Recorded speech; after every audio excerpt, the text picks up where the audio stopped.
Good evening. This is Sergeant X. They say that ghosts and the like just don't exist. That when a person passes on, he just lies quietly, not bothering another soul, so to speak. You believe that, don't you? Mm-hmm. Well, did you ever hear about the skull that walked? No? Then listen, my friends, to the Mystery Playhouse.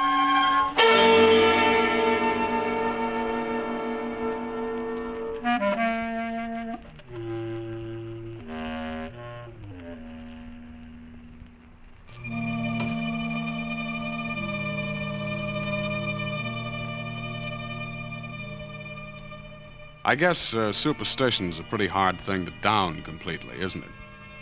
I mean, under certain circumstances, almost anybody can get the creeps and get them good. I guess most of us are a little bit afraid of the unknown. For instance, taking a midnight stroll through a graveyard isn't exactly your idea of fun, is it? And I don't suppose you'd particularly go into ecstasies if you happened to witness a good gory murder, either. Well, there's a fellow I know who thinks this all comes under the heading of good, clean fun. His hobby is horror, and he likes to tell stories along those lines. I think he has one for you right now. Wait till I try this door here.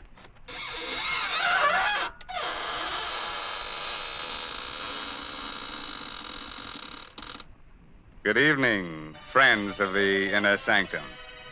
This is Raymond, your host. Well, come in, won't you? Yes, how are your spirits this evening? Oh, I'm glad to hear that. Our spirits are fine, too. Would you like to see them? Oh, it's no trouble at all. Now, which would you care to see first? The spirit or the body? Oh, well, the body is right over there on the floor. And the spirit is right next to it. Oh, you can't see it. I forgot to tell you, you have to be one in order to see one.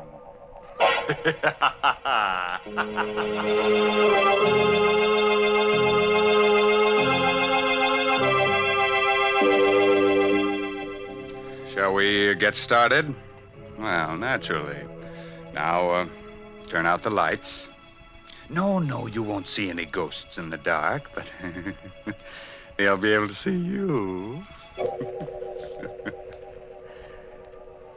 Far from town, there are a group of 3 hills. On the summit of the highest of them is the Cruz estate, owned by 2 brothers, Arthur and Carl. At this moment, Carl and his wife, Lucille, are digging a hole at the entrance of the estate, planting young poplar trees.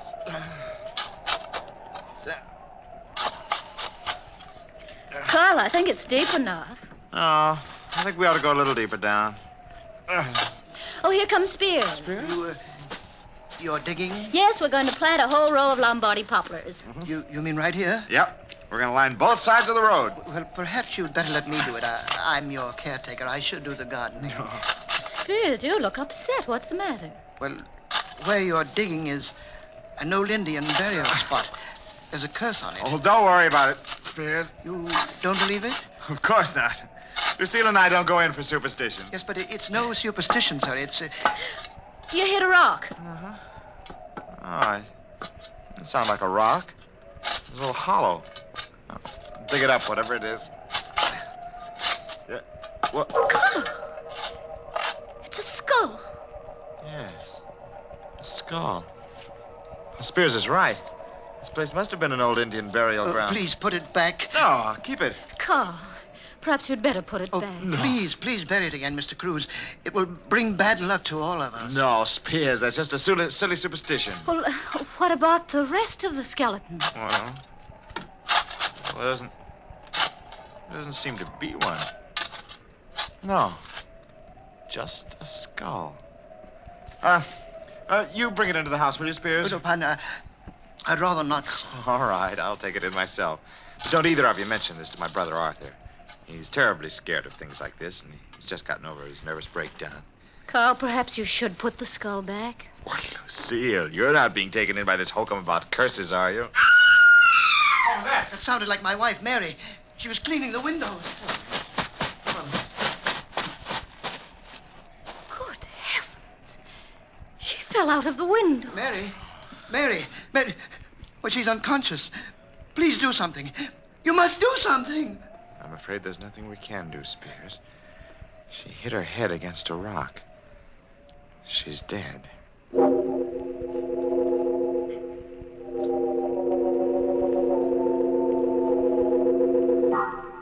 How's Spears? He's quieted down. I can't understand it. There's only one rock underneath the window, and Mary hit that. That one rock. There isn't even a pebble around for yards. Well, don't go imagining things again, Arthur. Spears kept talking about a curse. Spears believes in pixies and gremlins, too, don't forget. Well, I feel rather funny about it all. Oh, Carl, maybe you'd better switch some more lamps on. This living room feels gloomy. Oh, let's cut this nonsense out. Wait. You hear anything? Oh? I don't. Yes. I think it's coming from the ceiling. What's coming from the ceiling? I don't hear... What is it? It must be the beams. They sometimes do that from the heat. It's not the beams. It's too regular a sound. What room is directly above us? It's an old bedroom. We use it as a storeroom now. It hasn't been open in years. There's something up there. Of course there is. A lot of old things from years back, Lucille. Did you put the skull in the storeroom? Yes. Yes, I did. What are you two whispering of? It's coming down the stairs. We'll take a look and settle this. So far... Look! At your feet, Carl. The skull. How did it get down here? It came down the steps. Seems to be looking up at us. A skull. How did it get into the house? Carl found it while digging. Spears said it belonged to some Indian. Spears was right. There is a curse on the house. We'll all be killed. I'm leaving. I can't stand it. Well, Carl, what are you going to do with the skull? Well, lock it up in the closet. Lock it. Carl, you'd better bury it again. No, I can't do that, Lucille. If I do, it means I believe in all this tummy rot about ghosts. Well, and suppose you tell me how a skull could open a door and then come bouncing down the steps. I don't know. Maybe someone's playing a trick on us, dear. What happened to Mary was no trick, Carl. Nor is this, and you know it. Well, whatever it is, I'm not going to bury it. We'll keep it locked up in the closet. Oh, Mr. Cruz. Yes. What is it, Spears? Well, it isn't my place to tell you, sir, but You're referring to the skull, aren't you? Yes, sir. Well, it won't bother us anymore. The whole thing's some queer trick. I've got it safely hidden in this closet. I'm putting a lock on the outside. But the lock isn't going to do any good, sir. It will break through the door, just like the last time. I don't think anything like that can happen again. I'm the only one that has a key to this lock. If the skull wants to break out, it'll have to come to me for the key.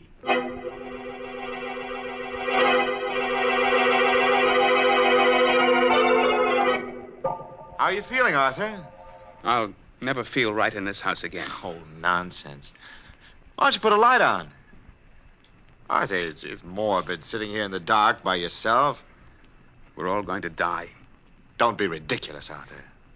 Where is the skull? Where it can't get out. Tomorrow I'll take it into town and let the police look at it. Tomorrow will be too late. Look, I'm getting tired of this. You've got to get hold of yourself, Arthur. You'll go completely to pieces. You think I'm a coward, don't you? Oh, Arthur, no. You're not a coward. You're just a victim of your own exaggerated imagination. Wait. There's someone at the door. I'll open it. Who is it? I don't know. No one came in. Something came in. For heaven's sake, put the light on. The skull. I can't believe it. You can't believe it.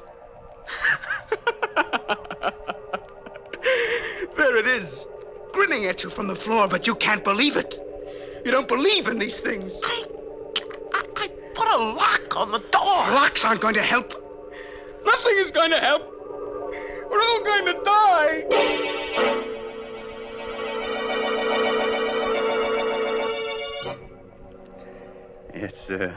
It's an hour later now. Arthur has gotten over his hysteria, but he is still terrified. I'm not going to spend another night in this house, Carl. But, Arthur, there's got to be some logical explanation. I'm not in the least bit curious. I just want to get out of here tonight. I'm going to go with him, Carl. Lucille. Well, perhaps we'll bury it again. We'll put it back in the same place we found it. That won't do any good. It's too late now. Don't be ridiculous. If it wants anything at all, it wants to get buried again. I'm sure all this mysterious business will come to an end as soon as we bury it. The house won't ever be the same. Oh, stop it, both of you. You're acting like a couple of scared children. We'll put the skull back where we found it, and we won't be bothered by it anymore. Spears! Spears! Yes, Mr. Cruz. This skull. Let's take it out, bury it in the same place where we found it. Oh, I'm glad you reconsidered, sir. It's the only way.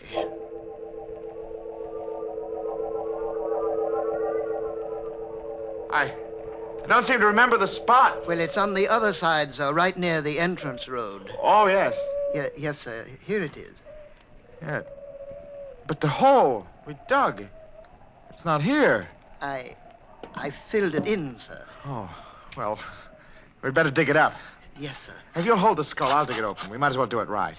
I know exactly how deep it was. If you don't mind, Mr. Cruz, I'd rather not touch the skull. All right. Yeah, that's about right. There. Now we'll put the thing back. Well, it doesn't seem to want to go back. No, I just missed dropping it into the hole. Hold the flashlight down here. Yes, sir. Well, that does it. Oh, I hope we'll have no more trouble.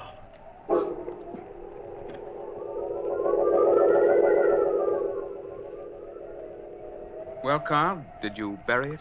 Yes, same place. That's all. Forget about it, shall we? Maybe it's easy for you, Carl. But I won't forget about it for a long time. Neither will I. I'll be having nightmares about it for months. I don't know what's gotten into you, Lucille.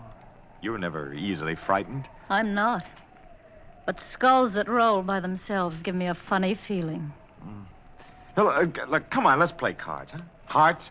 We don't need more than 3 hands to play. We'll forget the whole crazy business, huh? Okay? Oh, I might as well. All right, deal the cards. Okay. You. Yeah, well, we're getting back to normalcy, huh? Arthur, pass your card. That wind came up suddenly. Who's first? You are, Lucille. Oh, all right. 9 of diamonds. Your go, Arthur. Come on, Arthur, throw a card. I think I hear something. Of course you do. The wind. No, I thought I heard a rapping sound. Look, just pay attention to the game and stop listening for sounds. Here's my card. You threw a club, diamonds the suit. Oh, I'm sorry. Arthur. Did you hear that? What was that? It's only the wind blowing the shutter. Oh, come on, let's play. Throw a card, Arthur. There's someone at the door. It isn't the wind. Someone's outside. All right, I'll open the door. No, don't open it. Please, Lucille. Sitting here frightened isn't going to do us any good. We've got to open the door. Don't open it, Carl. Who is it, Carl? What? It's nothing. It's just the wind. You're lying. Your face is white as a sheet. I know, it's the skull. It's come back. I tell you it's nothing. It was just the wind. Nobody was there. I'll see for myself. The skull.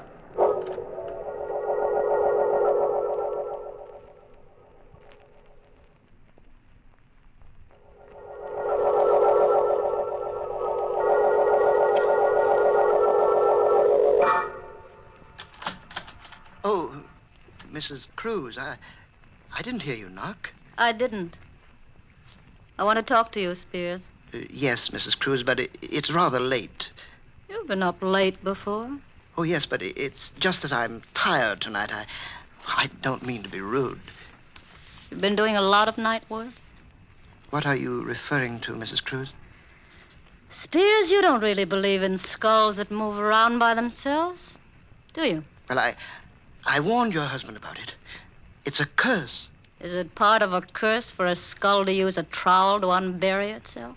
Your trowel? My trowel? Why, you're mistaken. No, I'm not. I just came from there. Why would I want to do anything like that? Mm-hmm. Why?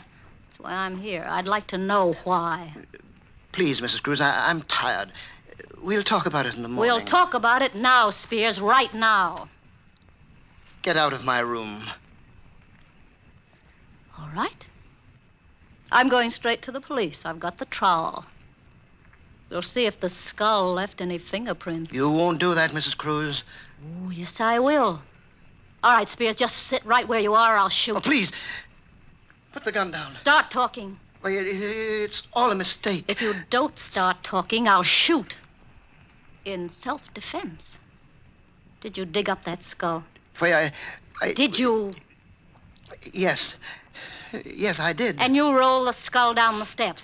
The first night it was in this house, didn't you? Well, it was only a joke. And you also managed to open the closet. Yes, but I...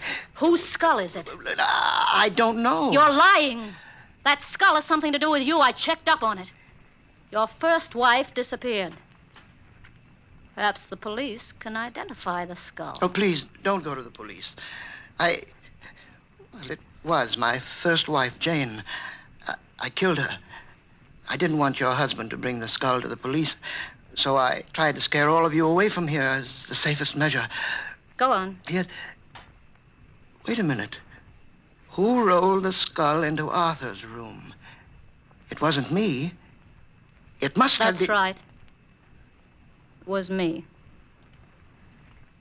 Perhaps you and I can work things out. I tried to frighten my dear brother-in-law Arthur away so that I can have complete ownership of the entire estate. You see, Arthur is leaving tonight. Yeah. Perhaps we can help each other. No one has to know of our little conversation. No one is going to know. Well, now that we've both accomplished our purpose, maybe it would be the best thing to bury the skull again. Yes. We'll do it now.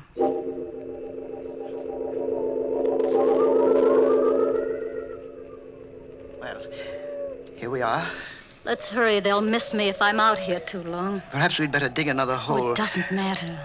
Will you hold the skull? No, I'd rather not. You haven't suddenly gotten squeamish, have you, Mrs. Cruz? Put the skull in the ground and dig that hole. All right. What's the matter? The skull. Look at it. What about it? It's moving. Can't you see? Well, it's just the wind pushing it. Hurry up. There. Yes, there. It's deep enough now. Hand me the skull. Oh, I forgot. You won't touch it. All right, I'll get it myself. What's the matter? My hand. I can't get my hand out. The jaws clamped down. Your hand. Please, help me. You've got to help me. Do something. You've got to do something. It won't let go. I can't. Oh, please, Jane. Jane, darling. I didn't mean to kill you. You're my wife. I didn't mean it. It was an accident. Please believe me. I'll do anything. Anything. Oh, no. No, Jane. Oh.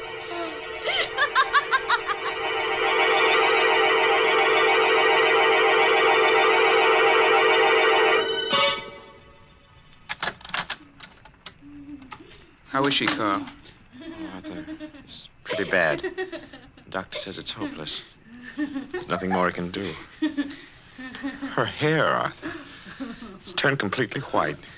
She's just out of her mind. Horrible. Spears died this morning. He never recovered consciousness. Died of fright. Everything else seems to make sense, but I don't understand how the skull could have clamped its jaws on his hand. When he picked it up, he must have picked it up upside down. The lower jaw, which swings on a hinge, came down. He was so frightened that his hand froze to the skull. Spears was just frightened to death.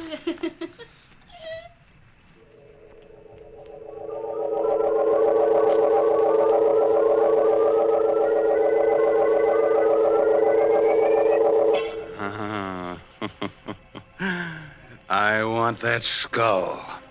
Yes, sir, I want it as a knocker for the inner sanctum door. Good night. Pleasant dreams.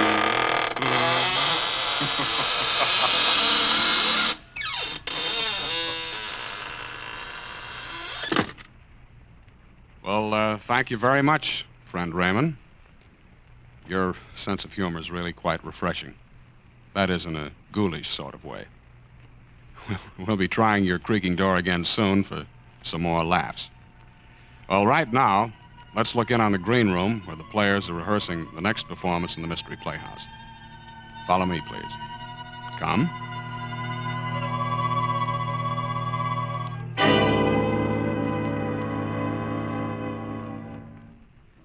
What a crowd. Say, Dexter, how's it feel to be both a spy-catching hero and a prospective bridegroom at the same time? At the moment, it feels like being the 13th sardine in a tin built for 12. The doghouse is always like this. Hey, finish your story, Stanley, about Dexter reporting the German agent. That, what's his name? Quartz. Quartz, huh? Well, Dexter here figures that Quartz is up to something, so he tips off the FBI. Hey, you guys, take a look at that gal in the black dress. That's fine talk for a guy who's about to get married. Well, go on, Stanley. Dexter's only trying to change the subject. Well, following up Dexter's tip, the federal men trapped Quartz. Uh-huh. That was 6 weeks ago. So today, in 3 minutes, in fact, Quartz is going to get quite a shock. Quite a shock. You mean they're going to... That's right. At 6 o'clock, that'll be less than 3 minutes now, Quartz is being electrocuted. You ought to read the newspapers, Lieutenant, and find out about things. Well, when you've just got back from the canal zone, you're likely to neglect the newspapers for the first few days. Hey, the gal behind us. Oh, what'd you say, Dexter? The gal behind us. One in the black dress. Oh. Mob's too thick. I can't even turn around to get a look at her. Hey, go on, Stanley. What was this Quartz after? Plans of a new type mortar, wasn't it, Dexter? Mortar? Oh, I can't say. Oh, don't be such a clam. But it's taboo, I tell you. Well, don't get sore about it. Oh, who's sore? Come on. Let's get out of this mob and find some less crowded joint, huh? Oh, take it easy. Let's have at least one drink here, now we finally got to the bar. Ouch! Oh, what the heck? What's the matter, Dexter? Somebody step on your corns? Oh, no, it felt like someone stuck a needle in my hand, but the way I'm wedged in here, I can't even lift my hand to see. Probably a pen scratched you, with all these women about. Hey, Dexter, according to the clock on the wall there, Quartz is being executed right this second. Say, it's kind of close in here. Let's get out and get some fresh air, huh? Take a look in the mirror over the bar, Stanley. That woman behind me. That's what Dexter's been muttering about. The brunette in black. Smooth. Hey, do you know her? What makes you think I know her? Well, I thought she nodded at you. Just my natural good looks. I never saw her before in my life. It's kind of close in here.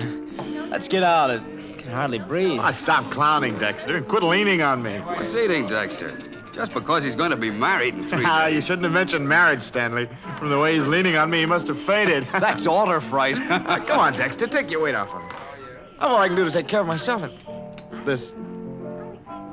Say, Stanley, he has fainted or something, no kidding. Oh, Dexter's a practical joke. No, this isn't a joke. He's all gray about the lips. Huh? Look at him. I mean, hold him, he's falling. Oh, Dexter! Dexter, what's the matter? Dexter! Lieutenant, is he all right? What's the matter with him? Is he all right? No, he isn't. I think he's dead. Oh, it's impossible. Is there a doctor here? Open his collar or something. Just don't let him lay there. Come on. I'll be right there. Over here, Doc. Back up, please. Let the doctor through. Lieutenant, what on earth's happened? Where's the doctor? Maybe he can tell us. Hey, doctor, go over here. Ralph, here, let's have a look. Oh, help me turn this man over. Sure. There. Looks like he's been suffocated. Doctor, is he dead? Oh, yes, he's dead, all right. He can't be. Only a minute ago, he was standing here talking with us. He said something about somebody sticking a needle in his hand. What's that piece of black paper on the back of his right hand? What? Don't touch it. Don't touch it. It's thin black cardboard. Perfect circle about 1/4 inch in diameter. With a tiny hole in the exact center. There's a small puncture in the skin on the back of the right hand. Right over the place where this circular piece of cardboard was. drop of blood caused the cardboard to adhere to his hand. Somebody better call the police. The police? Why? Because it looks as if your friend here has been murdered. But Dexter couldn't have been murdered. I was standing right beside him all the time. No one's to leave. Everybody stay right where you are. And you over there, call the police department and ask for homicide.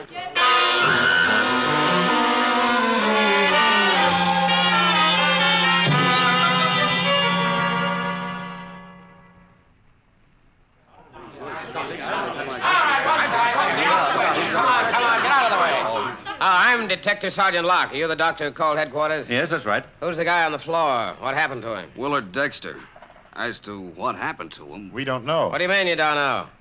Who was nearest Dexter at the time? well, the lieutenant and I were with him. And I was behind him, and so was this lady. Oh, you were, huh? How about that, lady? Yes, I guess that's right. Okay, then I want to take you two ladies and you, Lieutenant, and you, mister, aside for questioning.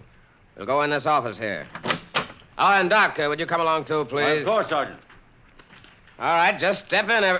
All right, Blondie, you too. Oh, I can't. I got a date in 10 minutes. Go on, get in there. Am I arrested? Are you up?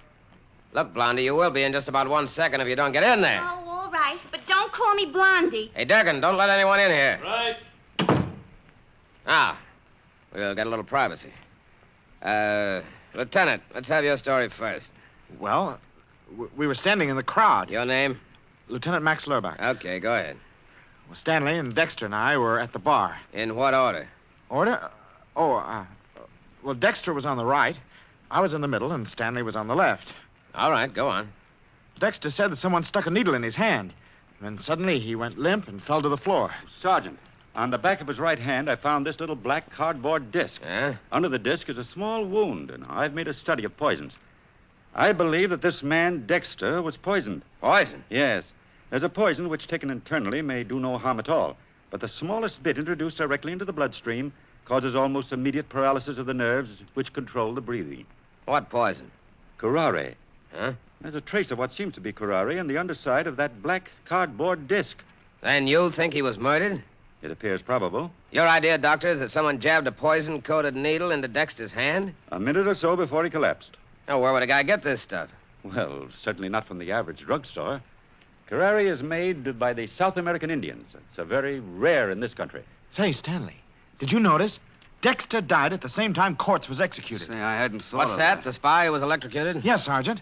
Dexter was the clerk in the Army Ordnance Department who suspected Corpse and tipped off the FBI. Yeah? It couldn't have been a coincidence that they both died at practically the same minute. You don't suppose that I some don't German agent... suppose anything yet. Hey, Sarge. Photo and fingerprint boys are here. Right with you, Durgan. Now, everyone, just sit tight a minute. Say, that's a rather unusual way to kill somebody, don't you think? I wonder if that police sergeant is right, and the killer really is one of those four people. Well, it's too bad our time is all up, or we could stay around and find out. I'm afraid you'll have to wait until next time, when we present the entire story of Death in the Doghouse. This is Sergeant X, closing the doors of the Mystery Playhouse. Good night. Sleep tight.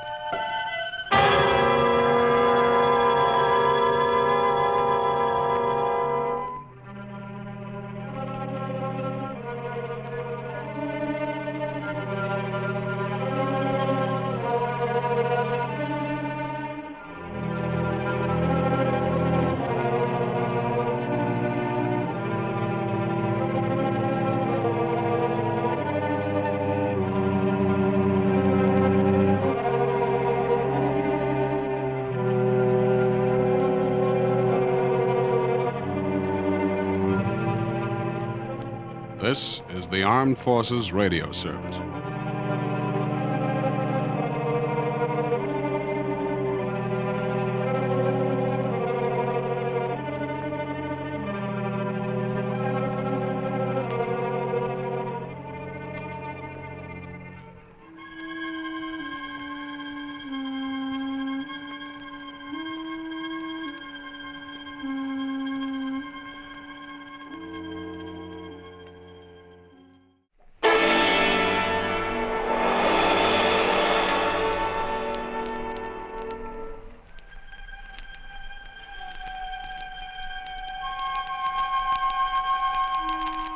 This is the Man in Black. I'm very happy to step over from the soundstage of Suspense to stand in for my fellow scare master of ceremonies, Peter Lorre. Mr. Lorre had to attend a special conclave of the International Association of Witches, Goons, and Creeps, of which he is a charter member. So I am here in his place, opening the doors of the Mystery Playhouse.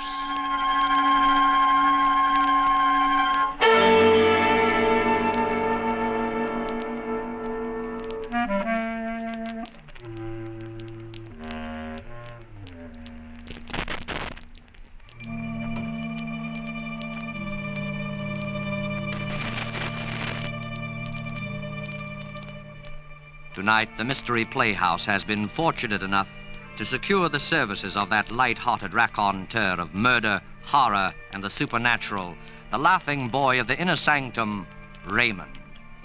Raymond's been telling about the horrible things that happen to other people for a long time now, and getting a huge bang out of it.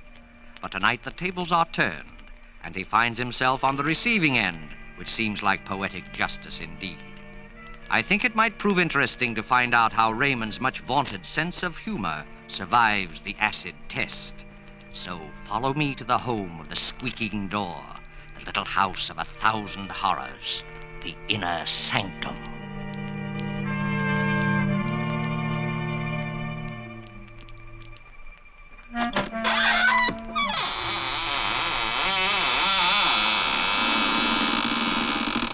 Good evening, friends.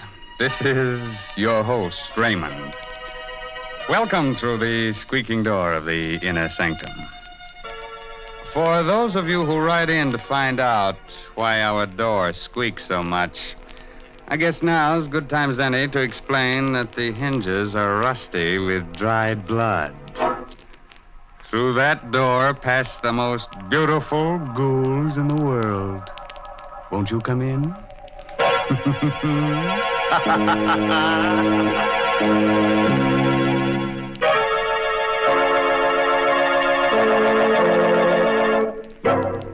Well, friends, are you ready? Good. Now remember, if you must scream, do it with your mouth closed, so you won't annoy the rest of your family.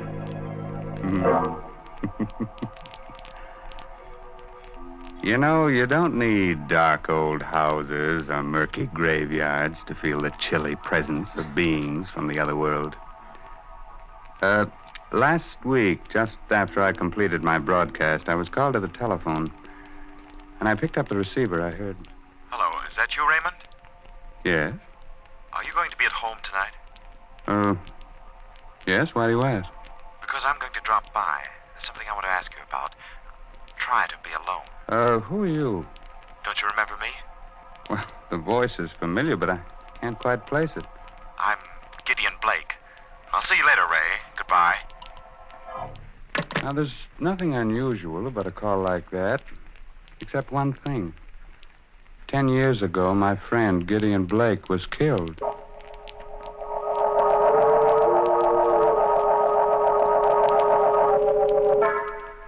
I was sure that call was some joke.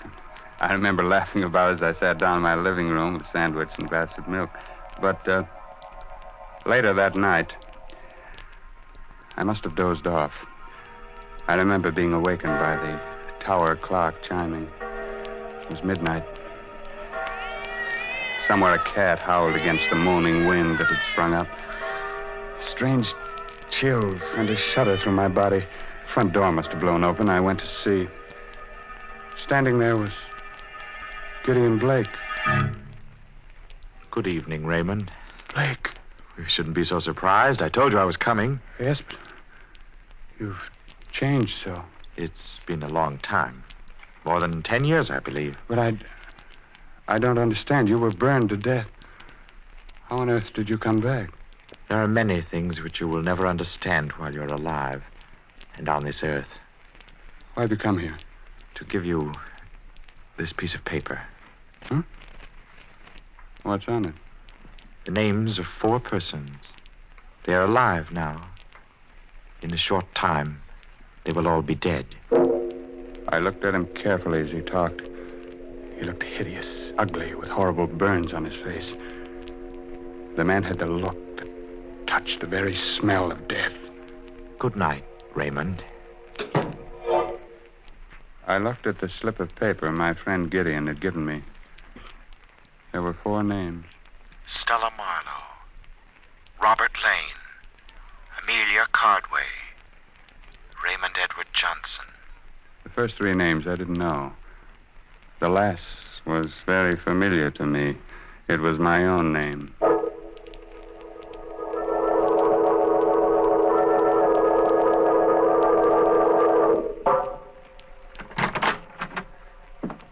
Hello, Raymond. Sit down. Thanks, Inspector Doyle.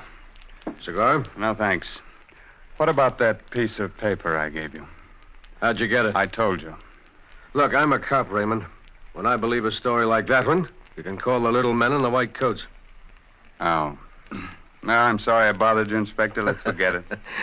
I can't forget it. Why? Because Blake wrote that note. Are you sure? We checked the handwriting. It's his.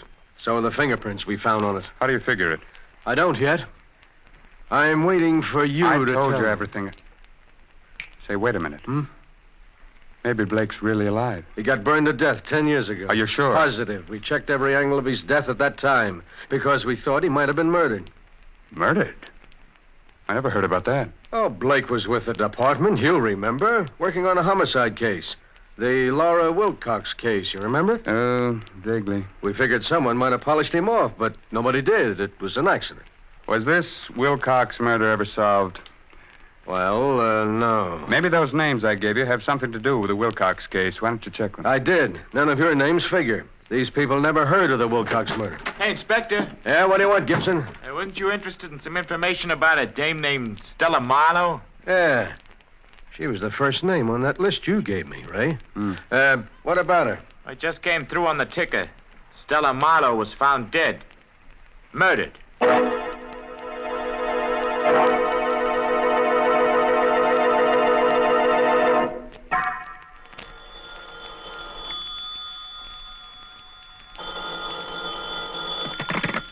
Hello? That you, Ray? Mm-hmm. This is Inspector Doyle. We're trying to get you all day. Oh, I just got in. I've been down to the police library studying the file on the Wilcox case. All right, forget about that. Now listen. I want you to lock your door and all the windows. I'm sending down a red-headed cop to guard you. What? Don't let any dark-haired guy into your house, even if he's your own best friend. What's this all about? We're dealing with a homicidal maniac. The body of Stella Marlowe was dismembered. Dismembered? Tell my man to call me at headquarters when he arrives. Goodbye. Goodbye. Just after I hung up the phone, I noticed a little black box on the living room table. How it got there, I don't know, because my house was locked all day. I undid the black ribbon, opened it. What I saw inside fascinated and horrified me. It was a human hand. Suddenly a thought clicked in my mind. I recognized something on the hand.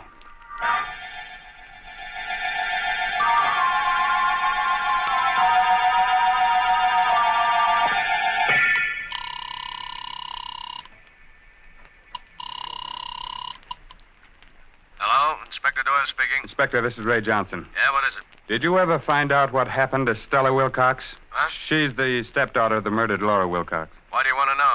Well, she was suspected of the murder for a time. Listen, will you drop that angle? Will you just answer one or two questions? Did the killer dismember the whole body in the Stella Marlowe murder? Just the hands.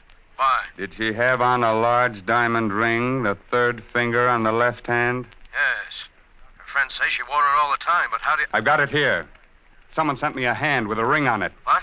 And get this, there's a name engraved inside the ring. The name is Laura Wilcox. What? There's a scar on the thumb. There was a scar on the left thumb of Stella Wilcox's print in your file. I took a fingerprint. The prints on the hand and the fingerprints of Stella Wilcox are identical. Are you sure? Yes. Stella Marlowe and Stella Wilcox are the same person. Did you find anything else there? Yes.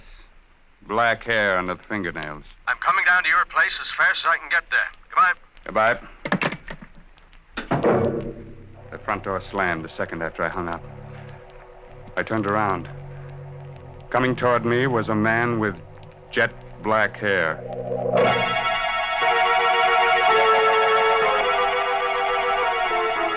You know, I can face sudden, horrible death when it happens to other people, but when it happened to me... Well, the man with the jet black hair looked quietly at me and said... I'm Robert Lane. You're Raymond Edward Johnson, I believe? Yes. Inspector Doyle spoke to me about you. May I sit down? What do you make of all this? I don't know what to make of it. You heard what happened to Stella Marlowe? Yes. But you know that's not her real name? Yes, she was the stepdaughter of Laura Wilcox, but how do you know? I think I know more about this than you imagine. Is your name really Robert Lane? Why? There was a chauffeur in the Wilcox home, a man named Lowry. I wonder if... There's no harm in telling you now. Yeah, I'm that chauffeur.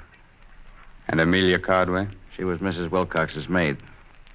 You know, Johnson, the murder of Stella didn't come exactly as a surprise to me. Why? Because she poisoned her stepmother with the help of the maid, Amelia Cardway. But why am I involved in all this? Let's not fool each other. Somehow you discovered that Stella murdered her stepmother. But after 10 years, you can't dig up any evidence, and you know it. So you invent this wild story about Gideon Blake. Just the right sort of psychological scare to frighten the two women into making a move that'll give them away. Very clever. Just a moment. What color is the hair of Amelia Cardway? Blonde. Pretty shade of blonde, in fact. Very attractive girl 10 years ago. Oh, what's in the box? I advise you not to look. I rarely follow the advice of other people. Oh. Where'd you get this? Someone left it here this evening. That ring. Old Lady Wilcox gave that to Stella on her 18th birthday. That's the hand of Stella. I understand why you asked about the hair, Johnson. That hair under the fingernails is black, just like mine. Mm-hmm. I wouldn't be surprised if an analysis showed that it was mine. And you killed her. What difference does that make? The point is that I don't intend to give up my life to amuse you and your little crime hobby. What do you mean? You're going to learn about crime, Raymond, through a direct personal experience. I'm going to kill you. Let go of me,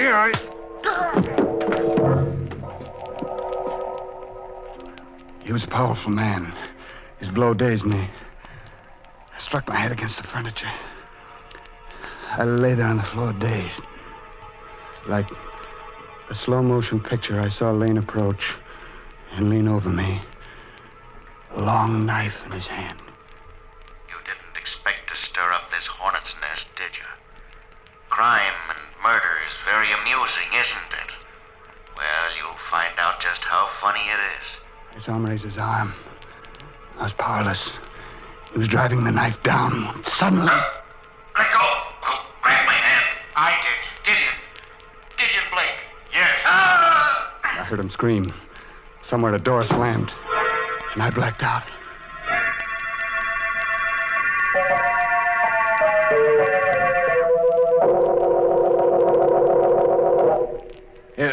Here, get up, right? There you are. You're okay now. Come on, get up. Inspector Doyle. Hey, what happened here? We found you on the floor, out like a light. It was Lane, the Wilcox chauffeur. He tried to kill me. Lane? Lane's dead. There's the body. Huh? Did you kill him, Ray? No. Where does Amelia Cardway live? A few miles from here. Why? We've got to get over there right away. She killed the old lady, and she might have killed Stella, too.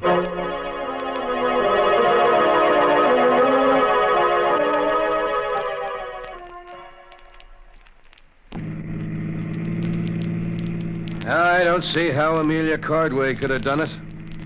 Maybe you'll tell me next that Gideon Blake did it. I don't know. Gideon Blake didn't have a hair on his head. Besides, he's dead. I never arrest a dead man for the crime of murder. You can't get confessions out of him. Perhaps Lane did go to see Stella shortly before she was killed. They were all in this together. Yeah?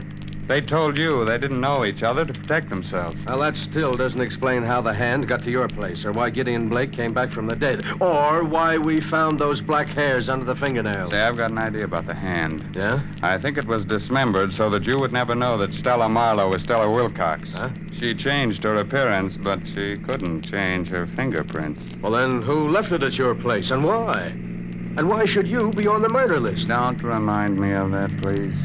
Oh, well, here's Amelia Cardway's cottage. Maybe we'll get some of the answers here. Come on. What? Inspector. Help! You hear that? Yeah. Come on, follow me, right? Inspector Doyle had his gun out and was running into the house. I followed a few steps behind. In a moment, I was in the living room. Doyle was standing there asking. Well, what happened? Why did you scream for help? In an old chair sat what was once an attractive woman. Her blonde hair was streaked with gray, but the face was a mask of terror. I recognized her from the picture in the police file. It was the former maid of Laura Wilcox, Amelia Cardway. Yes, Mrs. Wilcoxton, just a minute. Coming, Mrs. Wilcox. What's the matter with her, Inspector? Yeah, she's cracked or delirious. Just keeps sitting there like that, mumbling. You can't live with secrets. Someone will find out. I'm glad they found out. Now she'll never come to see me again, never. Yeah, well, who came to see you? Mrs. Wilcox. I didn't want to give her that medicine. I knew it was poison, but Stella made me. She made me. And so did he, the chauffeur. Getting out of the chair, Inspector. Look, there's a knife in her back. Miss Cardway. There she is, at the top of the stairs. Mrs. Wilcox. Where? At the top of the stairs, Inspector. Look, it's Laura Wilcox. I'll tell everything, Mrs. Wilcox. We were all in on it together, Stella, the chauffeur, and me. I didn't want to do it. Forgive me for... I'm going upstairs. You look after her, Ray. The moment he reached the bottom steps, Mrs. Wilcox disappeared. I stooped over the Cardway woman. She was dead. A burst of pistol fire came from the upstairs part of the house. A moment later, Inspector Doyle came tumbling down the stairs, the gun still in his hand. He was unconscious. I looked up. At the top of the stairs stood Mrs. Laura Wilcox. She said nothing, but calmly came down, holding the poker she had struck the inspector with. She bent down, took out the knife from the body of the dead Amelia Cardway. I was too startled, too frightened to move. Suddenly the woman took off her hat, her wig, and there stood Gideon Blake. You'd better go now, Raymond. I don't understand that disguise. Look there. The entrance to the dining room. Fire? Yes, fire. You'd best leave at once. Those flames are spreading rapidly. Take Inspector Doyle with you. But Blake, hurry. Yours is the last name on my list, you know. He didn't have to say any more. I dragged the inspector through the door. Gideon Blake turned, smiled at me, and walked directly into the flames. That was the last I ever saw of him.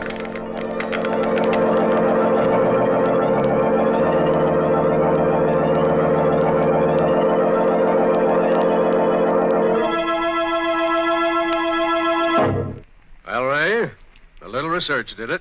I found the missing pieces of the jigsaw puzzle. Laura Wilcox was a twin sister of Gideon Blake. We dug up the birth records. So, that's why she looked so familiar. And that's why he murdered the three people. Because they killed his sister. He faked his own death in order to carry out justice himself. Yes, but that still doesn't explain why I was brought into it. Heaven forbid. That's simple. He wanted us to know what was going on so that we didn't hold some innocent person. Just one more question. Yeah, go ahead. How did Blake fake his own death 10 years ago? Well, now, we don't know exactly, but he must have done it. Did you find his body in the ashes of Amelia Cardway's cottage? Well, I guess they're there, but, well, it's impossible to identify them positively. That leaves one other explanation. What's that? That Gideon Blake actually died 10 years ago.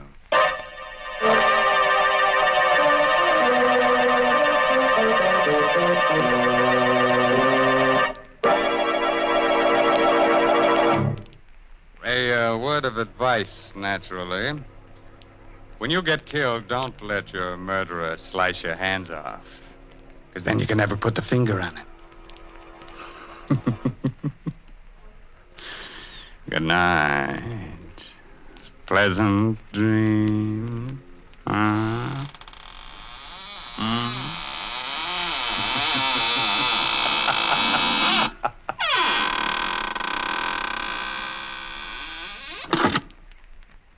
You have been listening to an Inner Sanctum Mystery starring Raymond Edward Johnson.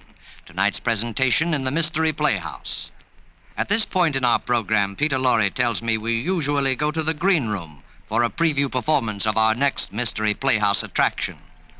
Far be it from me, the man in black, to break from established custom. So without further ado, and in the words of Mr. Lorre, come with me to the green room. Follow me, please. Come.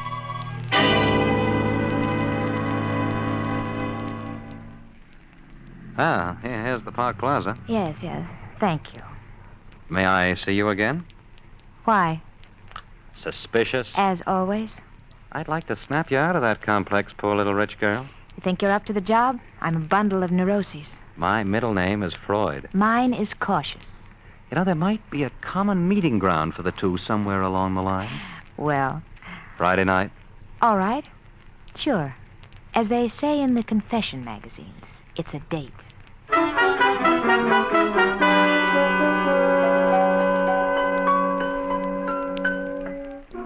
Yes, it's a date, John Lane. It was easy, wasn't it? She may be cautious, but not cautious enough. And so you take back the good news to your friend Biff. Hello, Biff. Johnny, well? We're set.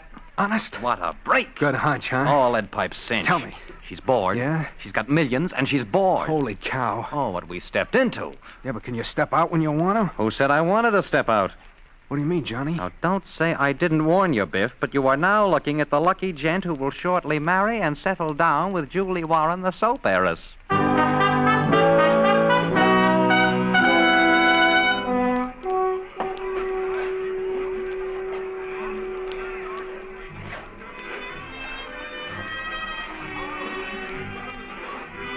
Enjoying yourself, Julie? Uh-huh. My favorite orchestra. Oh, you dance beautifully, Johnny. You're my favorite partner. Ah, I'll bet you say that to all your partners. Happy? Very happy. Let's never stop dancing, shall we? Whatever you say.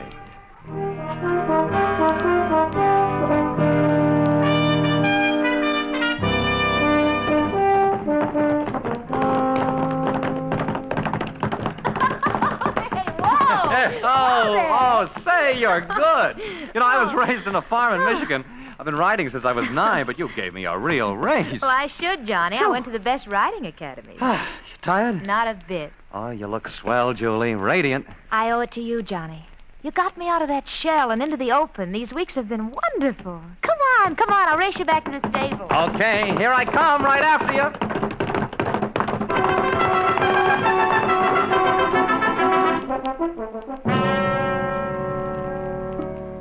And so the campaign continues. Dining, dancing, horseback riding, the theater, the races, the works. And it's a success. Julie Warren and John Lane sneak off quietly to Connecticut one day and are married. Off to Bermuda for a honeymoon, a blissful idyll, and then return. Make it look good, Johnny. Darling, now we're back. I can't just sit around being a rich woman's husband. Why not, dear? Well, I just couldn't. You get bored? Might. Yes, you might. Then you won't mind, dear? Of course not, Johnny. Oh, good. I want you to be happy, and if you have to be busy to be happy, of course. Oh, I'm glad you agree with me, sweet. Kiss me. Yes, sir. A pleasure.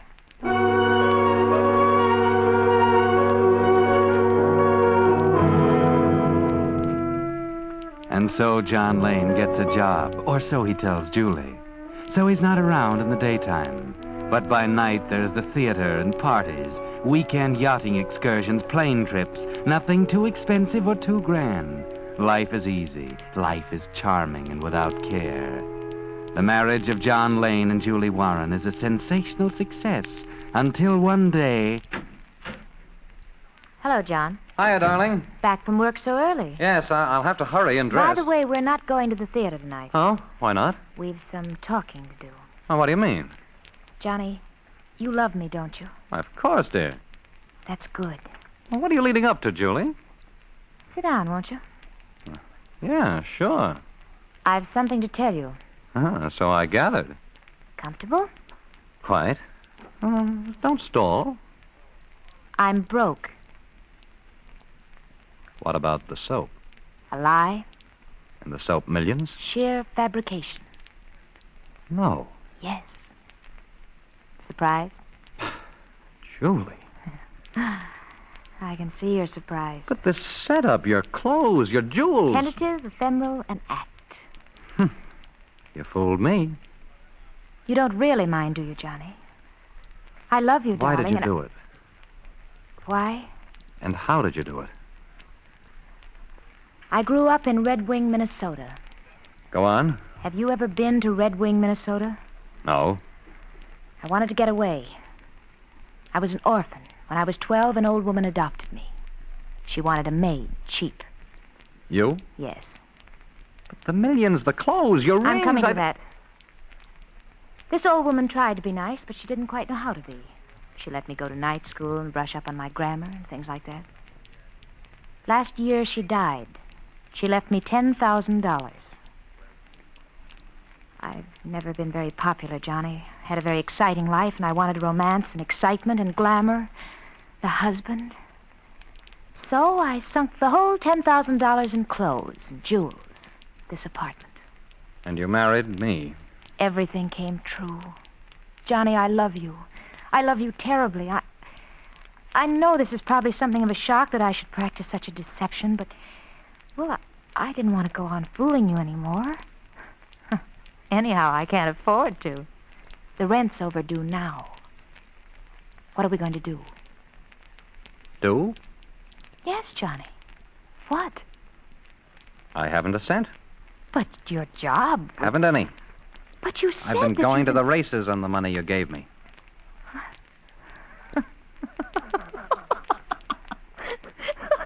Then we're both fakes. 10 carat. It's a laugh, isn't it? Yes. Yes, isn't it?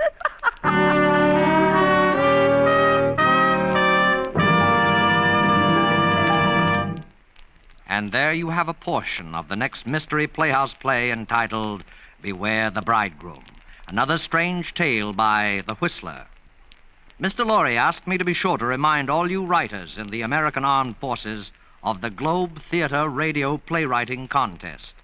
5 leading radio dramatists will judge the contest, and the 3 winning scripts will be presented by Herbert Marshall with all-star casts on Globe Theater. It sounds like a fine opportunity for young writers to gain recognition. You can get full details from this station or contest editor, Armed Forces Radio, Los Angeles, USA.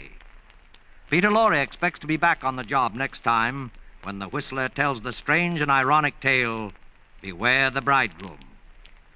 This is the Man in Black from the program Suspense, speaking for Peter Lorre and closing the doors of the Mystery Playhouse. Good night. Sleep tight.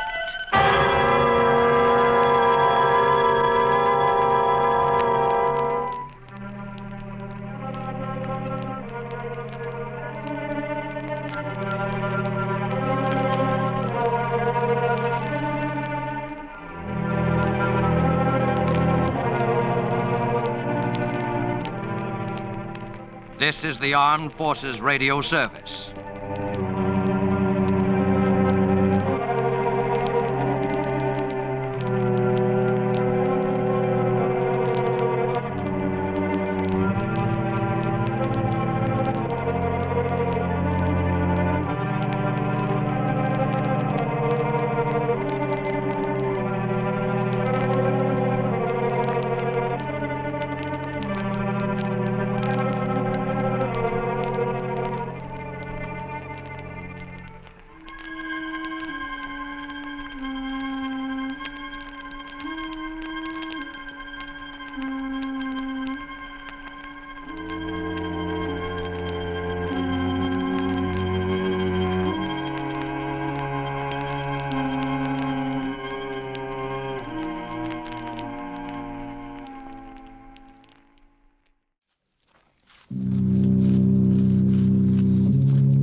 Lipton Tea and Lipton Soup present Inner Sanctum Mysteries, starring Lee Bowman.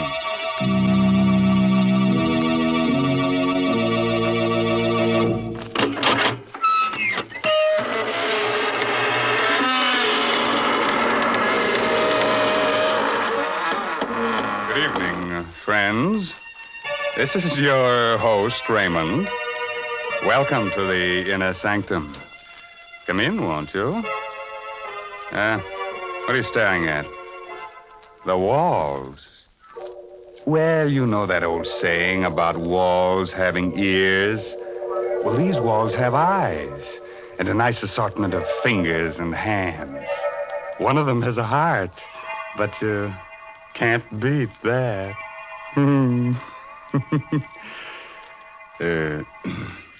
Don't mind me, friends. In my old age, I'm getting to be a bit of a gore. You're getting to be a crotchety old bachelor, that's what. Who said that? Oh, Mary Bennett. Hello. Tell me, Mary, do you think I should get married? You know, I used to have a girlfriend, but she threw me over. She was a vampire. She said I wasn't her blood type. Mr. Raymond, please, what a silly thing to say. More and more, I'm convinced that what you need is a wife. I'd just love to see the way a wife would handle you. Would you send me a wedding present, Mary? I sure would. I'd send you a big supply of Lipton's noodle soup. You know, I'll bet your wife would appreciate that. My goodness, in the old days, it took a woman all day to make a pot of noodle soup, whereas nowadays it only takes a jiffy. That is, when you use Lipton's noodle soup mix. But Lipton's has got the same homemade taste, believe you me. It's got the same chickeny flavor. Yes, sir, a hot plate of Lipton's noodle soup is a grand welcome home for the whole family. One whiff of that savory Lipton's noodle soup, and folks feel relaxed and ready for dinner with a rousing good appetite. Well, now, that's a very pretty picture, Mary. Which reminds me, our story tonight is about one of the fine arts, murder. It's called Death is an Artist, an original tale by Frederick Maytho. And our star is from Hollywood, Lee Bowman, soon to appear with Rita Hayworth in the Columbia Technicolor picture Tonight and Every Night. So, curdle close to the fire and turn the lights down real low.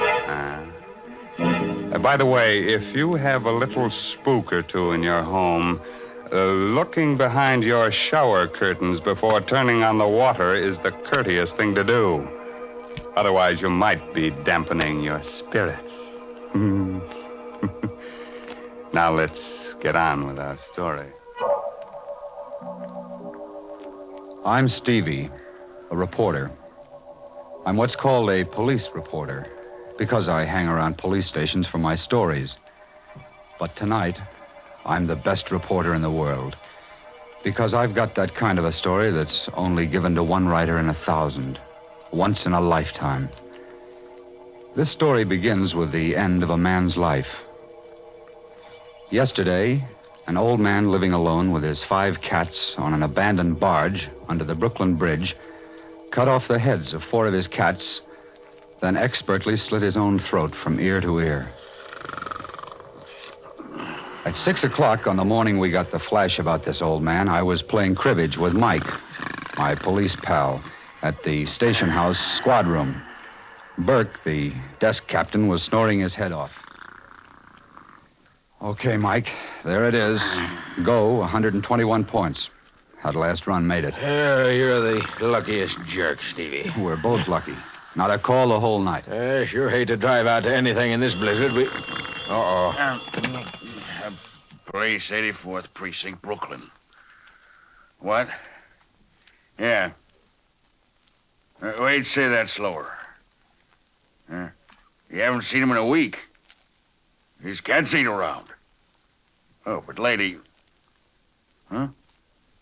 Blood in the snow. Well, that's different, sure. Yeah, okay, thanks.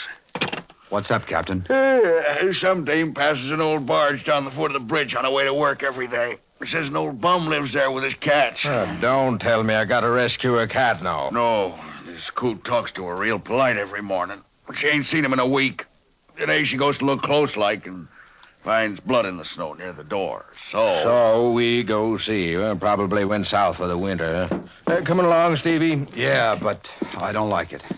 Burke mentioned cats, and I hate cats. And I hate people who keep cats.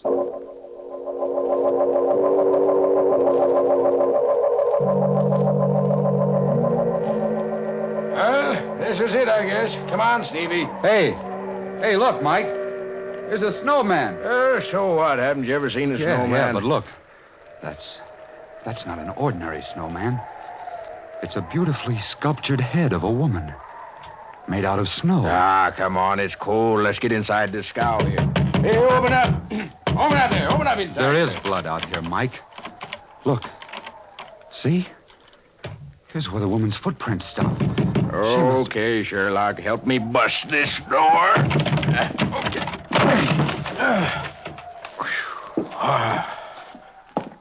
Oh, what's the matter with you? Look on the floor. Holy mackerel. 1, 2, 3, 4 cats with their heads cut off. And another one. Alive. Hey, where are you going? I told you I can't stand them dead or alive. One of them clawed me when I was a kid. Stevie, get a load of this over here on the bed. He did a good job. From ear to ear. He had done a good job. He was naked to the waist, and his hairy torso was bathed in blood. His head lay to one side and was nearly severed at the throat. His mouth, a strangely sensitive mouth, hung foolishly open in the middle of a matted mass of beard. But it was his eyes that stirred something inside me. They were coal black agates that smoldered with defiance, even in death. They seemed to carry a message only I was meant to see. I turned away and stumbled over a small wooden box. It contained clay fragments. An impulse seized me, and I carried the box outside. What do you want that box of trash for? I'm not sure. I just felt I ought to take it along. Mind? Just junk. These bums collect the screwiest stuff. Come on, I'll drop you off at your paper. You'll get a news beat on this anyhow.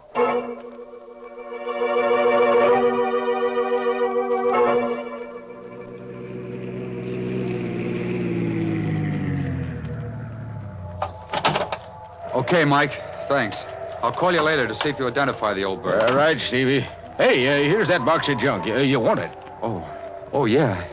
Yeah, thanks, Mike.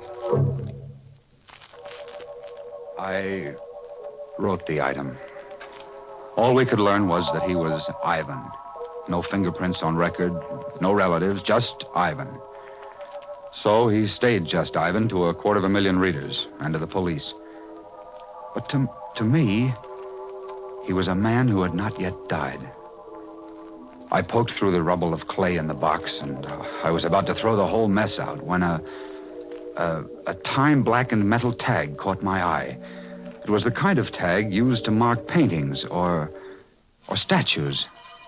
It read, Agatha, January 2nd, 1924. 20 years ago, today. And below that was a name, Ivan Thorne. The name jangled a bell in my memory. It frightened me. It fascinated me. I rummaged in the box some more. A hunch grew to certainty. Ivan Thorne had been a sculptor. Here was a fragment of clay, a nose. Here, part of a chin. Here, an ear, a woman's ear. And the snow image of a woman's head came to mind. Why did Ivan Thorne, a sculptor of obvious talent, do a head of a woman named Agatha in clay, then on the same date, 20 years later, as a bum, reproduce it in snow and slit his throat? I found the answer in the yellowed clippings of the newsroom morgue. The story of Ivan Thorne was filed under Murders Unsolved. After I'd read the story, I marched into GC's office. Hey, what's up, Stevie? They study the Brooklyn Bridge again? No. You You read the item on the old guy I found with his throat cut? Sure. Cut off his cat's heads, then his own, unidentified. Good item. I know who he is. Was. Yeah? Story? Story. You got time to listen? Shoot. Well, this begins in a sculptor's studio off Washington Square on a stormy night long ago. Ivan Thorne and Agatha, his wife, were having words. For the last time, Agatha. This divorce foolishness? For the last time, yes. I'm tired of living from hand to mouth. I'm tired of your stupid statues. I'm tired of your stupid cats. I'm tired of you. All right. I'll give you the divorce. You can marry Greg Stevens. He'll give you everything you want. But Horace stays with me. I want custody of the boy. The court will decide that. Agatha, I've been working on that head of you for a year. It's good. I think the museum will... Oh, that thing? It doesn't even come close to looking like me. Of course, that head isn't you. It's what I remember you as when I first met you. Ivan, let go of me. You're hurting me. All right. I'll let go of you. But I'm going to finish that head, Agatha. And you're going to help me. I will not. You'll get your divorce. Only if you agree in writing, depose me one day each month for 6 months. I must finish it. 6 months, hmm? And what about Horace? He's away at school all the time. We'll let the court decide a decent arrangement. All right, Ivan, I'll do that. Give me that pen. Here. I, Agatha Thorne, agree to pose for a sculptured head by Ivan Thorne on the first day of each month for 6 months. Signed, Agatha Thorne. There you are. Now, get out. Get out before I break your neck.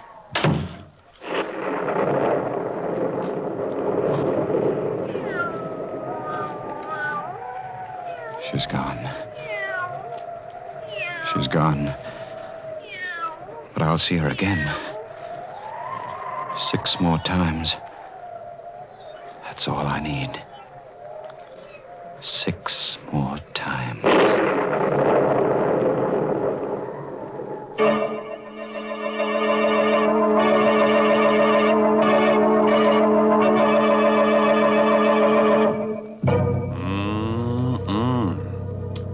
Sounds to me like this Ivan guy is working up a neat little catastrophe. Mr. Raymond. Yes, Mary. I got to thinking about that snowman they found. Did you ever make a snowman? Oh, sure, and I cut off his head for a souvenir. Kept it in the icebox over the summer. You're teasing me, Mr. Raymond. But you know, when I was a child, we used to spend all afternoon making a snowman. And then we'd go in the house for supper with our cheeks red as a frost apple and with a real country appetite. The house was so warm and cozy. Yes, and filled with all the exciting smells of good cooking. You know how children are. They play in the snow and then come in ready to eat you out of house and home. And I've got a grand suggestion for these winter night suppers. Lipton's Noodle Soup Mix. It's such a heartening dish. Thrifty, too. Costs a lot less than canned soups. Yes, Lipton's Noodle Soup just seems to belong to folks young and old who've got a healthy appetite and a yen for homemade, chickeny-tasting soup. Mary. Yes, Mr. Raymond? Mr. Bowman is waiting to resume his part of the young police reporter, Stevie. That's right. You remember, Stevie told his editor that Ivan was divorced by his wife, Agatha, 20 years ago.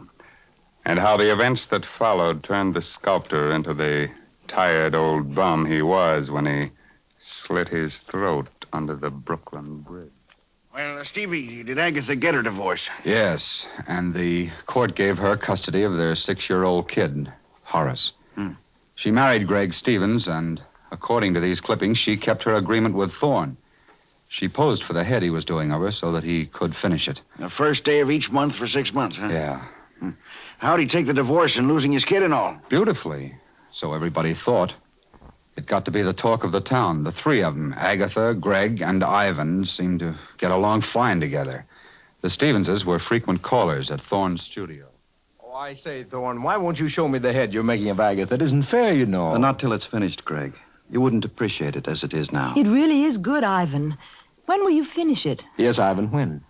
I want to finish it on New Year's Day. That will be the last time you need pose, Agatha. Can you make it that day? Well, I'll just have to, won't I? Yes. At 3 o'clock? At 3 o'clock. Come on, Greg, darling. Good night, Ivan. Good night, Ivan. My goodness, 6 months goes by so fast, doesn't it?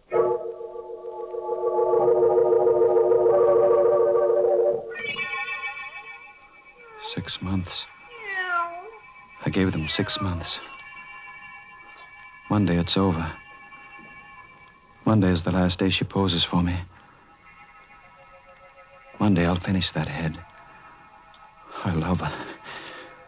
And for 6 months, 6 centuries, she's belonged to that idiot. He took my son from me. You can't hear me, Agatha. Can you? This is you and Clay. You can't hear me. Everybody thinks it's wonderful that Ivan Thorne is such a good sport about it. I fooled them all. I fooled you. Yes. I fooled even you.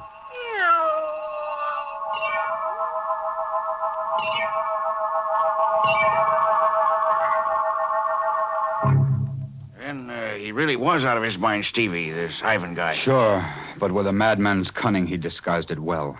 At that point, only his cats knew it, I guess. Well, what happened then? New Year's Day, 1924, was a howling wintry day. Neighbors later testified to seeing Ivan's massive frame, coat flailing open in the wind, arms loaded with groceries, eyes staring, unblinking, as he turned into his building. It was the last time they saw him. In his studio, Ivan kicked his door shut and began talking to Agatha's statue, as he'd gotten into the habit of doing now for some time. I'll set the table by the fire, Agatha, just as we always did. You like that.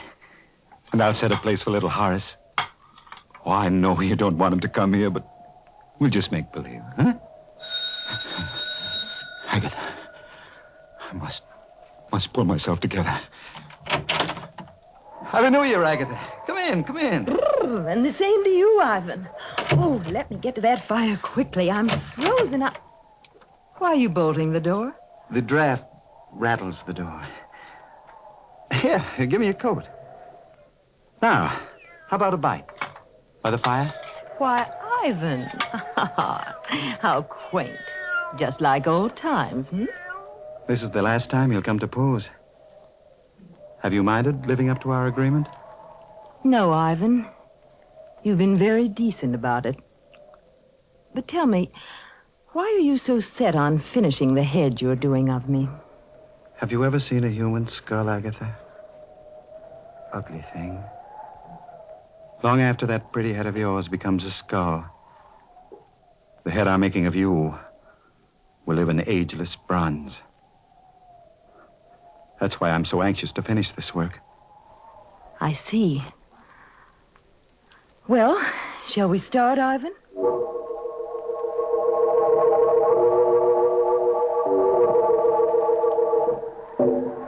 Ivan, you're not working. You're just staring at me. I'm studying the line of your neck, darling. It eludes me. Well, hurry, please. I've sat here for 2 hours now. I'm tired. I'll be finished soon. Then you can rest, darling. Then you can rest. Ivan, you're looking at me as though... Ivan! You've moved your head again, darling. Here, let me show you. There. So. Just like this. Don't move, Agatha. My fingers are loose on your throat. But in a split second, I can sink them into you tight, like this. Don't.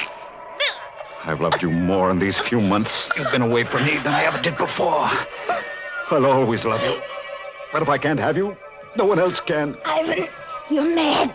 You can't do that. I gave you 6 months with that fool because I wasn't sure. I thought I could get over losing you and the boy. But I can't. We all thought you were... Resigned. No. But even now, I don't know if I want to kill you, Agatha. I'm not sure. No, you don't. You know you don't. Think of Horace. Your son. I am thinking of you, little fool. Oh, Greg. Greg, help me. Greg. You've got the nerve to speak his name here. No. You want Gregory.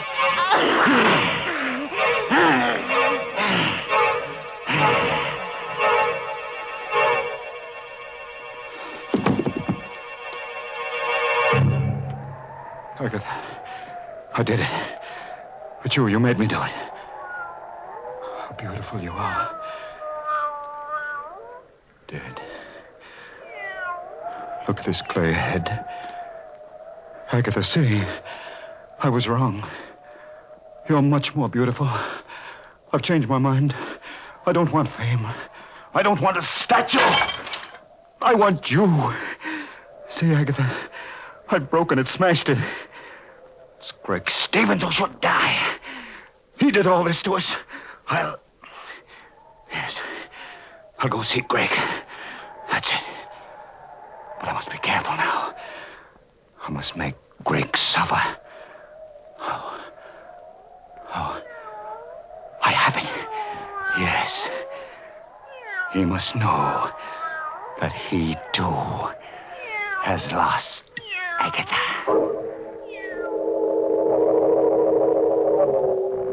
Wow, that's some yarn, Stevie. He actually strangled Agatha, huh? What happened then? He left his studio and called at the Stevens' house a little after 6. Greg Stevens and young Horace were the only ones there, except for the butler. He testified that Ivan quietly asked to see Stevens alone. He had a bundle in his arms, covered with a piece of black velvet, when Gregory greeted him. Ivan, well, glad to see you and Happy New Year to you.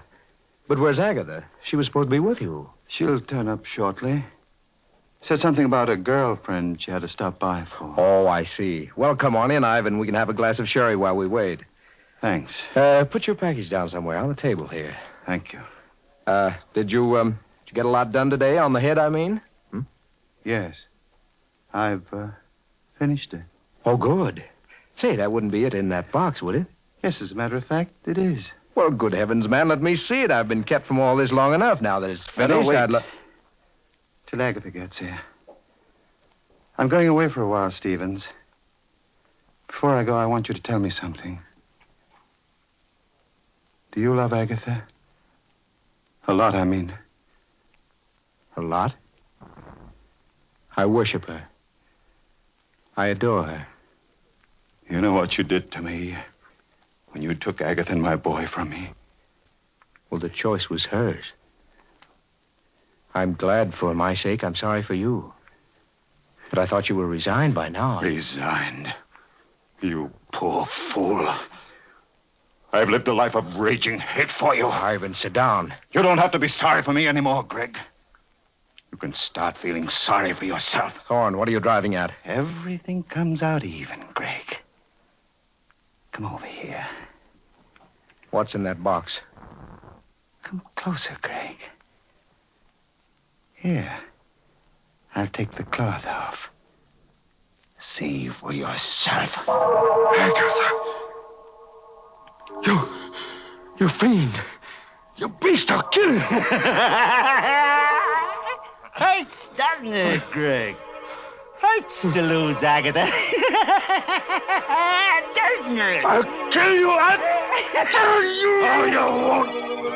Get away from me. You won't kill me. if I won't kill you, we'll both live to remember. Thorne didn't kill Stevens? No, G.C. He knocked him out. They found his footprints in the snow along with the kids. He must have stopped to say goodbye. What a story. He slit his throat this morning as a bum on a barge. Yeah. Took his cats with him. The clay fragments I found in that box on the barge were all that was left of the clay head of Agatha. Nobody even found out how he got away or managed to stay hidden for 20 years? No. That's his secret. Well, write it up, stupid. I can't. I won't, G.C. You can't print that story. The devil I can't. Where's this Greg Stevens? Where's Horace, the kid? Find him. Greg Stevens died penniless and insane a year later. His kid was raised in an orphan asylum. Well, find the kid. Now, let's see. He'd be about 26 today. Maybe he doesn't know any of these things. What a scoop. Get busy. Look, you can't print this story. Why do you think I didn't write it up and hand it in? I feel sorry for the kid. I was raised in an asylum. A story's a story. What do I have to do? Draw you a diagram, G.C.? Why do you call me Stevie? Well, because your name is Stevens, I guess. And, good heavens. You don't mean... Yes, my name is Stevens. I never use my first name. I don't like it. It's Horace. That's right. You're Horace Stevens. Yes. My father was Ivan Thorne.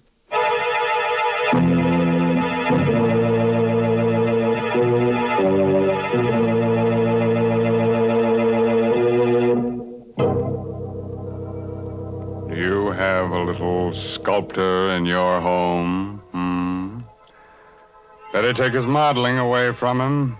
Might grow up to be a bust. That's enough to give anybody the creeps. It certainly is, Mr. Raymond. Oh, Mary Bennett. Say, didn't you like our story tonight? Well, it was exciting, all right, but why don't you tell stories about normal, happy people? Of course, folks like that never get murdered or anything, but interesting things happen to them. Nice things, too. Like discovering Lipton's noodle soup, huh, Mary? Well, why not? Lipton's noodle soup is a good way to brighten up a meal, and good meals are a mighty important part of life. So, folks, maybe you've tried other envelope soups, but if you've never tried Lipton's noodle soup, you've got something real nice ahead of you, because Lipton's is the favorite noodle soup of them all. Our moral for tonight is don't drive alone. If you have a car, lucky you, form a carpool. Then, if you should have a flat tire, you'll be among friends on that cold, cold highway. Fun, huh? And Uncle Sam says join a carpool, too. He's not kidding. He says your carpool will help save gas and tires, so look to it, Max. Yes, this month's Inner Sanctum Mystery novel is Net of Cobwebs by Elizabeth Sanksay Holding. Oh, yes, and you won't forget to look for Lee Bowman with Rita Hayworth and the Columbia Technicolor picture Tonight and Every Night. Well, now it's time to say goodnight until next week at the same time when Lipton Tea and Lipton Soup again present another Inner Sanctum Mystery directed by Hyman Brown. Good night. Pleasant dreams.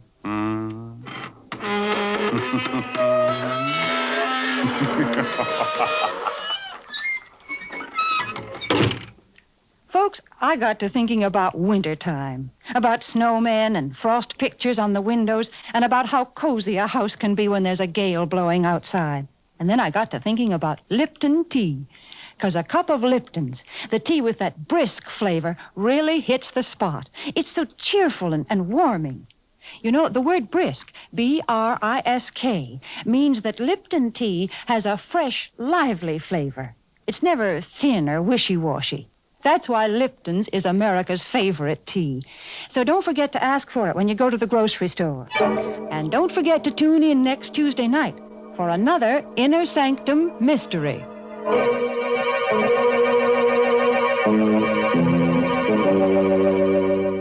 This is CBS, the Columbia Broadcasting System.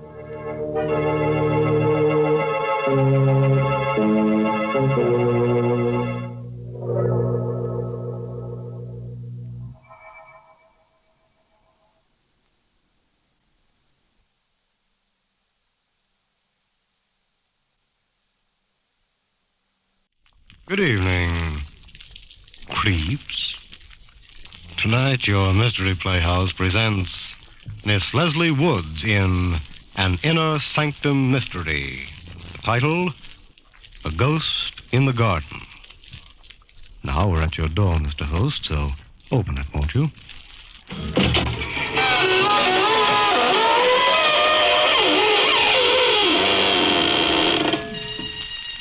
Good evening, friends of the Inner Sanctum.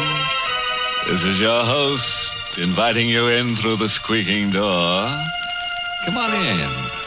Come in, join our happy little community. And if you're not very careful, maybe you can stay. It's happened to some of our nicest people, and believe me, they've never regretted it. As they always say, it's a place to rest your bones. Remember, ours is the only community that has no taxes, no housing problems, no inflation, and no politicians. Of course, it might seem a little dead to you, but that's the idea, isn't it?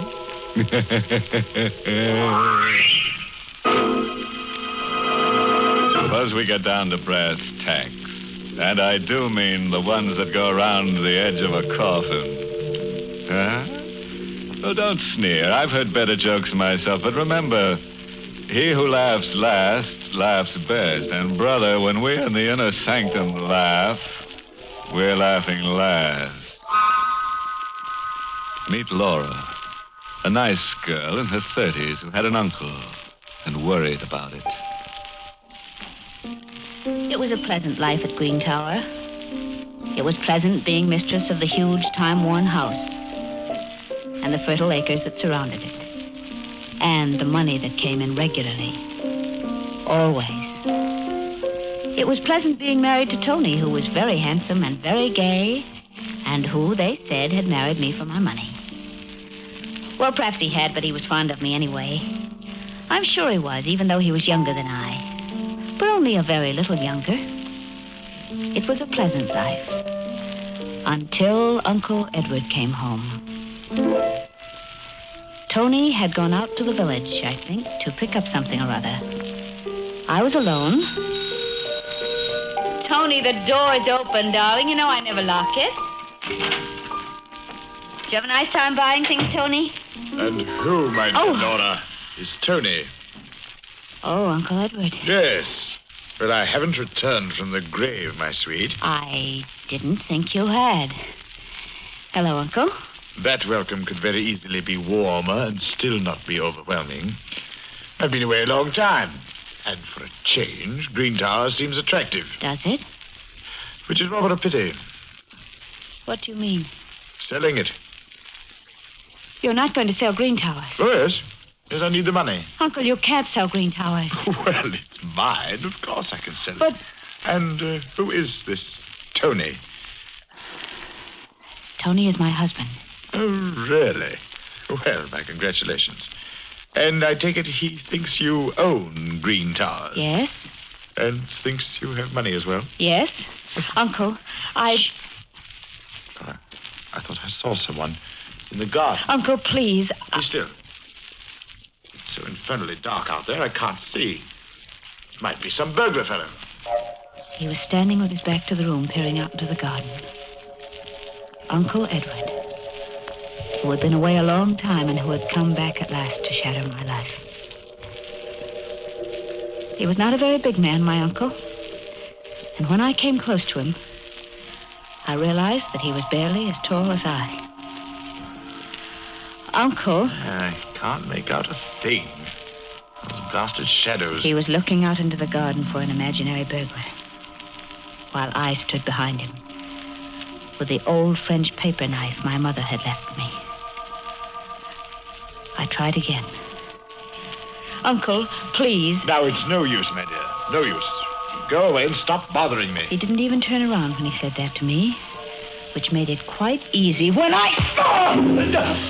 the knife went in smoothly. It kept on going into his back until I thought it would never stop. But the handle broke. Uncle Edward's body stiffened for a moment and leaned back intolerably against the knife. He groaned, and he fell. After a moment, I bent over him. He was very silent. As silent as the dark garden. As silent as death. My uncle had come home more than he knew. He wasn't very heavy. And he didn't bleed at all, which was nice. As I dragged him through the French doors into the softness and darkness of the garden.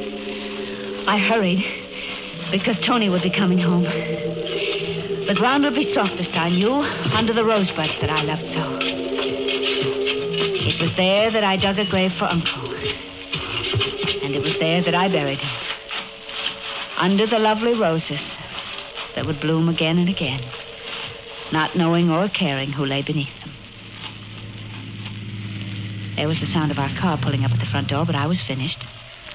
Uncle was under the roses, with a paper knife still in his back. And I was in the drawing room, at the piano, when my darling came in. Oh, my love? Oh, Tony, my dear. Anything exciting happened while I was away?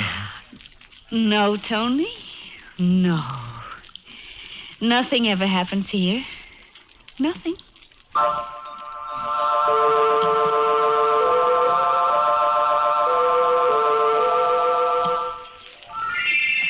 Oh, it's pleasant having breakfast in the garden, isn't it, Tony? Mm-hmm. Except for, look. Oh, dear, Mr. Stokes. Mm-hmm. Or windbag. Well, he's a very nice old gentleman, but he does talk a lot, and... Good morning, good morning. My, what a lovely sight you two make. Charming. Thank you, Mr. Stokes. Well, Laura, your roses are almost as lovely as you are. They're much lovelier, you know that. And where is your Uncle Edward this fine morning? My Uncle Edward? Oh, Laura, you upset your coffee. Oh, yes, I did, didn't I? That was very careless of me. Well, Mr. Stokes, I suppose Uncle Edward is still abroad. Oh, my dear, my dear, I saw him last night here. Here? Well, on his way here, at any rate. I was driving. It was quite late. I saw him coming down the road. Oh, it wasn't Uncle Edward. No? No, well, isn't that funny? Well, I thought I could have recognized him anywhere. It wasn't Uncle Edward. Well, yes, of course. You know better than I, of course. Well, I must be getting old, eh? Well, that reminds me. Mrs. Stokes will have my head if I don't hurry back home. Goodbye, goodbye, goodbye. Goodbye. Who's, Uncle Edward, Laura? My uncle. Well, I could have guessed that. Oh, yes, of course. I mean, my mother's brother. A poor relative? Why do you ask that? Well, you seemed so upset when Stokes mentioned his name. Oh, well, he is a bit. He sponges. I wouldn't have liked him. No, I don't think you would. So, isn't it lucky it wasn't Uncle Edward?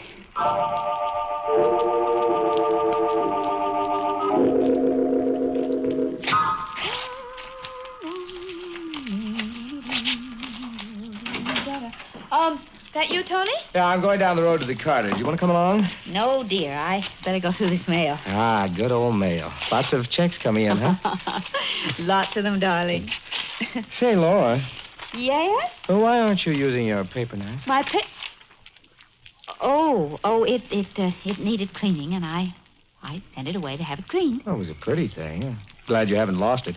But I thought I noticed it around last night. No, I sent it away a few days ago, when I went into town. Uh-huh. Well, I'll see you later. Bye. Bye, until later. And please, Tony, please forget about my paper knife. Please, Tony, forget about it.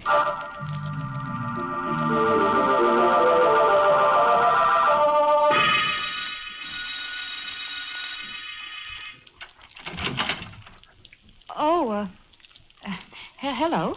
Hello. It'd be the niece, huh? The niece? Mind if I come in? Well, no, not at all. Very nice. Very nice. We like it. Bet you do. Now, where's Ed Cheney? Ed Cheney. You can tell him his old pal Thrail is here and waiting. Oh, well, I'm afraid you've made a mistake. What kind of mistake? There's no Mr. Cheney here. Okay, my girl, this is Green Towers, isn't it? Yes? You're Laura? Yes? And tell your Uncle Ed I'm here and waiting. Well, he isn't here. You got here sometime yesterday. Asked me to come here today. But I'm here. I'm terribly sorry, but he's away. He's abroad. He is not here. Oh. Owes me some money. Oh, he does. Yes, 5,000. I see. I don't care what I say. Why not? All I care about is the money. But I wait for him. Well, you You can't. told me he was coming here yesterday. You say he hasn't come. All right, I'll wait. Oh, well, it might be very awkward. Suppose Yeah? suppose I gave you the money. It would be all right. Then you would go away. You wouldn't wait for Uncle Edward. I'd go away. All right, I think I may have it here. I always keep quite a bit of cash around. Expenses, you know. Yes, I do have it. And here you are, Mr. Thrail. Thanks. Well, you didn't count the money. I trust you. Thank you. You know, I like this part of the country. Do you? Yes. And I've just changed my mind. What about? Going away. I'm getting on in years. Maybe I'll spend the rest of them here. You said you'd go away. I did, didn't I? That was before you gave me the money. Well, you can't live very long on that. There'll be more, won't there, Laura? Hmm? Well, I'd better be running along. Find myself a nice place to live near the village. But, Mr. You see, I know Thrail... your Uncle Edward did come here last night. And he didn't owe me any money. I was trying to get a job from him. Oh. But this way is even better. Hmm? Au revoir. Oh, no. No. Oh, no.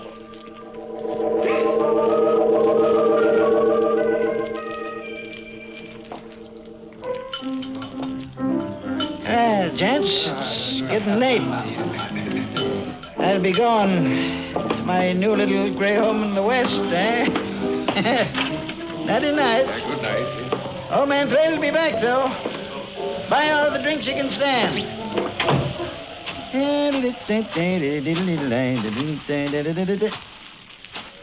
Hey. I didn't see you. You're dark. What you want? I said, what? Don't just stand there looking at... Hey, that knife. What are you doing with that? No, don't! I can't.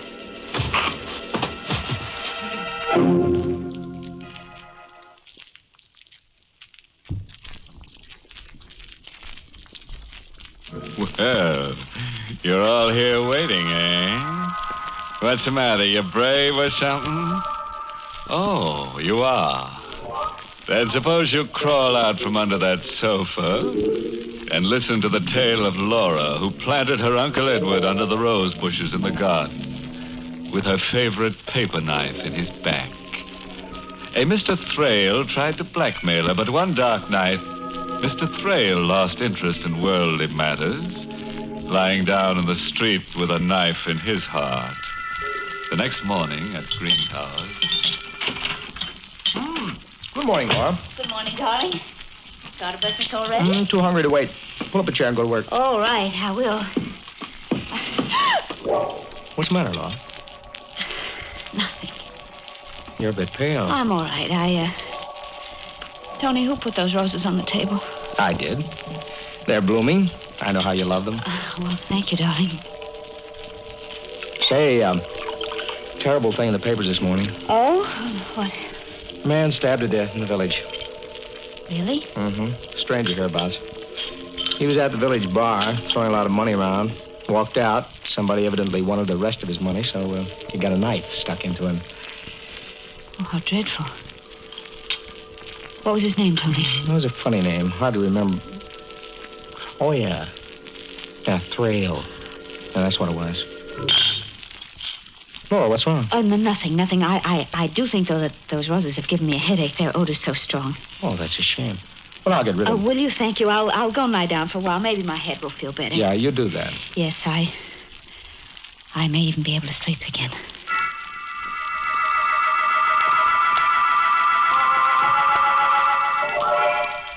Laura, Yes, Doc. stop wandering about the room. Well, I'm just a bit restless. Get your paper knife back from the cleaners yet? Paper? Oh, no, not yet. It's taking them an awful long time, isn't it? Hope they haven't lost it. I hope not. Tony, What? there are no roses in this room, are there? No. Well, then why is the odor of roses so strong? Laura, I'm worried. Why? Because there is no odor of roses in this room.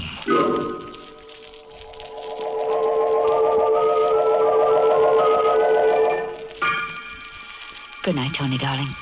Laura, are you sure you don't want me to stay with you at night? No. Run along to your own bedroom. You're not looking well. I'll be all right. Well, yell if you want me. Good night. Good night, Tony. Good night. I'll be all right, if only the roses will go away.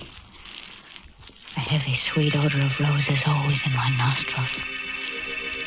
The deadly, decaying odor of roses always in my nostrils.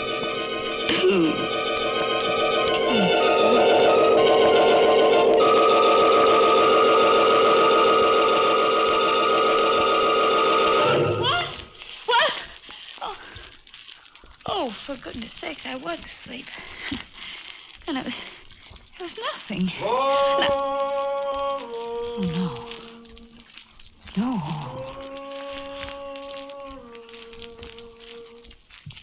Oh, no, I don't hear anything.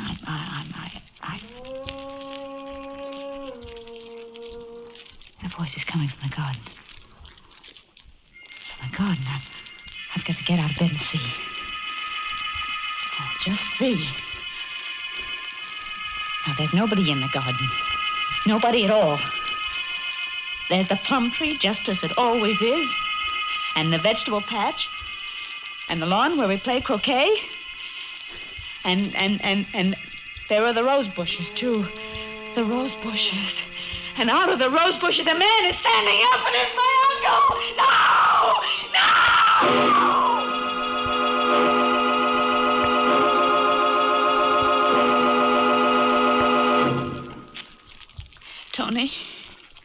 Tony, what did that doctor say? The consultant, I mean. I don't know. He's stopping by in a little while. He seemed a very strange man. Well, psychiatrist often... I knew he was a psychiatrist, darling. Tony, do you think Of course not. Because it's only that I smell roses when they're on. You're not crazy, Laura, and for heaven's sake. That must be the doctor now. Now, you'll be a good girl. I'll see him, and I'll be back very soon. You try to sleep? Yes, darling. But I couldn't sleep. The odor of roses was so terribly strong, and I thought, finally, perhaps if I got out of bed and maybe lay down on the floor where the fresh air from the air conditioning machine was strongest, perhaps there I'd be more comfortable. But... And for a moment I thought it was funny as I crawled about a bit on the floor on my hands and knees until I found the place where the fresh air was supposed to come from. Then I began to laugh. And I laughed and I laughed.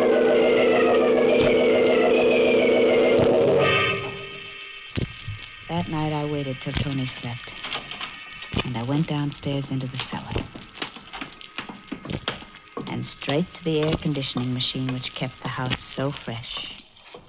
And there, in front of the blower which drove the air through the pipes into my bedroom, I found a little bottle. It was a lovely little bottle with a crest on its little fat belly. and the words, Attar of Roses on it. The bottle, you see, was open.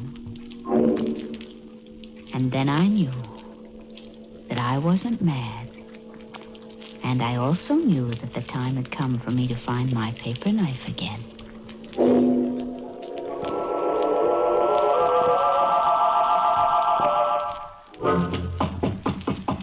I'm awake, Tony. Brought you your breakfast. Thank you, darling. Put it down. I won't eat it just yet. All right. Hey, you had a good night? I had a wonderful night. Tony, I think I'm going to be well again. Good. Help me out of bed, darling, will you? Sure, all right. Just put your arms around me. All right. There, I'm up. Oh, don't be in such a hurry to take your arms away, darling. Hold me close. Oh, Laura, you... Ooh. Darling, I forgot to tell you. What? My paper knife came back. It what? Yes, I have it now in my hand. The hand that's behind your back, Tony. Laura. Yes, Tony, here is my paper knife. You can take your arms away from me now, Tony. It was quicker with Uncle Edward, but I think you'll die anyway, Tony. Get a doctor. Maybe there's a chance. Maybe... Oh, no, doctor. Why? I found the bottle of perfume you had placed in the air conditioner that you were using to drive me mad. Bad luck. Very bad luck, darling. You saw me kill Uncle Edward, didn't you? You were the one in the garden, weren't you? Yeah, saw you. And then when Thrale came, you knew about him and you killed him, didn't you? Of course. Couldn't afford to have you give him money. Money was going to be mine. Oh, Tony, didn't you know it was yours anyway? Everything I had was yours. Why did you have to torture me and try to drive me crazy? You would have cracked it. Then the money would have gone to heirs. Uncle Ed. I played it safe. But you didn't, Tony, did you? Play it safe. Because now you're dying. And when you're dead, I'm going to bury you with Uncle Edward. Right in the garden under the rose bushes. I've already told everyone that you're going away, and you are. But not very far. Although it's far enough, isn't it, Tony? You've won. Thank you, darling. And you've lost. Listen. What? You know what that is? It's an ambulance.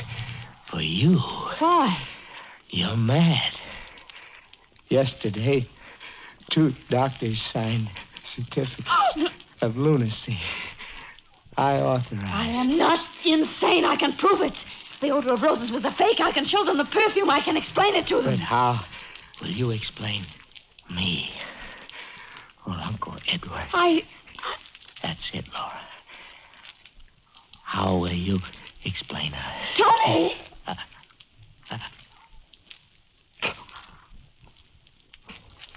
Tony.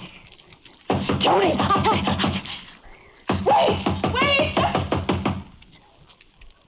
What am I going to do? If I prove I'm sane, they'll hang me. And I don't want to be hanged. But if I say nothing, they'll think I'm insane and they'll send me to the asylum, and I don't want to go to the asylum. And they won't go away. They won't go away.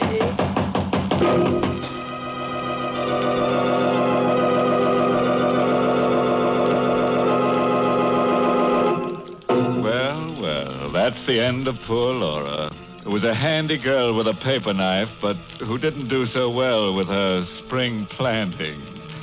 Oh, and while I amble down to Green Towers to find out whether Laura's spending the winter in a padded cell or at the morgue, let me give you a bit of earnest advice. Never plant your uncle in the rose bushes if you're allergic to pollen. You might get a bad case of sleigh fever. Inner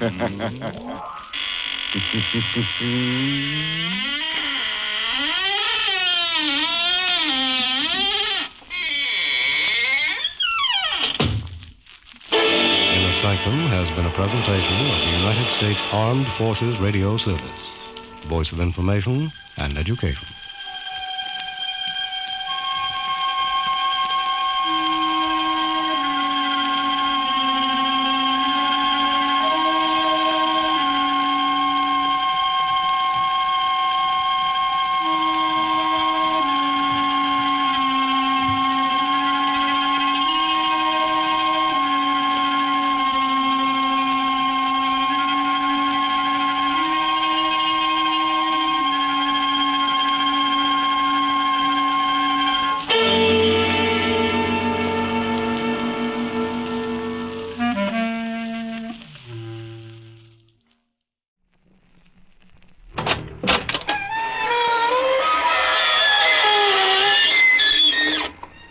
Good evening, you on the other side of the creaking door. This is your host to welcome you into the Inner Sanctum. Well, you may as well relax. Wipe the perspiration off your brow and listen. As the lads who dumped their victim into his own icebox remarked, we'll chill you.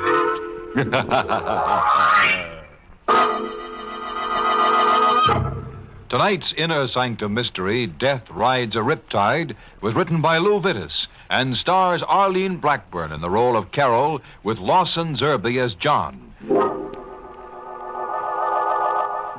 Tonight, we're featuring a jovial little item about a girl named Carol Vane. She married a man whose first wife had been drowned. After a little while, she discovered that she herself was in hot water over her head. It's the night that John Vane has brought his new bride home. Home to the Cliff House above the ocean. Well, Carol? Cliff House is very beautiful, John. Yes, it is. A bit lonely, perhaps. I could never be lonely with you. Oh, darling. Let's go in. All right, dear. A bit musty. We'll get the place aired, though, first thing in the morning. Houses get this way after they've been shut up for a while. Of course they do. Oh, the place hasn't been open since Since Margaret died, John? Yes. John, you mustn't be self-conscious about it. Well, it wasn't very tactful, my mentioning her. John, I love you. Tact doesn't belong. I'm sorry. Darling, the hour's late and your husband... John! It's all right. Just someone with a very bad sense of humor, throwing stones. That wasn't supposed to be funny. John, you've got the stone. Yes. There's something wrapped around it. Paper. Let me see it. No, it Please, wouldn't. John. Well, I don't imagine I could keep it from you indefinitely. Keep what from me? Here's the stone. The paper. It's a note addressed to me, John. It would be. It says, to the new Mrs. Vane. If you listen carefully, you can hear the waves beating against the cliff. The waves in which the first Mrs. Vane died. Did she fall? Or was she pushed? Listen. It isn't signed, John. No. You can hear the waves. I'm sorry. That's silly. But the note was so nasty. You're not to pay any attention to things like that note. You're not to pay any attention. I won't, John. I won't. Can we go to sleep now? Of course. It's true that Margaret was drowned, but it was an accident, wasn't it? Wasn't it, John?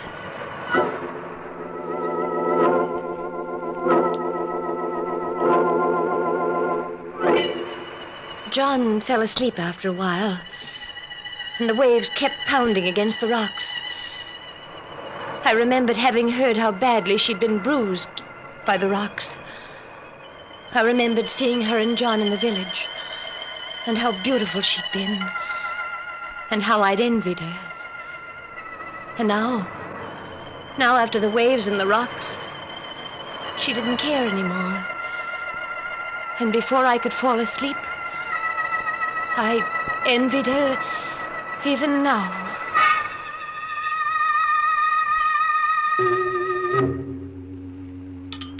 Well, that was a very fine dinner, darling. John, Yes?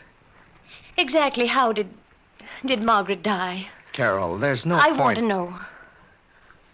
She was drowned. She was a good swimmer. Even good swimmers get drowned. What happened, John? I think it'd be wiser if you'd forget about Mark. All right. There's a beach below Cliff House. It's there at low tide only. A beach and a ledge. Nice place to swim from, the ledge, at low tide. But when the tide comes in, beach and ledge are covered. The tide's strong then, and there are rocks around. Margaret got caught by high tide. That's all. You mean she stayed down below on the ledge longer than she should have? That's right. And that's all, John? What else should there be? I don't know. It's low tide now, isn't it? Yes? I'd like to look at that ledge. Why? Oh, because I'm silly. Because I'm a fool, but... John, I want to look at that ledge.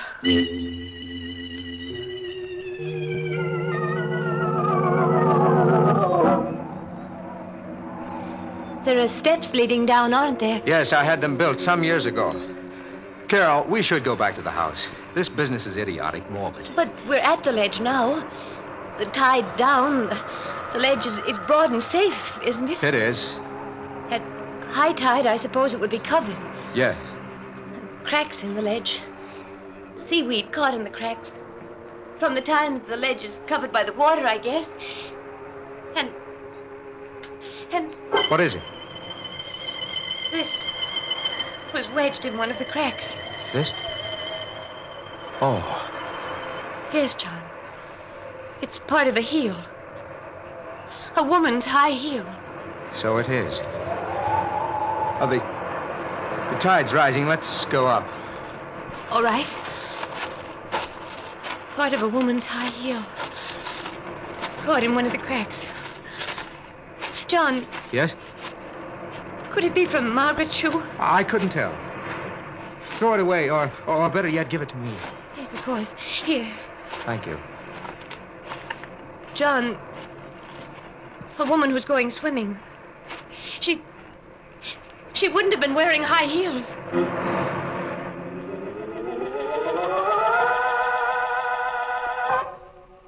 We didn't speak on the way back from the ledge. And once back at the house, John found it stuffy or something, I suppose. He muttered at me and went out into the night. The night that had become so suddenly, of so intense a darkness. John? Oh, wait, I'm coming. Who is it? You startled me, my dear. Appearing there in the doorway, you know, for a moment I thought you were my niece. Your niece? Yes. You're not, of course. My niece is dead. Who are you? Jeremy Mangan, my dear. Mangan? Mangan? Your predecessor, my dear, was named Margaret Mangan. Her father? Uncle. May I come in? For an elderly gentleman like myself, the night is cold. It's cold for me, too. Come in. Thank you. Where is dear John? He's out. Oh, it's too bad. I did want to see him. What about? Money. I hope I don't shock you by my frankness. He owes you money? No, but I think he'll give me some. Why? You're a prying little creature, aren't you? Why do you think John will give you money? My dear, I intend to sell John a letter.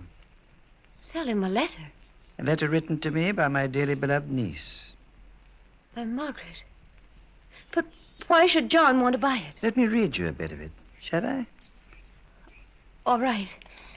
She says in the letter, among other things, yes. Uncle, come for me at once.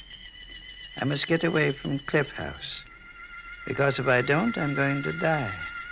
I'm afraid. Please don't think I'm making this up, but I'm going to die. I'm going to be killed. There, I rather think that's enough, don't you? Why didn't you come in answer to a letter? She sent the letter off 2 months ago. 2 months ago, I happened to be detained elsewhere. To be precise, I was momentarily in jail. I didn't get the letter which had been sent to my lodgings until this week. Tragic, hmm? John has nothing to be afraid of, whatever the letter says. My dear, I never suggested he had. But I still feel he'll buy my letter from me. For old time's sake. How much? A couple of thousand will be enough. I'm not a grasping man. If you saw John, spoke to him as you've spoken to me, he'd kill you. A habit of his? I'll get you the 2,000. Give me the letter. Hardly, my dear. Not that I don't trust you. Well, then? I'll be at the hotel in the village. Shall we say tomorrow afternoon? Tomorrow afternoon. Good night, my dear. Oh, it occurs to me, am I likely to run into John? I don't know where he is. Oh, well, the night is dark, and I dare say I'll manage. I did mention cash, didn't I? But,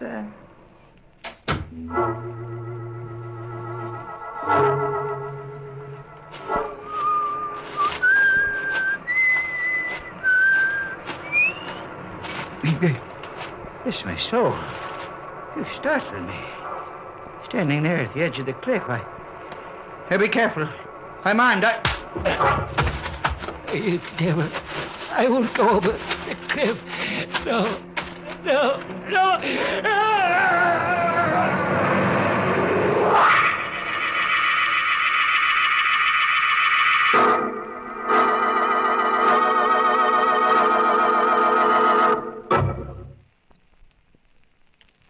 Well, here we are, back again with Carol Vane, who married John Vane after his first wife had been drowned.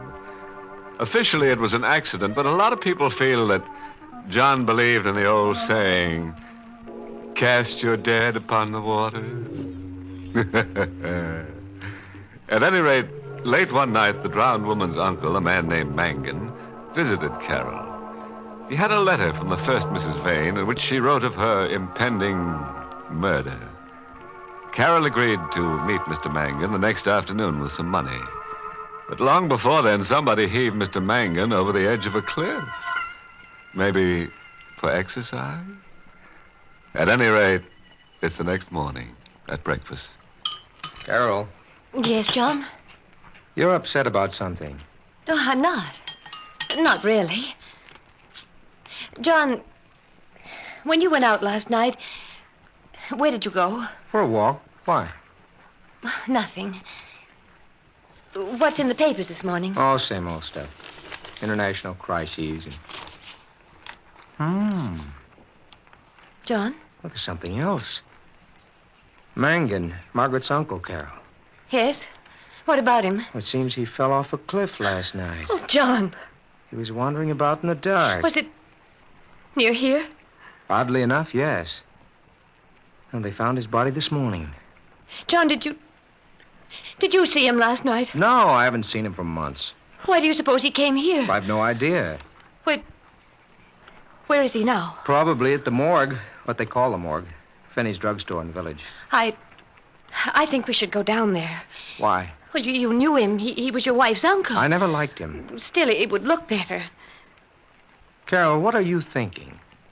How his death, his accidental death, fits.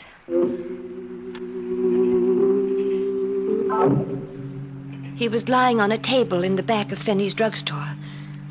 The fall hadn't marked him much. Nobody had gone through his things yet.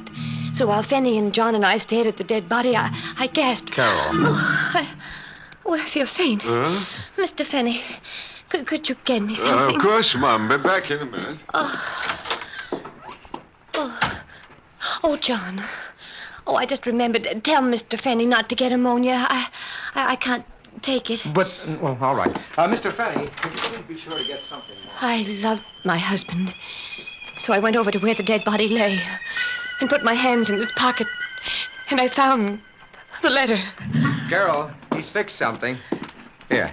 Oh, thanks, John. You're white. Shaking. Well, maybe this stuff will help. Feel any better? A little. If we can leave now. Of course. Carol. Yes? What did you take from Mangan's dead body? I told him nothing. I lied. Later that evening, he went upstairs. There was a fire burning in the fireplace, and I threw the letter in. Carol, what's that? What? In the fireplace, that paper. Oh, nothing. Just wait. I think I'll take a look at it before it John, burns. please don't. Carol, let go of me. No, John, I love you. I don't care. Carol, I want to get that paper. I don't want to hurt you, but Oh, no, I must get it. There. Oh, it's all burned, John. All but a tiny piece. A tiny piece of paper. The end of a letter. Signed Margaret. A letter from my wife. My dead wife. I didn't want you to see it. Why? Because in it she wrote silly things. What kind of silly things? I don't remember, John. You got the letter from Mangan after he was dead. How did you know he had the letter, Carol? I didn't know. You got rid of Fenny and me so you could get at Mangan. Carol, how did you know Mangan had a letter from Margaret? He told me.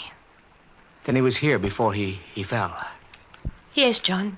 Did he tell you what was in the letter? No. Did you read the letter before you burned it? No. Then why did you burn it? Because I was jealous. I still am. Of everything to do with Margaret. You loved her before you loved me. You're telling me the truth, Carol? Why should I lie about it, John? Why?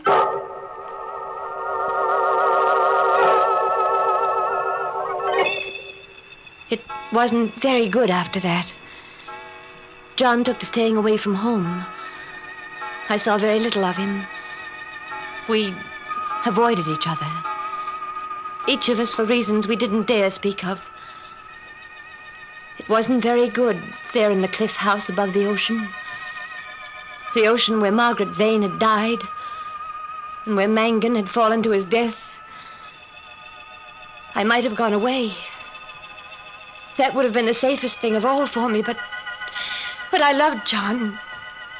I hoped. And in hoping, I was betrayed. John? Yes, my beloved, John. Oh, I'm glad you're home, even though... Even though the hour is too late to be respectable? Oh, I don't care. There's a lot you don't care about, isn't there? I don't know what you put on quite an act, don't you? About not knowing. But you do know, don't you? I do know what? That my wife, my first wife, was murdered. John. Yes, it's out now. It's been said now. Margaret was murdered. They don't have to whisper about it in the village anymore. I'll shout it at them. I won't listen to you. You think that'll make it right, huh? It won't, my love. Because you see, the fishing boat Evangeline is back. Fishing boat? It's been away for 3 months. The men on board didn't know about Margaret's death. They know now, and a couple of them remember something. What do they remember? Seeing Margaret on the ledge just before the tide turned. But the trouble is, they're prepared to swear that Margaret wasn't alone. John, that doesn't have to mean anything. Look at me, John. It doesn't mean anything. Carol, what was in that letter you burned? I didn't read it. John, you're hurting me. What was in that letter you burned? Oh, let me go. I'll tell you. Thank you. Margaret was afraid she was going to be murdered. Yes. I rather thought so. That was why Mangan had to die. John, I'm leaving. No, you're staying. Here with me. You're the only wife I have left now. You're insane. Am I? That's a thought. Hadn't occurred to me before. I'll think about it. I won't stay. Why not? I'm afraid. Are you? Get away from my desk. No, you keep a gun here. Yes, I have it now. You wouldn't shoot me. You love me. I do, John. But it's no good anymore. I'm going away. You're mistaken. Don't come any closer to me. You're not going away. You're never going away, Carol. John, if you take another step, I'll... You'll what, my precious? Oh! Oh.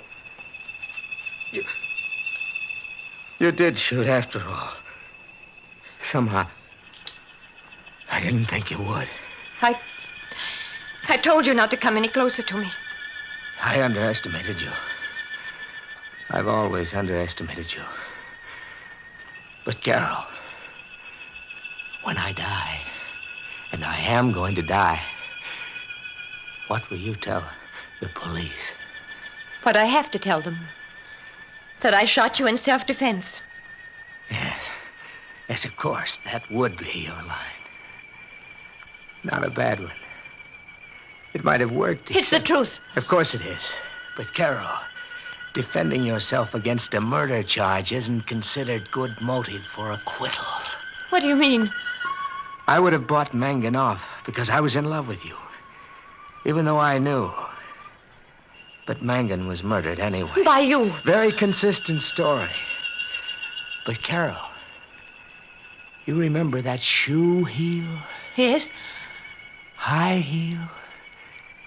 Woman's shoe. You know where it is now? No. On the ledge, down below, in the crack where it was before. And the police are going to examine that ledge once again. Now they've heard the story of the fishing boat people. That has nothing to do with me. Carol, Margaret never wore high heels. Never. Something wrong with her feet. So the heel has to be yours. My beloved murderess.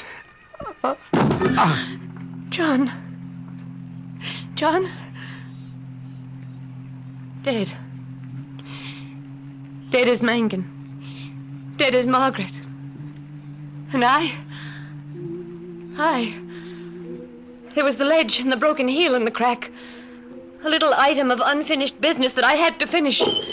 Mangan was dead and the letter burned. I was safe there. John was dead and his knowledge dead with him. I was safe there. The men on the fishing boat hadn't seen the second figure on the ledge clearly enough to identify. I was safe there. There remained only the heel broken off one of my shoes when I hit Margaret. And I'd get it before the police did. And I'd be safe there. The tide's coming in. The ledge is still above water.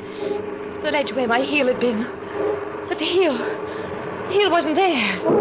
Maybe I mistook the place. The ledge is broad. I began to hunt over it. There isn't too much time. The tide's coming in. The riptide that had battered Margaret against the rocks. The heel was down there someplace, and I had to find it, and I couldn't. And the waves began breaking over the ledge. The water began creeping over its surface.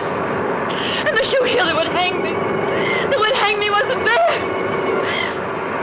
Suddenly I realized John had lied.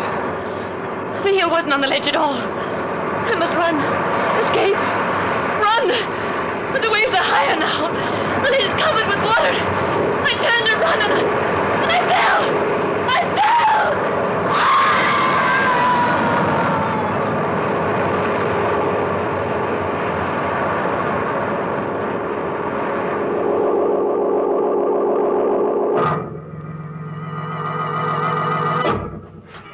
Well, there went Carol Vane.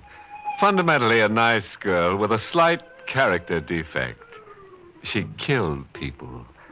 Of course, her reasons were the finest. She only wanted to get married. Unfortunately, she'd never learned the old proverb. As you make your dead, so you must lie about it. She tried, but she was tripped by a heel.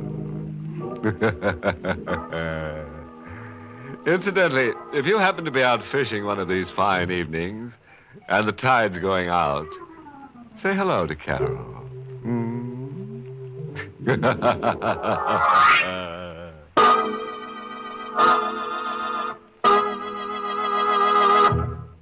We invite you to join us again next week at this time for Inner Sanctum. This is the United States Armed Forces Radio Service, the voice of information and education.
Good evening, friends.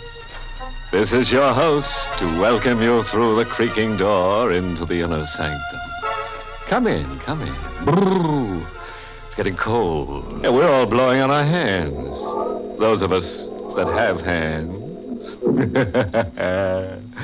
One character who hangs his sheet in our happy little inferno got frostbite so bad we had to amputate his leer.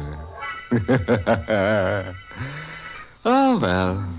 At least the big freeze has brought us one blighted blessing.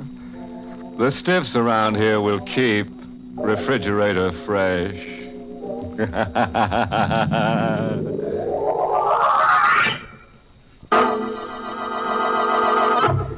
Tonight's Inner Sanctum Mystery, Murder Faces East, was written by John Robert and stars Carl Swenson in the role of Steve with Charlotte Holland as Selina.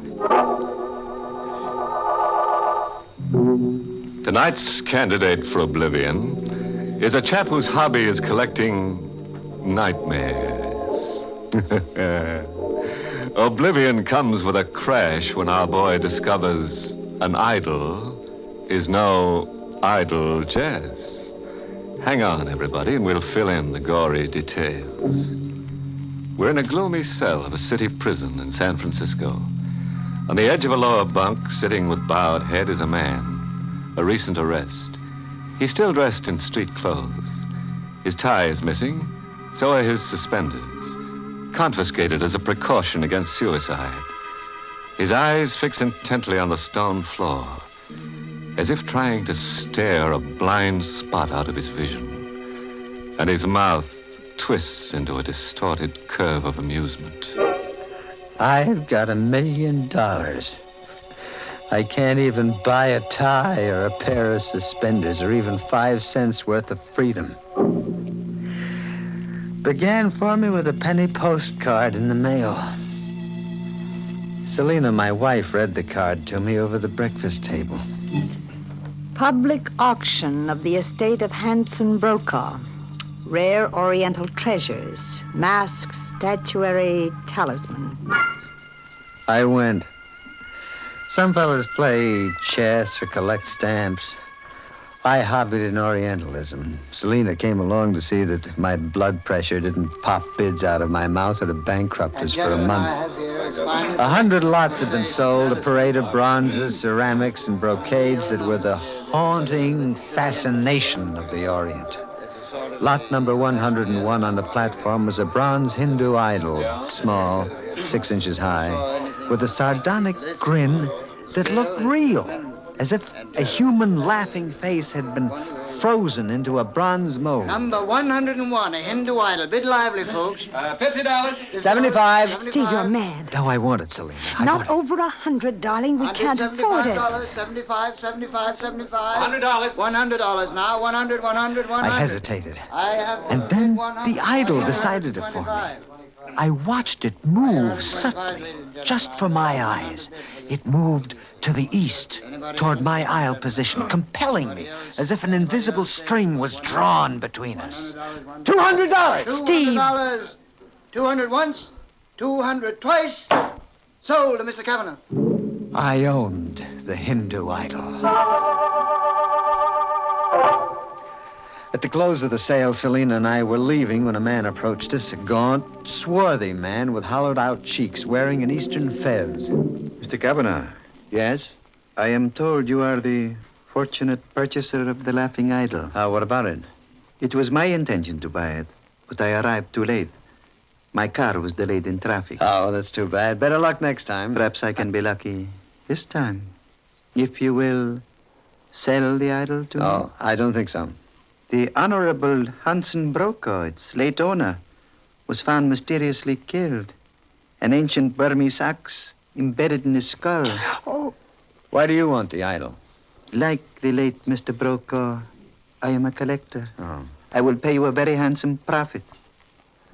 How much? $5,000.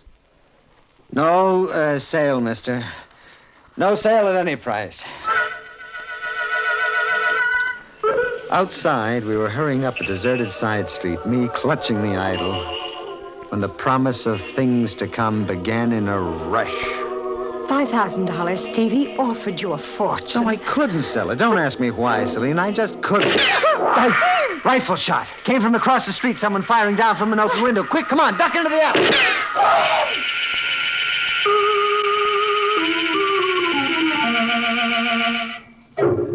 Somehow we got home alive and whole. Selena went to bed in tears. Her brother Howard, who lived with us, coaxed the story from her. I hate to play patsy between a man and his wife, Steve, but isn't possession of that idol kind of borrowing trouble? We don't know that, Howard. Someone tried to kill you. There were 2 rifle shots from a window. That's all we know. We don't know that they had to do with the idol. Someone did offer you $5,000 for an idol you picked up for $200. Now, how about a little sense? Get rid of it, Steve. No. That idol was on the auction stand facing the middle aisle when the bidding began. And I was sitting on the side aisle. When I wanted to quit bidding, it moved to the east, toward me. See, I was meant to buy it. I was meant to own it. I was meant to own it. I set the idol on a strip of oriental silk in the center of my desk and sat looking at it, studying it.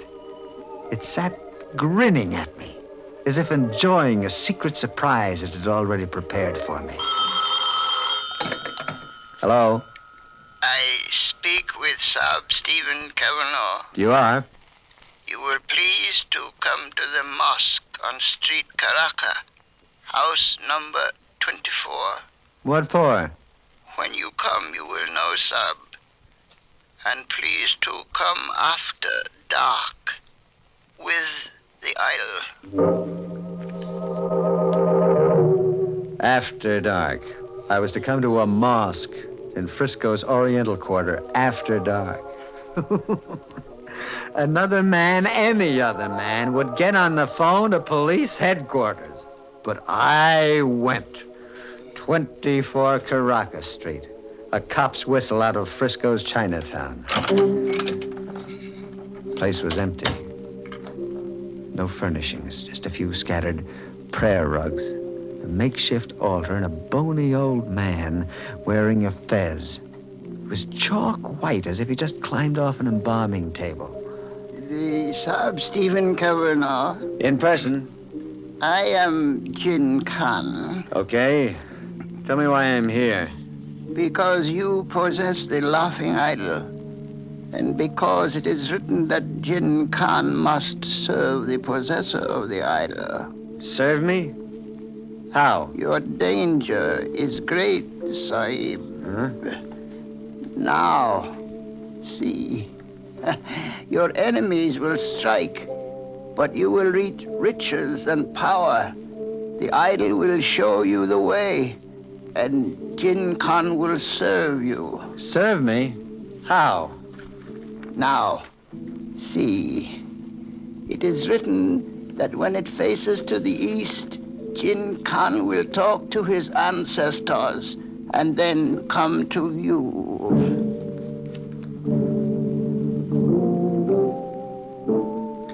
I wrapped the idol up and left.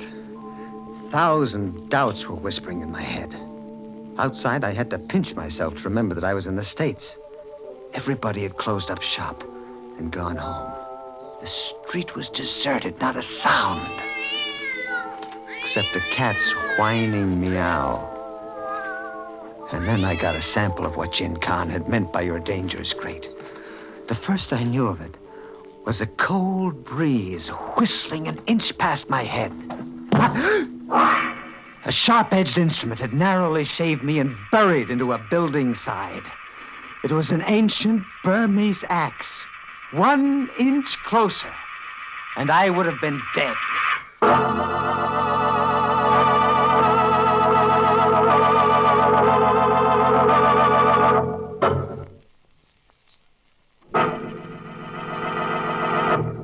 Nothing like a hobby. Keeps you mentally fit to be tied. But what gives? A chap buys an auction sales bargain and some creep applauds him with a blast of gunfire. And to top it off with a hand-tooled coffin lid, a second creep chirps bravo with an axe. Looks like that Hindu idol is going to make Saab Kavanaugh permanently idle. Let's see exactly how said retirement is accomplished, shall we? I sat around at home for days with the idol right in my view. My wife, Selena, avoided me. She suspected my sanity. I was moving the dark ages right into the middle of my home. I watched the idol for hours, hypnotized by it. It sat grinning at me. And then I saw it move to the east. A gong I'd once picked up in an eastern bazaar and hung in the foyer of my den sounded. Sahib Kavanaugh. Jin Khan. How'd you get in here? There are informal ways, Sahib. The idol faces to the east. Yes. Right under my eyes, it moved. I have spoken to my ancestors. Now I will offer you the second of my humble services, Sahib. The second? What was the first? The axe that buried harmlessly into the wall when you left the mosque. You lived, Sahib. That was my first service. And the second? What's it? It is written that the Chandra ruby will fall to you. What is the Chandra ruby? You will know, Sahib, when you seize it. On this paper, you will find your instructions. Go after dark. Goodbye, Sahib. I opened the paper. It was a message scribbled on old rice parchment. A drawing like a surveyor's map with some writing on it. It said, Mount Fiore Cemetery. The drawing was a picture of an exposed coffin, and in it was a figure trussed up like a mummy in a sarcophagus, and markers showed the exact position of the grave, and an arrow pointed to the left eye of the corpse. That night after dark, feeling of omen tying my spine into knots, I stole into the Mount Fiore Cemetery. Storm was threatening. The grave had no markings, no tombstone.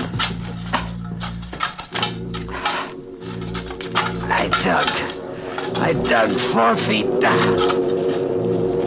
I reached the coffin.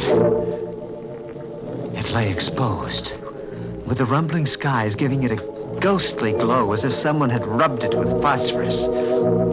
I wedged the edge of a pick into a side and pried it open.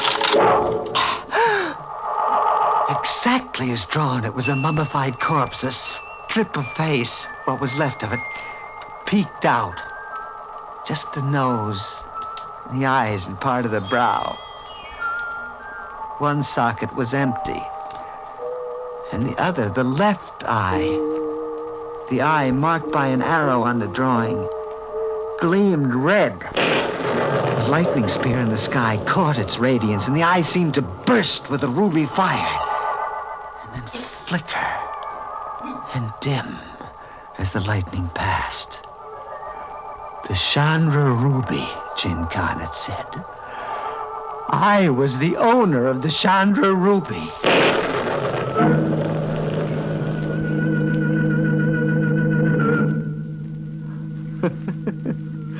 A rare Oriental ruby set in the skull of a corpse. Well, I didn't swallow that. Going home, I dropped into Saperstein's jewelry store for an appraisal. Rubies, as you know, fluctuate in value. Well, yes, I know, but just give me an approximate idea. Is it worth, say, $1,000? You can safely multiply that figure by 50, sir, for an approximately fair price. $50,000?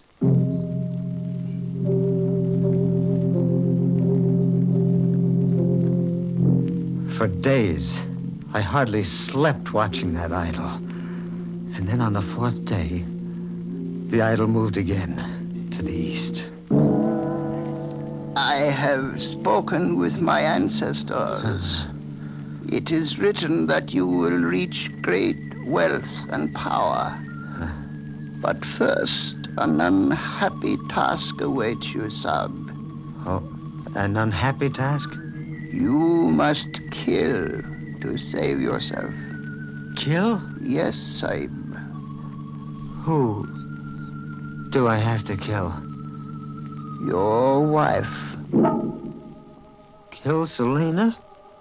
No, that's insane. Why? To save yourself. Her hatred for you rages in her mind like a fever. Her wish to destroy you is overwhelming. Selena kill me? No, I don't believe that. It is so written. Search her mind, Sab, and you will know. Search her mind and convince yourself. Jin was gone. Murderer or be murdered. That was something to swallow. Search her mind, Jin Khan had said twice as if there were a clue in his speech. Search her mind. How? How was I to search her mind so that I could know? I thought about it hard all through the evening. And then, her diary. Selena kept a diary faithfully. I found her diary in a drawer of the night table. Selena was fast asleep. I thumbed through it noiselessly, reading into Selena's secret mind. Jin Khan was right. Selena lived only to hate me. A page written just the day before proved it. The unbearable agony of life with Steve. The bleak, sick days and the terror.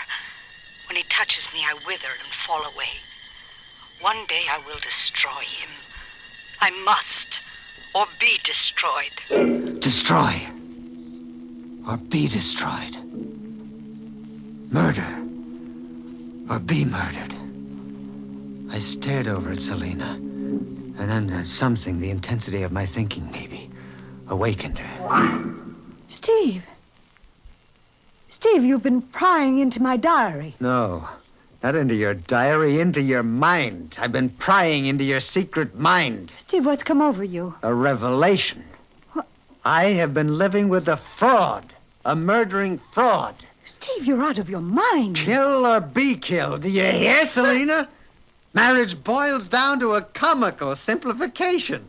Kill or be killed. Murder or be murdered. Isn't it funny, Selena, huh? No, Steve, no!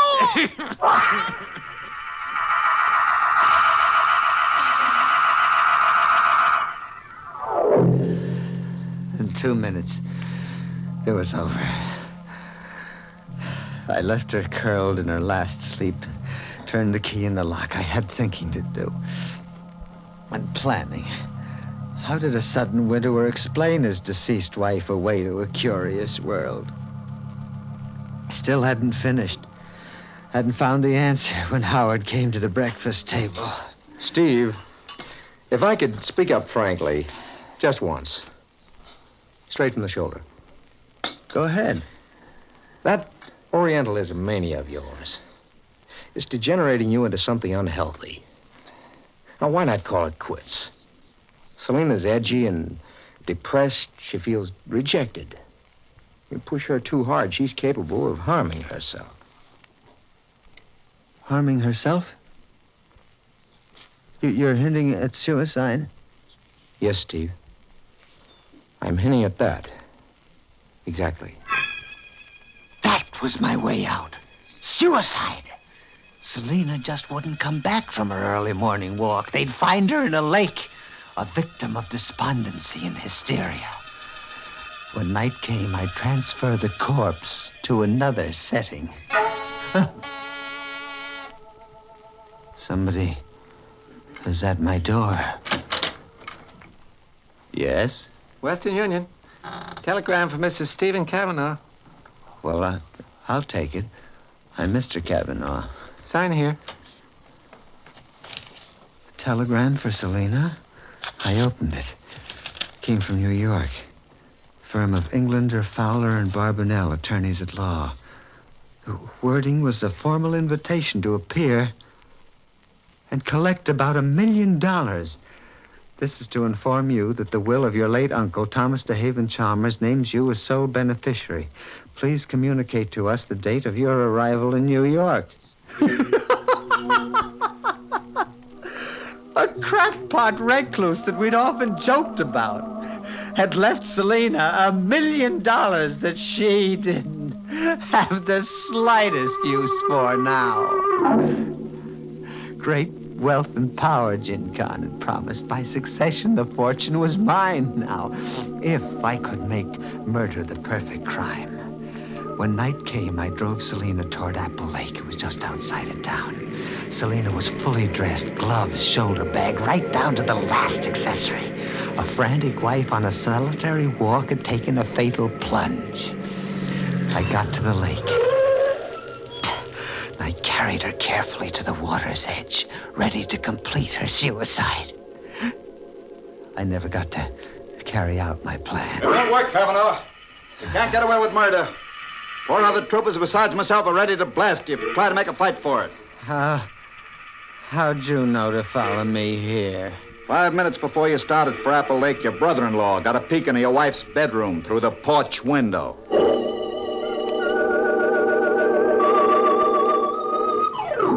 I'm in a city prison on the first lap that leads to the electric chair. Cavanaugh. Yeah? That hysterical yarn you blabbed at the prison stenographer when we brought you in. Yes. We checked every detail. Nothing checked. Okay, so I'm nuts. I had a nightmare. We stopped in at Saperstein's jewelry store, just for the sake of routine. At Saperstein's, your zany story suddenly rang true. Oh? We ran into as ingenious a plot as I've ever encountered. An ingenious plot? It was at Saperstein's that your brother-in-law, Howard, purchased the stone you called the Chandra Ruby. Howard? Mm-hmm. We got a confession out of him. Why? To capitalize on your weakness for Oriental bunkum. It was worth investing $50,000 for a genuine ruby. Worth forging entries in your wife's diary and putting you through the paces as he did. All to sell you the idea of murdering your wife. He knew an uncle had died in New York. That after Selina, the sole heiress, you came. That after you burned for the murder of your wife, he came. But Jin Khan. A hired stooge. Like the man who offered to buy the idol from you after that auction sale. Everything that happened to you was staged from a script prepared by your brother-in-law. And you played leading man, as if you were born to the role. Sucker.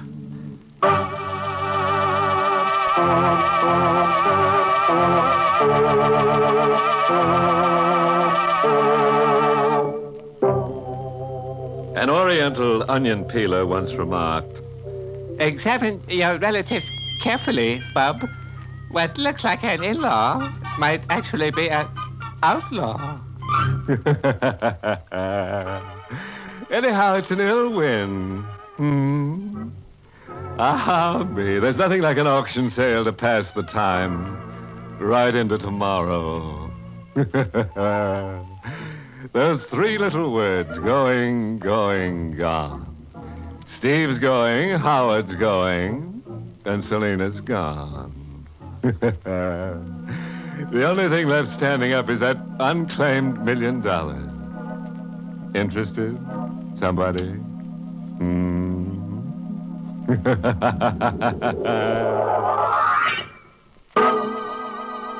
This is the United States Armed Forces Radio Service, the voice of information and education.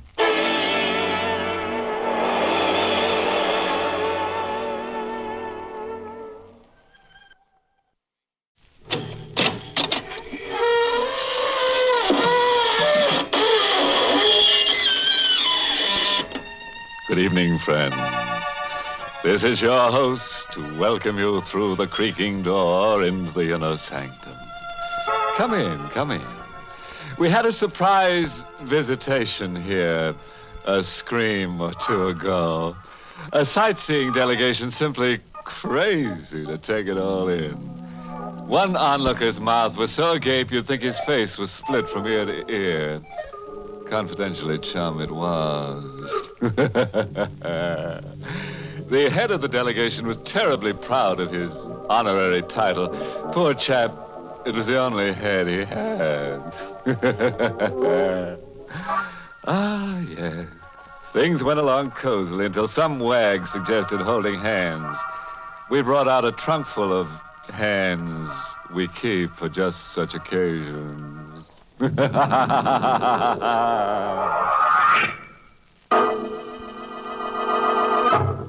Tonight's Inner Sanctum Mystery, Between Two Worlds, was written by John Robert and stars Mason Adams in the role of Sam, with Ann Shepard as Connie.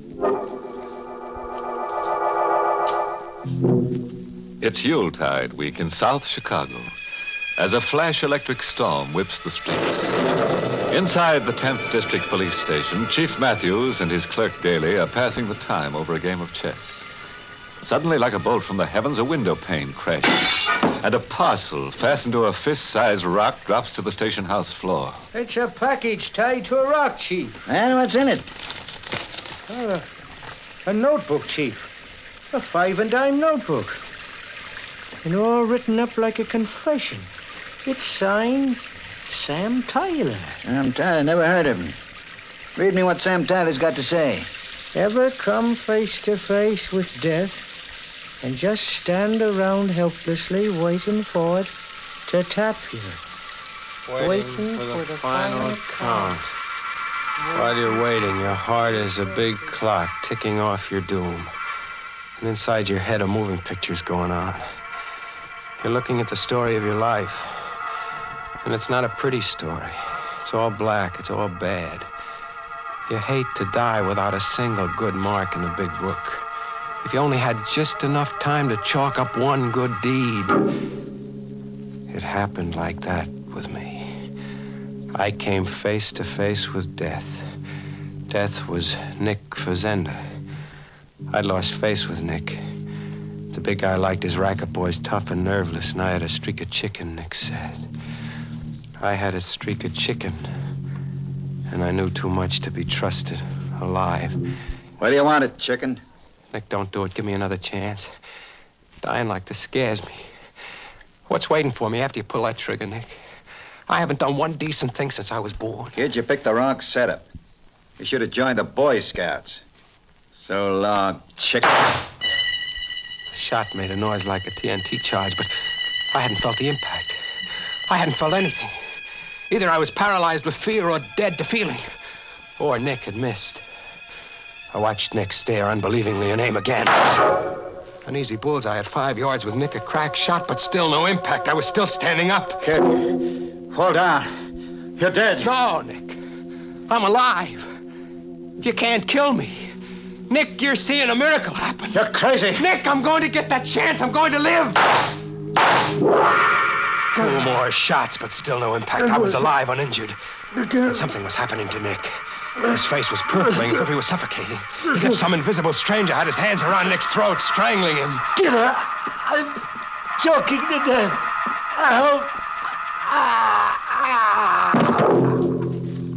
Nick was on the floor. I watched the color wash out of his face, watched him go rigid. I crouched and listened to his heart. Not a sound. Not a murmur. He was dead. Nick had dropped dead. I'd seen a miracle happen. I hopped a midnight freight heading east. I was in a boxcar loaded with crates of eggs, still sweating over my narrow escape, when I got a spooky feeling that I wasn't alone. I lay still, choking back my breath with my hand tight around Nick's gun. You have no need for the gun, Sam. How did you know my name? I know all about you, Sam. Put down your gun. It's up and the trigger is cocked, so no tricks or you're a goner. A goner. It's too late for that, Sam. I am a goner already. What kind of crazy talk? I died, Sam, just 1 year ago. You're your own ghost. Get your hands up high, Mr. Whisker, so I can frisk you. I reached to frisk Slopper's pockets for a rod, but there was no one to touch. I was only grabbing at empty air. I told you I died 1 year ago, Sam. I saved your life tonight. I gave you your wish. Your chance to do one decent thing before you died. Did you mean the promise you made? No. Scram. You drive me crazy. And you lied in the face of eternity. I'll have to recall the time given you. What do you mean, recall the time? You're living on borrowed time, Sam. You were meant to die by Nick's first bullet. You remember how Nick died? Yeah. All of a sudden, he couldn't breathe. Felt like his lungs were gone and his heart was calling quits. Like you're beginning to feel now. What? Like I can't breathe. I'm choking. My lungs are exploding.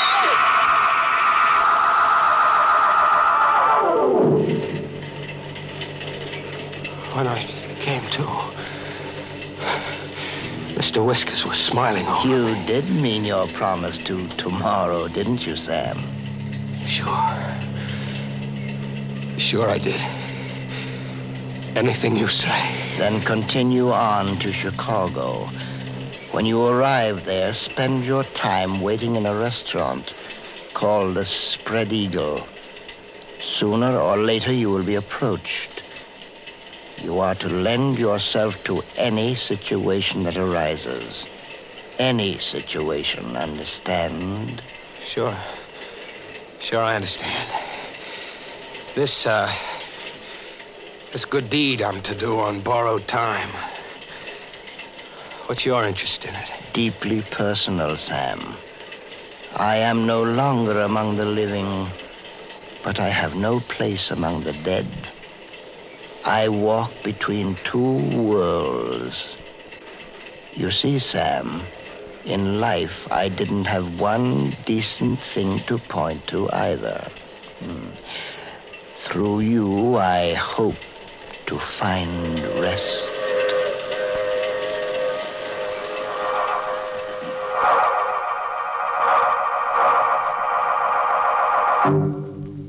In Chicago, I tried to get Mr. Whiskers out of my mind.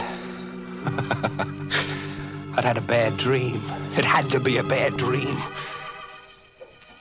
I went to the Spread Eagle, afraid not to. I just sat like a frozen mummy, ordering ham sandwiches I couldn't eat and coffee I couldn't swallow, and listening to downbeat piano music. Mind if I join you? Pull up a chair. I'm Tresca, Sam. You know my name, huh? I know your name and all about you. Where you come from, your record, and Why, you're on the lam. You know all about me, too, huh? I've watched you. I had a confidential operative check into your pedigree. What for? Well, frankly, because I need just such a person as you. For a certain venture I'm involved in.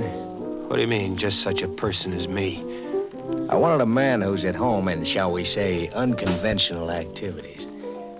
A man I can trust because he doesn't dare go to the police or even to the underworld. Then I'm your man, I guess. You definitely are.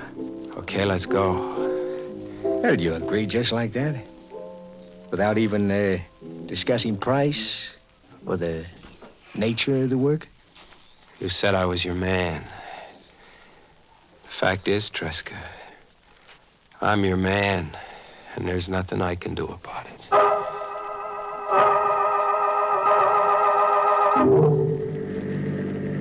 This is our destination, Sam. Here? In the middle of nowhere? Up that footpath over there, say 1/8 of a mile, you'll find a private lake. I own it. Hooray for you. Yeah, thank you. And there lies your first chore. Behind us on the floor of the car is a burlap sack. Its weight, I would estimate, is 118 pounds, more or less. What? We've been riding a corpse around. We have. You're to carry the burlap bag and contents up that footpath to the lake and drop it in there. And without tears, Sam.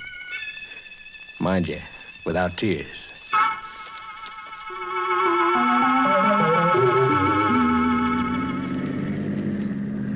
From this point on, as the saying goes, we're in business, Sam.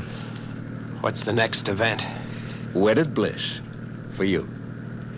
I'm to get married? You are. Tomorrow evening, you'll call on your radiant bride-to-be at this address. 15 Cantilever Walk. Yeah. And try to look more cheerful, Sam. Love comes but once into every man's life.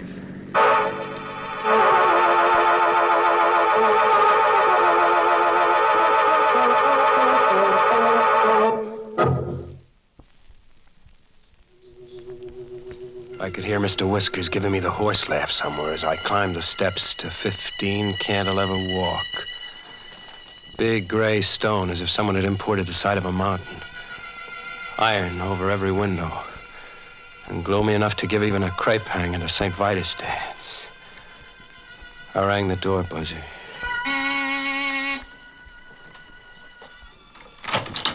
Hi, Sam. Do I kill the bride before or after the ceremony? Make yourself at home, Sam. Wander about.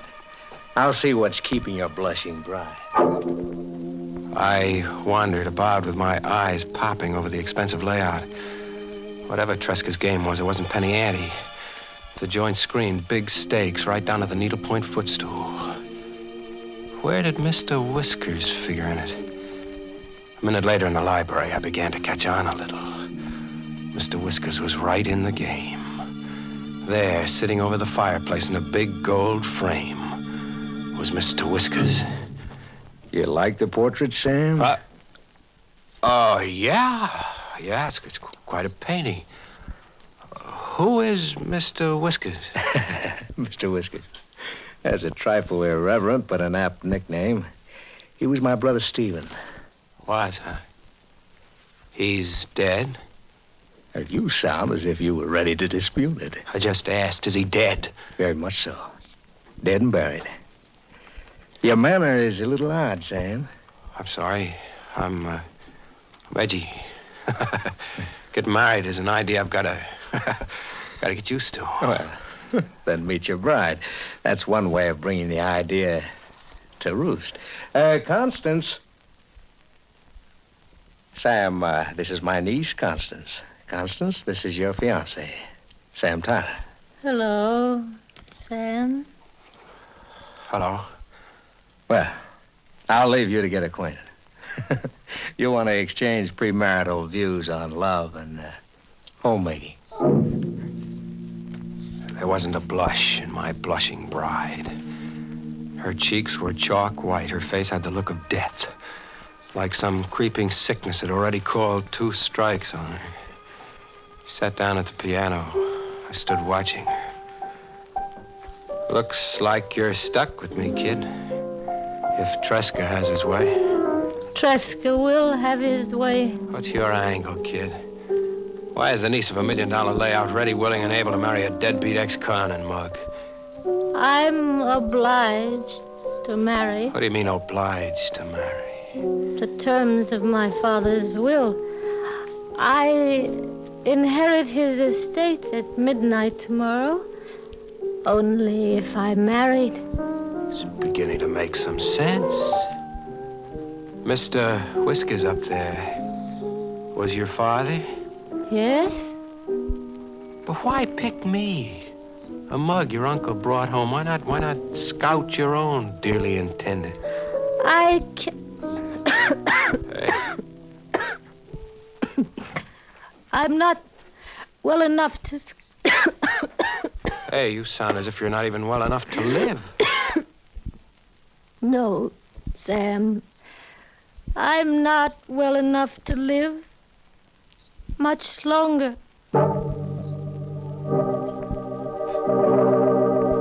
We were married, with Tresca and a scrub woman standing as witnesses. I shacked up in the big jail at 15 Cantilever Walk. I was the legal husband of an heiress, but I wasn't congratulating myself on my good luck. There was a hidden gimmick somewhere. I pried. I searched Connie's room. I found the hidden gimmick in a lady's handbag. The handbag was crammed with the usual junk girl stock, a powder case, lipstick, nail file, comb, plus a driver's license and a Christmas Club bank book. But they weren't in Connie's name. The name on them read Ann Powers. I got it as fast as I read the name. The girl was a ringer, another patsy in Tresca's game. You needn't feel too guilty, Sam. What? I left my handbag where you could find it. I had to look. Tresca killed his niece and hired you to stand in for her. You gonna deny that? No, How did you come to fall in with Tresca? I was in a restaurant. Tresca came along and hired me. My life, Sam, every bit of it hadn't been good. I couldn't die, leaving it all bad. You wanted to do one decent thing before you died. Yes, yes. You made the wish, and Mr. Whiskers appeared and took you up on it. He sent you to Tresca, and Tresca hired you. You're gonna tell me that's what happened? You're hurting me. Is that what happened, I asked? No! I don't know anything about this obsession you have with Mr. Whiskers. What good deed can we do around here, kid? Tresca murdered his niece to steal the estate for himself. We're just pawns. Hooray for Tresca. Connie's father left the money to charity. If his daughter failed to marry, Constance refused to marry. She wanted the bundle to go to charity. Yes, to atone for her father's past. His life hadn't been much either. $1 million to charity, that's a lot of squaring up. That could be our one decent act, yours and mine, Sam. Make Tresca's scheme fail. Quite an ambitious undertaking for newlyweds, huh? Tresca. Oh, now, don't you two look at me as if I were another supernatural or occult visitation. I entered through a secret sliding panel on the north wall. I overheard your odd tete-a-tete simply by donning earphones. The room is wide. You don't miss a trick, huh? What's the gun for? What are guns for? There was a charge like stale air exploding. I spun around but didn't drop. This was where I had come in. Tresca, like Nick, could empty his gun point blank, but he couldn't rub me out. It was exactly where I had come in. There in front of me, Tresca was getting the same dose Nick got. His face was purpling as if he was suffocating. As if some invisible someone had his hands around Tresca's throat. Having trouble with your breathing, Tresca? I can't breathe. I choked to death.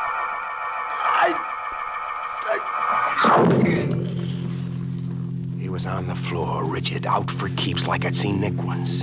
Is he dead? Deader than a doornail.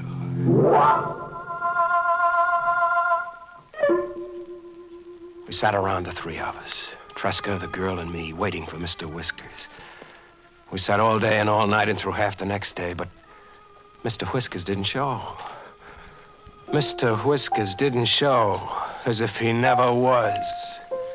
Sam, What? he exists only in your mind. You're waiting for a man who died a year ago. How do you explain that to yourself? I don't explain it.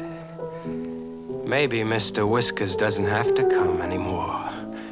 His job is done. One last thing, and our job is done. What? One last thing, Sam? The cops. We tell them what gives and hand $1 million over to charity. That's the one decent act, the purpose that brought us here. It's the purpose that brought you here. I just hired out to Tresca for pay. What about that wish you made on the docks, kid? It was different on the docks.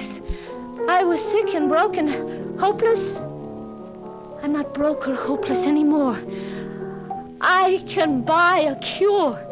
I can take a trip, spend money, all kinds of money, have a good time I never knew. I can laugh. You're saying we shut up and keep the estate between us. Why not? In a way, we earned it. It's no good, kid. I've got a promise I've got to keep. A promise you made to a ghost. My promise to tomorrow. What if you can't keep that promise because I won't let you? What if I won't let you cheat me out of my one chance to live? How? Like this? She backed away from the piano with Tresca's gun in her hand. The gun is no good. I don't kill, kid. You saw how I don't kill. That was before, Sam. You do kill now. No, kid, no!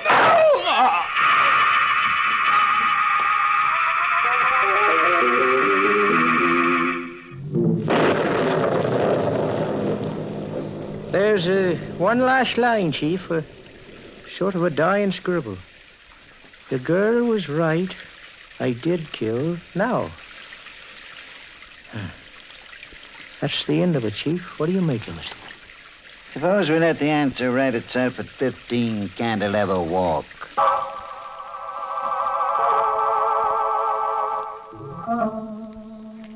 Well, the confession is the McCoy, all right. That's Sam Tyler on the sofa, Tresca on the floor, and there's the girl out cold, still holding the gun. Got any pulse? No, she's dead. No visible cause, Daly. Just dead. I'm getting a faint pulse on Tyler. Sam. Sam Tyler. What? You the police? Yes. The girl shot you and you just about bled to death. We know the whole story, Sam. So the girl got to do that last decent thing after all. The girl didn't do anything. Her heart blew out after shooting you. We read your confession down at headquarters. My confession? Yes. This 5 and dime notebook. Yeah, see it? It was tied to a rock and tossed through the window at headquarters. You wrote it, but what we want to know is who delivered it.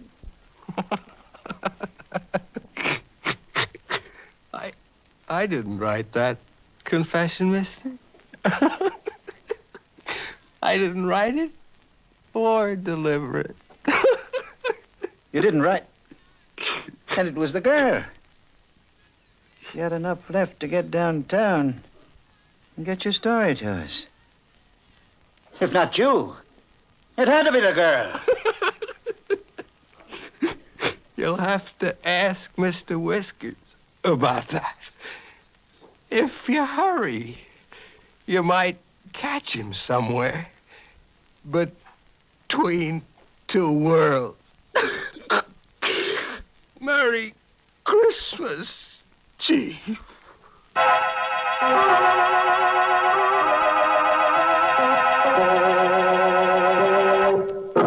An irate taxpayer just told me the state of Illinois intends to mail a bill to Mr. Whiskers for that broken police station window. They're busy digging up a dead postman so he can speed delivery of the bill out of this world. Sad about Tresca. A perfect plot gone to pot because his brother, although kaput, wouldn't stay put.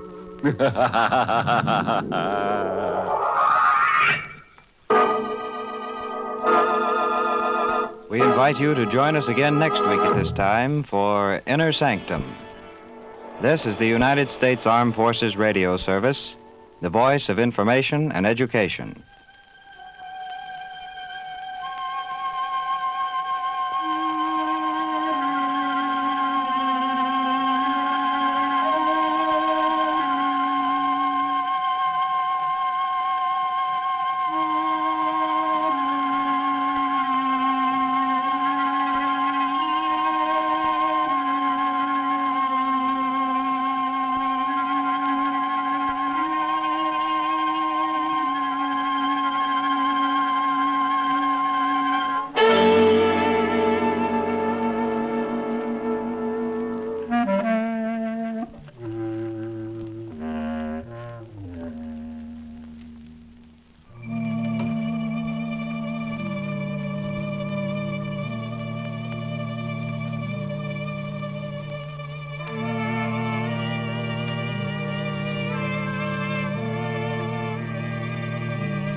Good evening, friends.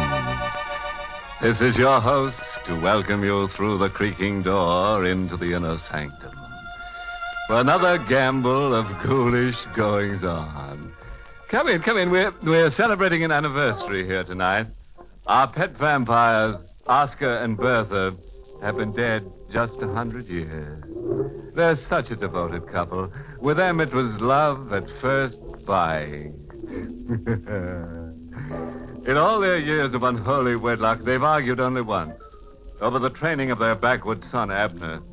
Oscar blames the little vampire's shyness on Bertha. She kept insisting that Abner was much too young to be taught the facts of Dad. Say, you should see the new home that Oscar just dug for his family, complete with hot and cold running victims.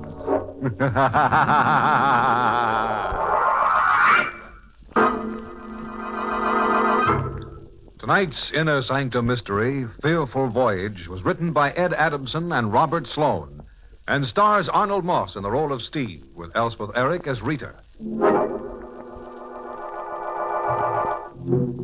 All right, folks. Set for another saga in the sanguinary. Well, make yourself comfortable. Sit right next to me. Here, in this coffin. And don't worry about the price of the seat. There's no cover charge. Well, now let's get to the story as it's told to us by Steve Chapman. Flashes of lightning rip through the black sky in angry silver streaks. A snarling wind whips the sea into a jagged, tossing mountain range of gray water. The fishing boat founders on the reef, its wooden sides crying out against the punishment of the lashing waves. And there on the deck of the dying ship, the lone fisherman faces the relentless fury of the elements. Doesn't have to be this way. She can save me, but she won't. She just stands on that rock up there and looks down at me and laughs. This is just the way she wants it. She just stands up there and laughs at me because she wants me to be as dead as she is. Oh, if I could only go back. It was only 2 days ago. Just 2 days ago. If I could only go back to where I was 2 days ago.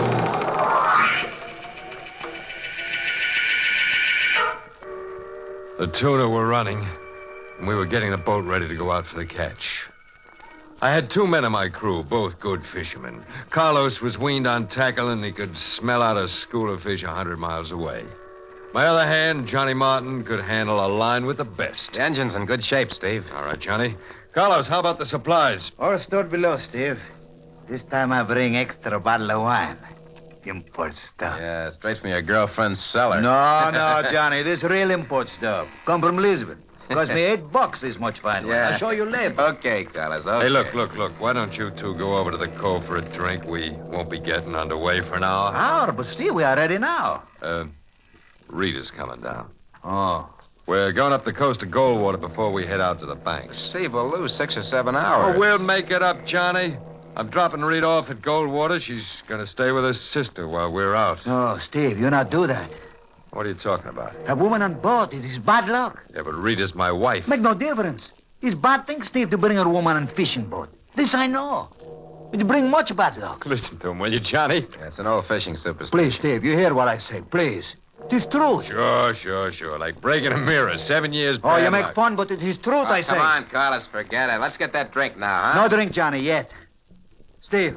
Yeah? You will bring wife on boat? Sure I will. You don't think I fall for that hokum, do you? You bring wife? Then Carlos does not go. Hey, now, wait a minute. Carlos does not go. It will be bad trip. He does not go if you bring woman on this boat. Carlos wasn't kidding. And Carlos was too good a hand to lose. I quieted him down, and he and Johnny went over to the cove. I was down in the cabin when Rita came on board. Hello, Steve. She stood in the doorway holding a suitcase. Every time I looked at Rita, it was like I was seeing her for the first time. She was always new and more beautiful than ever. Young, alive. That's why I tried so hard to hold on to her. What are you looking at? You, just you, Rita. Something wrong with me? Wrong. You're about perfect. Oh, aren't you going to take my bag? Rita, Yeah. you can't come on the boat to Goldwater. Why not? Carlos. Carlos, what's he got to do with it? Well, he won't sail with me if you come aboard. He says it's bad luck to have a woman aboard. Now, I know it sounds foolish, Okay, that's the way it is. but Rita, it isn't that I don't want you. All right, I said it's okay. Rita, What? you go to your sister in Goldwater like you promised? Sure. You promise? Oh, will you stop it? Will you let me alone with that promising business? Well, Rita, it's only because I love you so Yeah. much. I just want to get you out of this town while I'm away. I know you're young. I know it's no fun waiting weeks while I'm away. I don't blame you for going to those dances. You don't blame me. That's nice of you, real nice.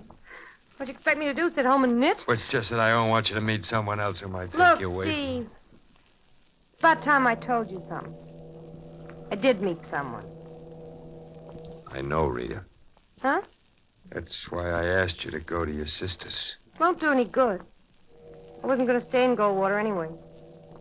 I won't be around when you get back, Steve. Oh, Rita, Now please. don't. Let's go. Rita, you gotta wait for Stop. me. You're mussing me all out. Now let's No, go. not until you Get promise your hands me. off of me. I said I can't stand it when you touch me. Oh, Get Rita. your dirty hands off of me. Sick of the way they smell of fish. Always pulling me, always grabbing. Makes my stomach turn. All right. I promise you I give up fishing. This will be my last trip. I promise. Only you gotta wait. Wait! I wouldn't wait another 2 minutes. I always hated you. From the first time you put those hands of yours on me. I only married you because I needed somebody to take care of me. Oh, no, don't What do you you say think that. I married you for? Because you're young and handsome? Stop, Young Pete. and handsome. Ooh, that's a laugh. Did you ever take a look at yourself in a mirror? A good look? Stop, Pete. Stop, Pete.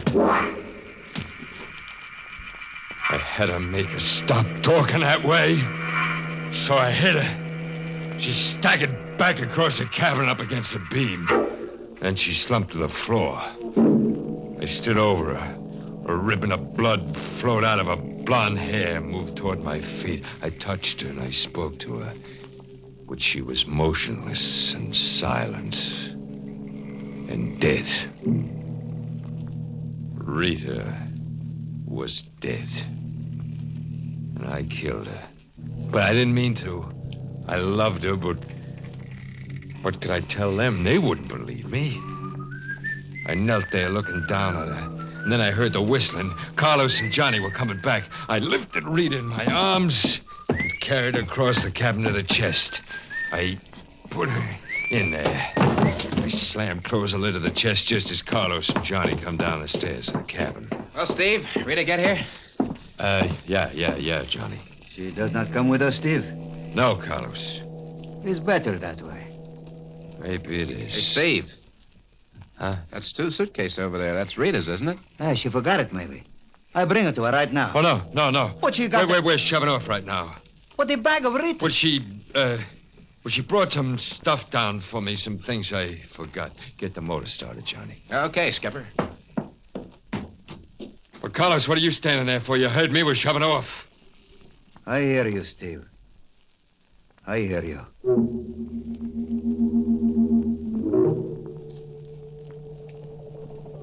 I didn't leave my cabin. I didn't sleep. I just sat there for hours, my eyes fixed on that chest. I wanted to open it and look at her again, but I couldn't. I just sat there. We were only out 10 hours when things began to happen. The radio's shot, Steve. Well, fix it, Johnny. I can't. The power supply's burnt out. It's a funny thing about that. I just put a new condenser in day before yesterday, a brand new one. It's funny, for no reason it should burn out. I was never a superstitious man, but peculiar things like that. And that was only the first.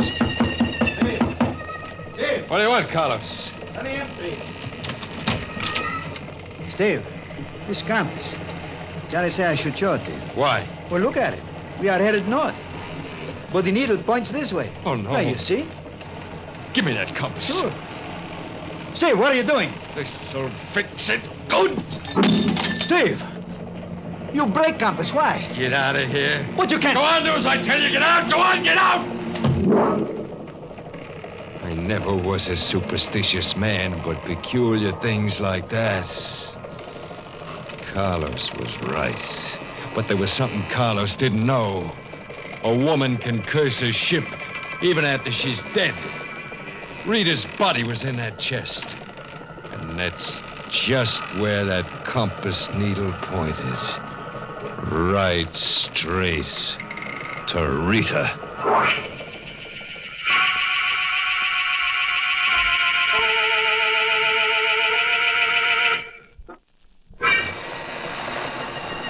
Superstition become a fact. A real living thing. I had to get Rita's body off that boat before something really bad struck us. I put the body into my sea bag and carried it up on deck. It was a bright moonlit night, clear, except for one dark cloud that hung just above our mast. Hello, Steve. Carlos. Oh, you come on deck, Steve. I'm glad. You feel better, eh? Thought you were in your bunk. No, I do not sleep, Steve. That sea bag. What about it? What you do with it? Well, why? Is it any of your business? Well, you only ask, Steve. Well, it's, got some of my old clothes in it. Yeah, some old clothes. I was gonna dump them overboard. Will you let me see what you have in the bag, Steve? Well, I told you I only got some. But you all the time give me old clothes. Some very good. This coat I wear. I take before you throw it away, you remember? There's nothing in here you can use. Well, how do you know? You don't let me see. I told you there's nothing in here for you, nothing that's any good. Now, will you get out of here? Huh? Look. What's the matter? Look on the deck. It comes from that bag. Blood. Steve. You're dripping from the back you hold. I made some kind of an excuse. I told Carlos I cut my shoulder, then I threw the bloody shirt into the sea bag. After Carlos went up to the deck house where Johnny was at the wheel, I threw the bag over the side.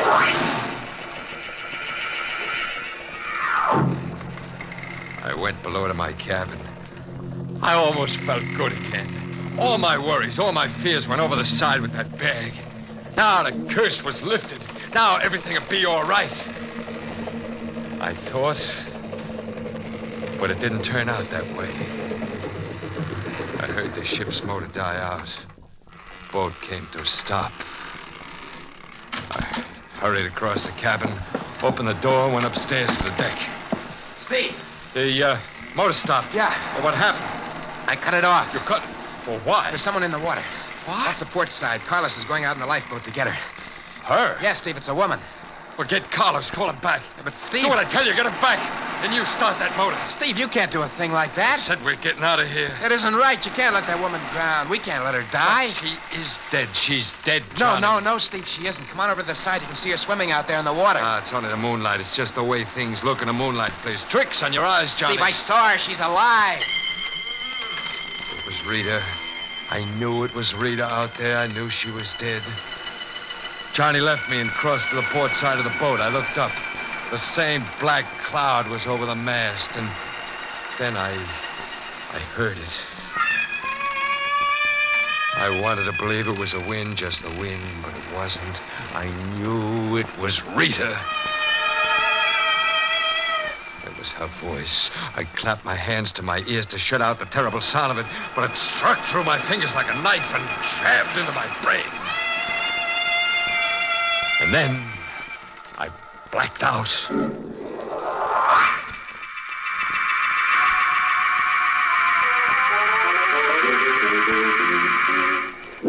Oh. Here, Steve. You drink this wine. Carlos. You fall downstairs. You get sick, eh, Steve? Yeah, Carlos. I get sick, I guess. We have woman. Huh? She's here. Woman? Oh, yeah. Now, I remember. Carlos. You brought her on board? Yeah. You know what that means, Carlos. You told me yourself it's bad luck. I know, but this we cannot turn. We cannot let the woman drown in the sea. Yeah, but she couldn't drown. She was dead already. I tell you, she was dead. I know Do I look dead to you? Carlos. Well, do I? I go up to deck house with Johnny. No, Carlos, don't leave me here with her. You talk to her. No, Carlos, come back. You're afraid of something, Steve. Is it me? You're dead. Now, why do you keep saying that? Well, because, I know you're dead. I would have been, but Carlos and Johnny saved me. Well, you don't look the same, but that's a trick to fool them. I know who you are. No, you don't. Yes, I do. And I know why you come back, Rita. My name isn't Rita. It's Edith. Edith Lawson. I told the whole story to Johnny and Carlos. My plane crashed into the ocean. That's simple. They believed it. Because they don't know. You can trick them. Steve, you're sick. I know why you come back from the dead. You want to see me destroyed. You can't fool me because I know who you really are. You seem so sure of that. Sure, it's that dress you're wearing. I remember it, Rita. I gave you that dress for your birthday. I had to get her off the boat again, some way. Johnny, that fool Johnny, told her to rest in his bunk. If I could only made him understand somehow. I went up on deck. The superstition was being fulfilled right in front of my eyes. The black cloud above the mast spread itself out into a giant blanket, snuffing out the light of the moon and the stars. Cold wind came moaning out of nowhere. I had to do something before it was too late. I went forward to the deck house where Carlos was at the wheel. Carlos, yeah, he would understand. I don't understand, Steve. What do you try to say? That woman, Carlos, she's cursing this boat. Look how it's blowing up. Yes, Steve. Big storm coming. Well, she's doing it. It's because she's on this boat. We'll all be killed. Nothing we can do, Steve. Yes, there is. We can get rid of her. Steve! Don't you see we gotta? If we're gonna come out of this storm alive, we gotta get rid of her. Oh, not a thing like that, Steve. Carlos, listen to me. I'm gonna tell you something. That woman, she's not who you think she is. She's my wife, Rita. No, Steve. Yeah, she is. Rita, come on board before we left port. I lied to you. She didn't go back on shore. I killed her. And it's a trick. The dead who return can play tricks. But there's one sure thing I know her by. That dress she's wearing, I gave it to her as a birthday present. Steve, I gave the woman that dress. What? She was wet. I look in your closet and cabin for something for her to wear. I find the dress in Rita's suitcase. What? In the suitcase, you say Rita bring your things, Steve. Well, then... I knew when I see the blood fall on deck from that sea bag. Well, you never said anything. She was a bad woman, Steve. No good. But she's come back, Carlos. No, Steve. Rita's dead. She's come back. I tell you, she's down below in Johnny's bunk. She's bringing this storm on. She's going to have us all killed. I know what we'll do, Carlos. No, Steve. You want to die? This bad thing to kill. I have it all planned. You throw a blanket over her so Johnny won't hear a scream. Steve, please, I cannot do this. I have a piece of lead pipe in the cabin. I'll take care of the rest with that. No, Steve. I will not help you. No matter what storm brings, I will not help you kill. I had to do it myself. The passageway to Johnny's bunk was dark. As I got closer, I could hear her breathing. Then I threw the blanket over her. And as I held the blanket down, she started to kick and struggle. Then I raised the pipe and...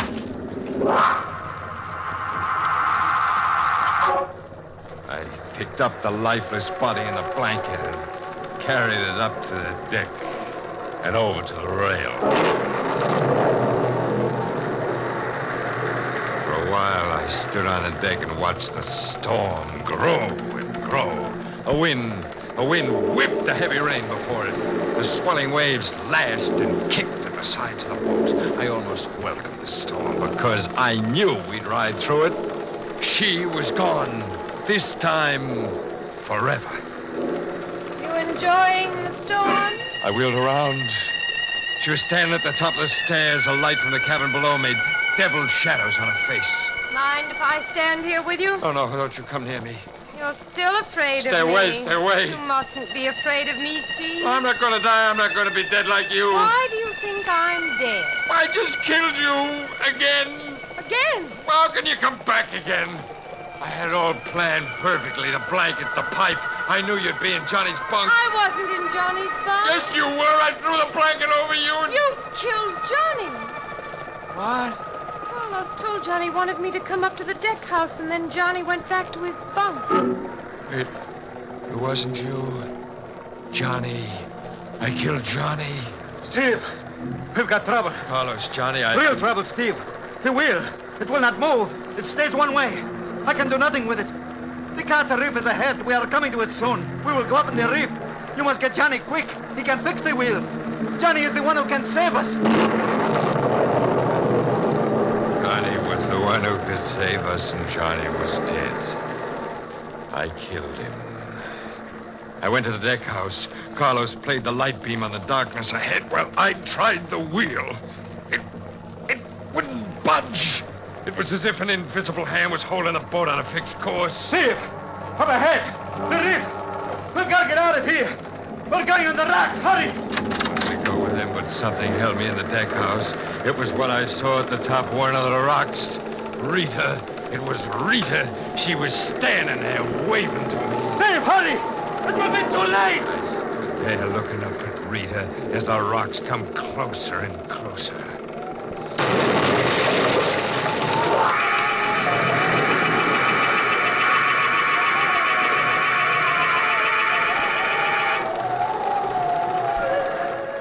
Oh! Steve, you hurt bad. Yeah, pretty bad, Carlos. Got to get me out of here. I tried, Steve. I cannot move the beams. The boat's going under. You can't let me die like this. I'm sorry, Steve. I can do nothing.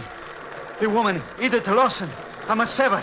She's hurt too. I must get her in the lifeboat. Carlos, don't leave me. Goodbye, Steve. Goodbye. Carlos, please come back and help me.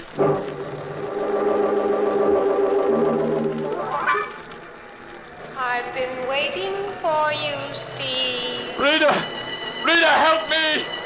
Come down here and get me off this boat. Oh, I couldn't do that, Steve. Don't you remember? It'll bring bad luck if a woman comes aboard a fishing boat. She can save me, but she won't. She just stands up on that rock up there and looks down at me and laughs. This is the way she wants it. She wants me to be as dead as she is.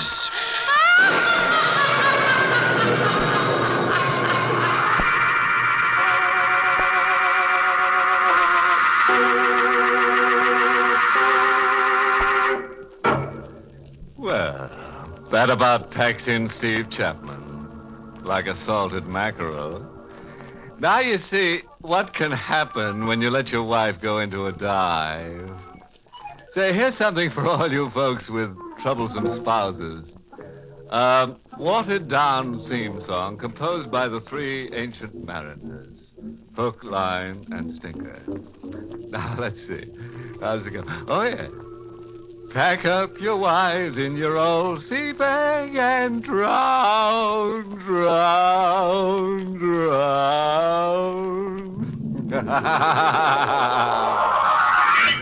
Good night. Pleasant dreams.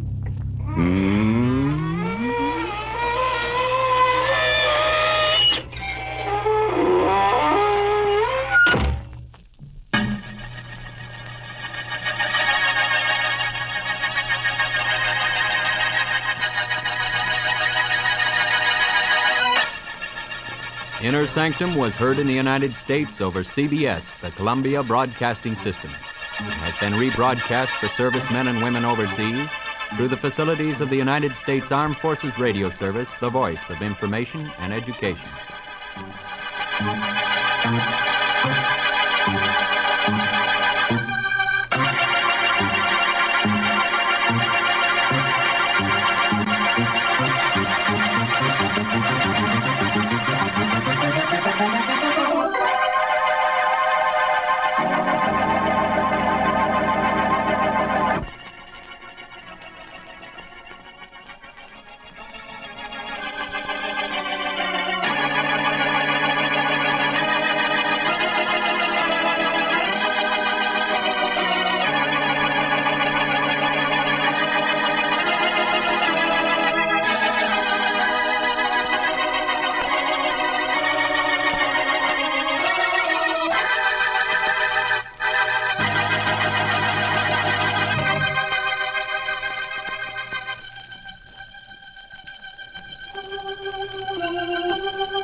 Good evening, friends. This is your host to welcome you through the creaking door into the inner sanctum. Come in, come in. Fell over a word this morning while cleaning the ghosts out of the attic. Longevity. Means living on and on without a stop. Just dug in for keeps.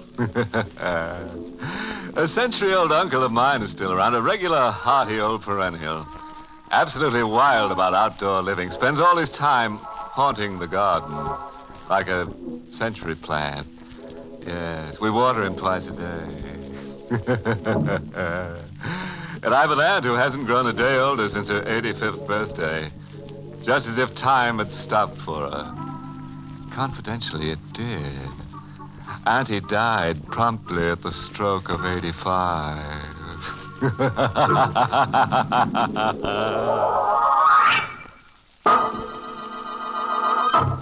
Tonight's Inner Sanctum Mystery, Murder Comes to Life, was written by John Robert and stars Charles Irving in the role of Jean, with Santos Ortega as Sorrowful. And now for our weekly dizzy spell. We're aboard a ship, the SS Monterey, entering San Francisco Harbor. A lone deckhand leans over the rail, brooding into the fog. He tenses suddenly, as if keying his ears and mind to a sound in the sea. Jean Leblanc. Jean Leblanc. The seaman shakes his head as if the name glances off him meaninglessly.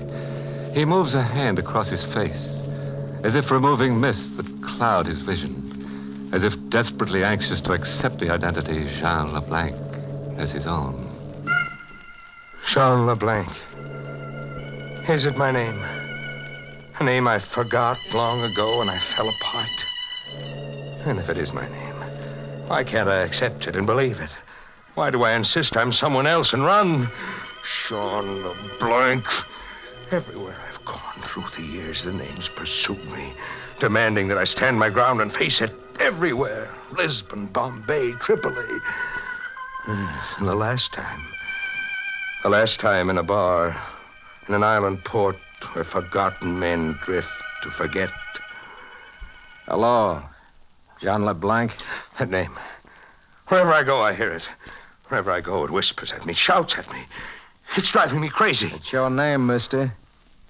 Running from it will get you nowhere. You're Jean LeBlanc. But I'm Belmar. My name is Belmar. You're Jean LeBlanc, San Francisco, USA.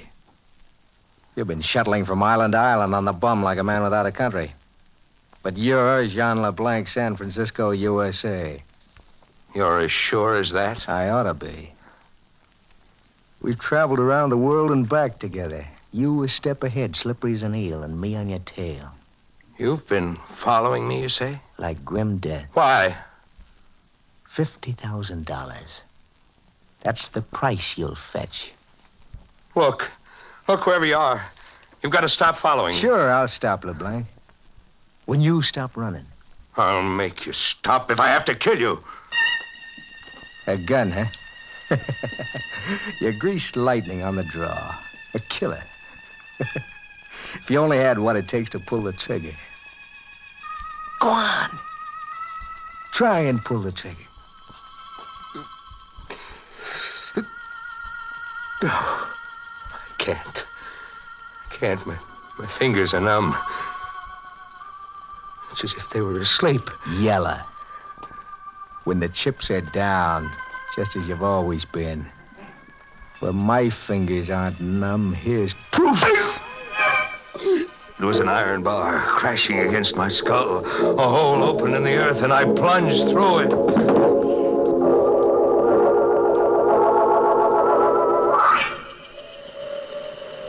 I came to with the moon on my face and the wind in my ears.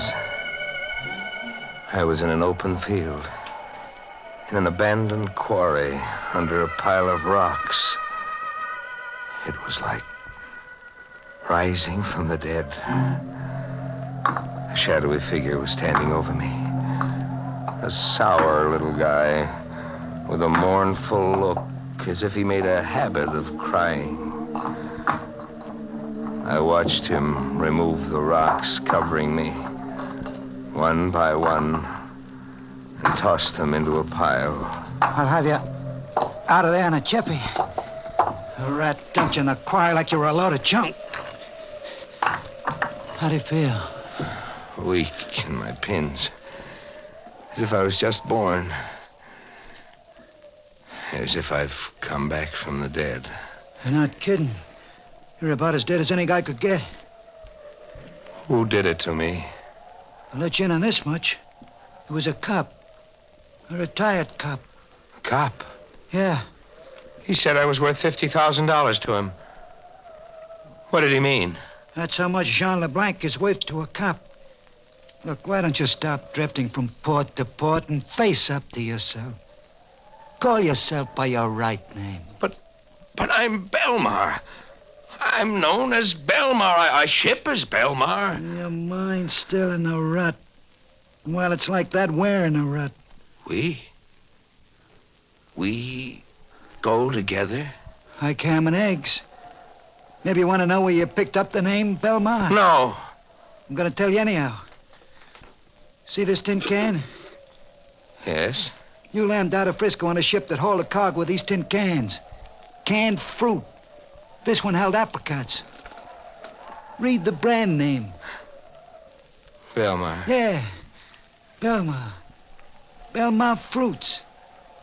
Guy with your class has been trying to cram himself into an empty fruit can. I could bust right out crying. I mean so much to you. I just dug you out of that rock pile, didn't I? Well, so long for now. But wait, who are you? You didn't tell me. You used to call me Ben in the old days. When you were the big boss and I was your racket boy. Ben's the name. Sorrowful Ben. He was gone. I was alone with the wind. There was a battered tin can beside me, wearing a label that read Elmar.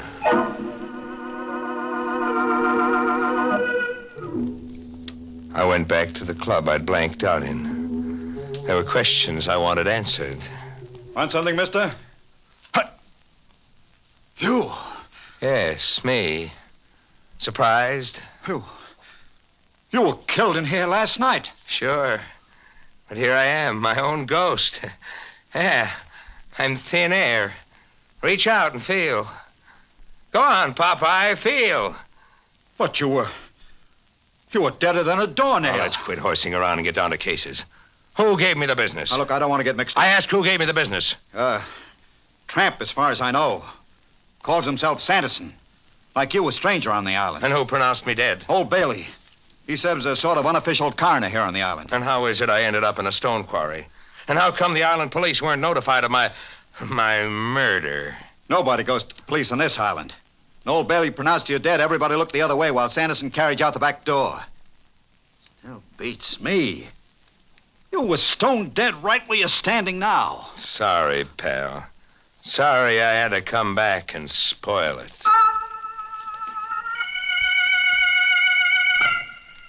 I went looking for old Bailey, the coroner. I wanted to know why an unconscious man qualified with him as a corpse ready for immediate burial. I found him along the edge of the beach, living in a shack built of packing cases and old strips of cardboard. When the tide came in, the ocean soaked through the sides and up through the floor. It was as if old Bailey wanted the shack to wash out to sea. The tide was in when I got there. Well, you're here, son. What brought you? You better talk fast. The way the waves are coming, we'll be washing out to sea. You want that to happen? Yes, of course. Precisely my idea in building here. What brought you? You're not surprised to see me? Why should I be? You pronounced me dead last night. A mistake, from the looks of you. A mistake that almost buried me for keeps. I'm ashamed of my incompetence, but I promise you the recall of your death certificate the very next time I live. Look, Mr. Coroner, you know a dead man when you see one. And my idea is that somebody hired you to pronounce me dead. Maybe, and maybe not. Quit wriggling. How much did you get to pronounce me dead? Barely enough to free myself of debt. I ask how much? A paltry $50. Who from? Who wanted my death certificate and why? Now you're asking an old sinner to play informer. I'm not asking, Bailey. You're demanding, on pain of death. You overestimate the price I put on my life. We'll see. We'll see if we can push the price up. You lose. Who bought that death certificate from you? The harder you squeeze, the lower the price goes. You're losing, LeBlanc. The storm's beating you.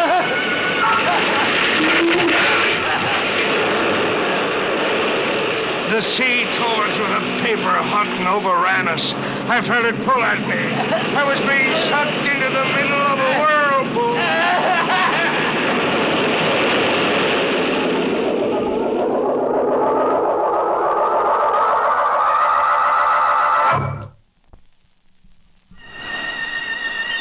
I came to, lying face up on the beach.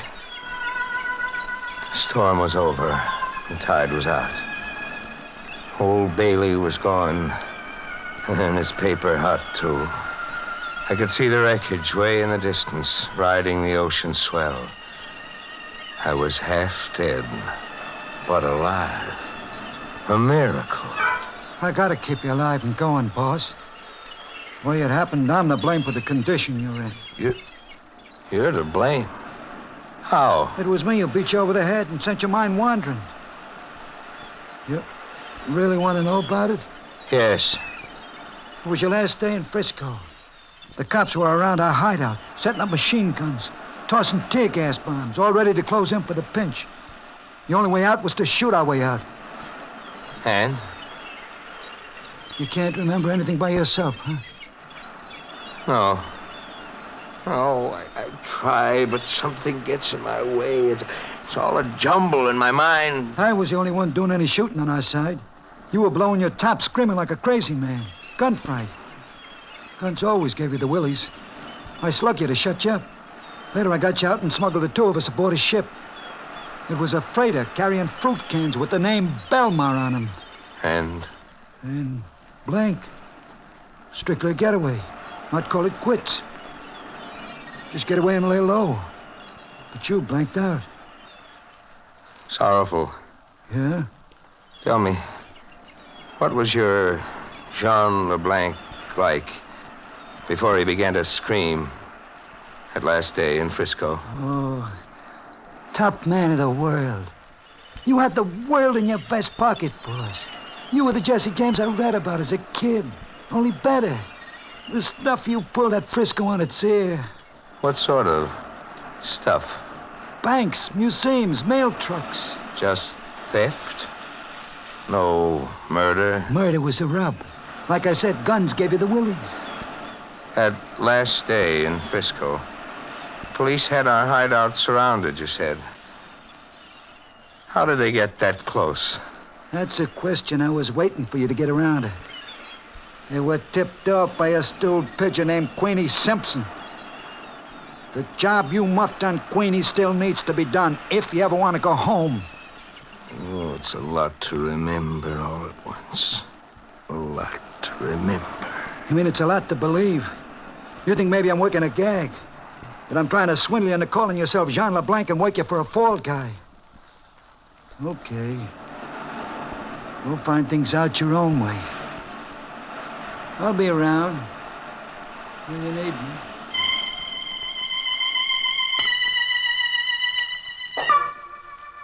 So, I went about finding things out my own way. I went looking for Sanderson to double-check on why he broke my head so that a phony death certificate could be issued in the name of Jean LeBlanc. I found him camped in a hobo jungle 50 yards away from a railroad embankment. LeBlanc? Back from the dead. Can it? You never killed me.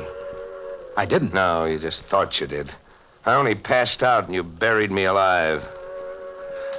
Disappointed? Not too much, maybe. You're worth $50,000 in reward money. Dead or alive. Here, this will restore your memory.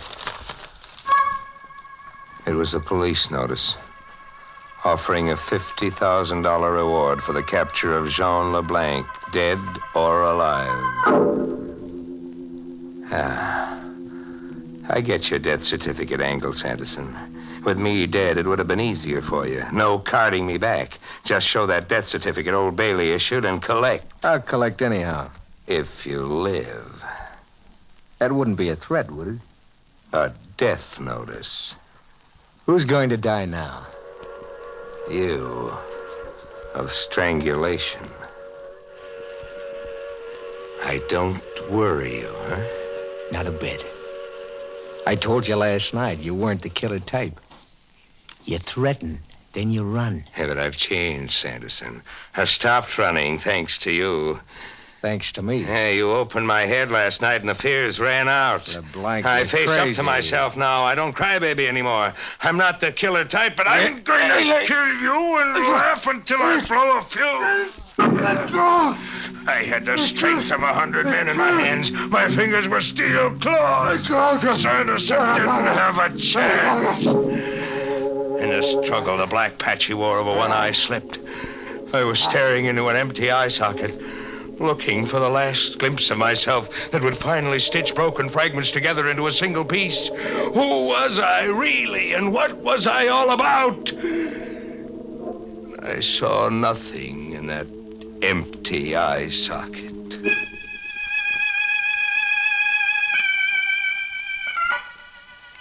I sat around with Sanderson, fascinated by the face of death, waiting for Sorrowful's approval. A nice night's work, boss. What did you kill him with? My bare hands.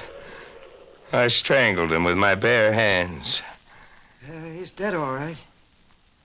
That takes care of job number 1. Job number 2 is Queenie Simpson. Nobody else. And this time, with a gun. Sure, with a gun this time. Where do I find Queenie Simpson? Where she's always been. The Wonderland Arcade. She works a shooting gallery there, the way she always has. Kill her and you've got the cops up a tree. She's her only witness against you. Kill her and you're the racket king of Frisco again, with the town eating out of your hand. San Francisco. It's been a long way around getting home, Sorrowful.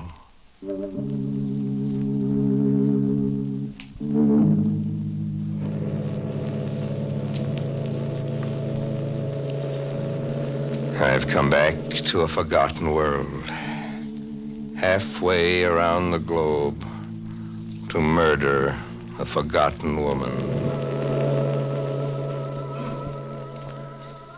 The Wonderland Arcade is a honky-tonk strip. It has a flea circus, a waxworks, a piano somewhere beating out ragtime, and Queenie Simpson's shooting gallery. I'm waiting, keeping out of sight, watching until Queenie Simpson is between customers. What's the tab for a rifle load, sister? 12 shots for a quarter. That's cheap enough. Watch me shoot. Bullseye. You're pretty good. Thanks. I'm even better with a revolver. What would it take to coax you to get up against that target? I'd say you got the coaxer right in your hand, Jean. Jean who? Jean LeBlanc. I've been expecting you to call sometime. You're sure I'm Jean LeBlanc? Must be Jean LeBlanc. Only Jean LeBlanc would come to kill me. Why? I tipped off the cops. Tell them all about you. Why? What game are we playing now? I double-crossed you and you're here to kill me. Now let's get it over with. You got 11 shots left, mister. She's up against the target, indifferent to her fate. I stare at her, and then I lose her. My gun drops to my side. I can't shoot. My fears are back.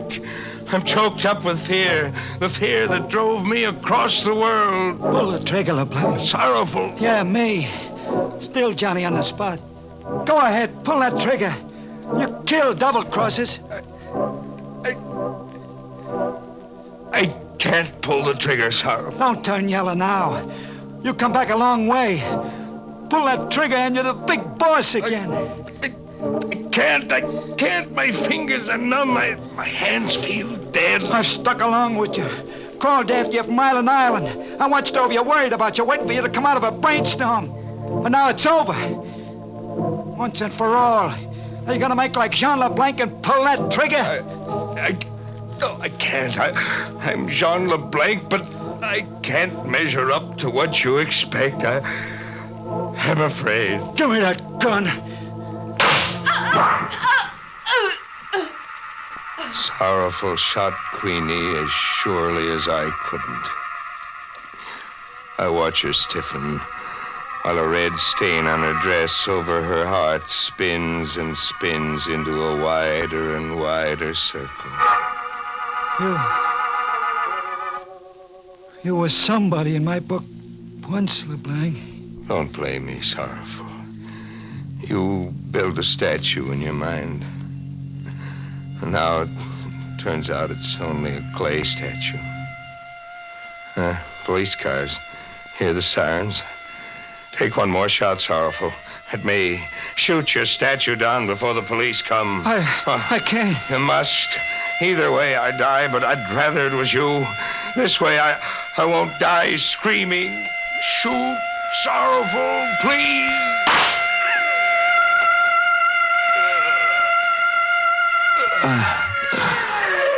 I'm on the ground, staring up at Sorrowful, staring at the uniformed police around him.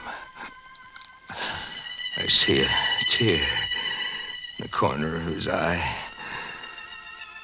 as if he's going on a crying jag he'll never come out of. Poor Sorrowful. He's shaking his head, bewildered. He still can't get it through his head that the statue he built of Jean LeBlanc never resembled the man, even a little bit.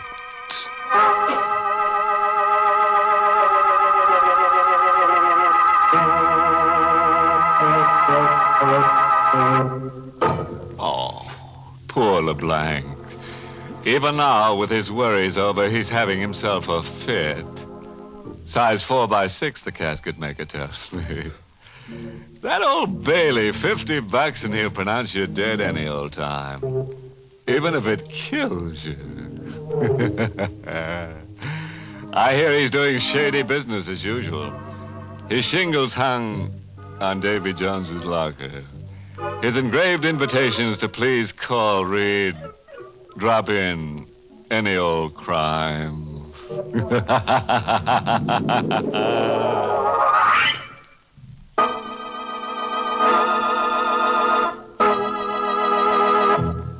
Inner Sanctum is heard each week in the United States over CBS, the Columbia Broadcasting System, and has been rebroadcast for servicemen and women overseas through the facilities of the United States Armed Forces Radio Service, the voice of information and education.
Good evening, friends. This is your host to welcome you through the creaking door into the inner sanctum. Come in and let me introduce some new guests. Now, first, here's Merwin, the mathematical murderer. Merwin says that the shortest distance between two ears is a straight cut across the throat. This geometric goon divided 3 victims with his knife, but to me it just doesn't add up. Now meet Edgar, the electrical killer. At school, this character was voted the most likely to shock 'em dead.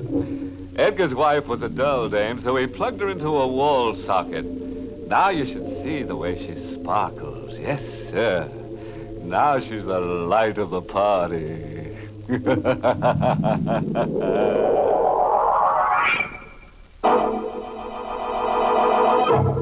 Tonight's Inner Sanctum Mystery, The Unburied Dead, was written by Ed Adamson and Bob Sloan, and stars Miss Leslie Woods in the role of Claire with Everett Sloan as Max. Say, folks, if you hear a blood-curdling scream, it's just our pet vampire Oscar howling outside.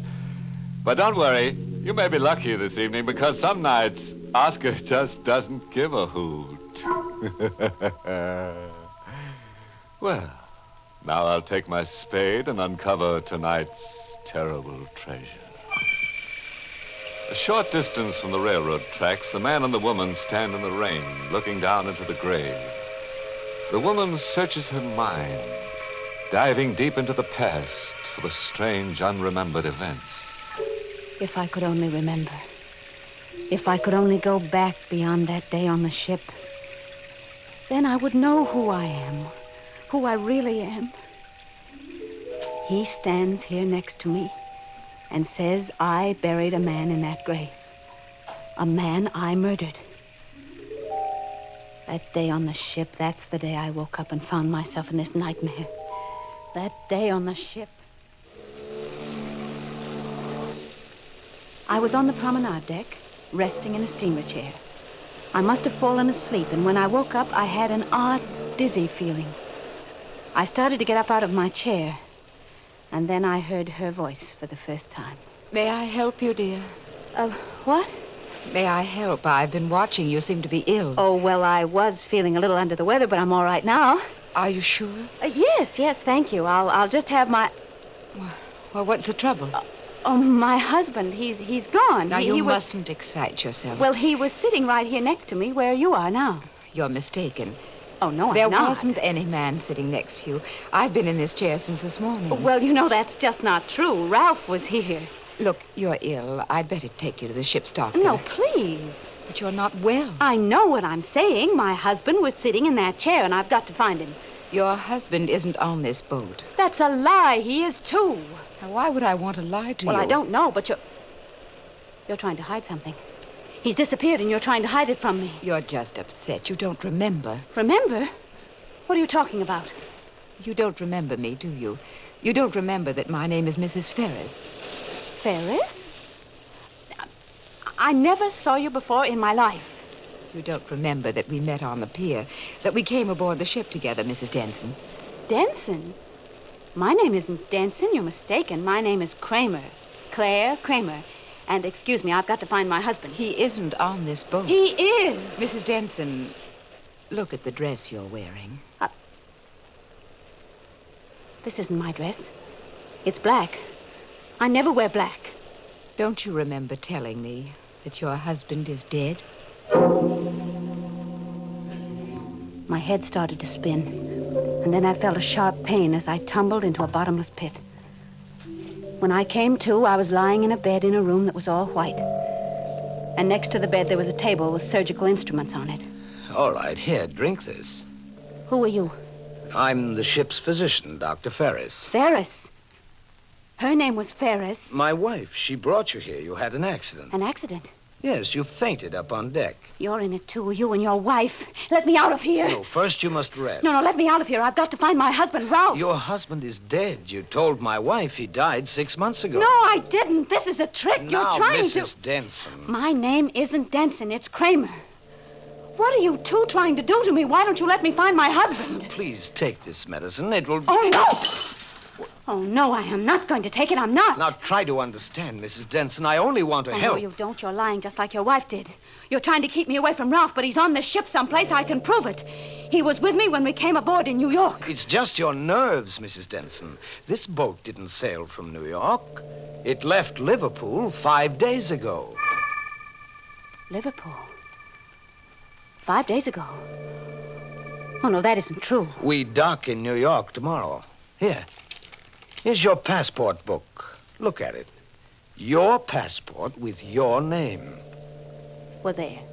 There, that proves it. That picture, that's not me. That's another woman. Here. Look in this mirror. You see? My face. What have you done to me? What happened to my face? Oh, nothing. When you fainted up on deck, you fell and cut your chin. I had to put in a few stitches. Oh, no, it's my whole face. It's different. You've changed it. You've changed my whole face. I was lost. A woman with a different face. Lost in time and identity. I found out that the ship was to arrive in New York. Well, then where had I been? What had happened to me, and where was my husband, Ralph? The questions hammered against my brain until it ached. The next day, the ship docked in New York. I went straight to my house. I had no key, so I rang the bell and waited. The door was opened by a large, red-faced woman, a woman I had never seen before.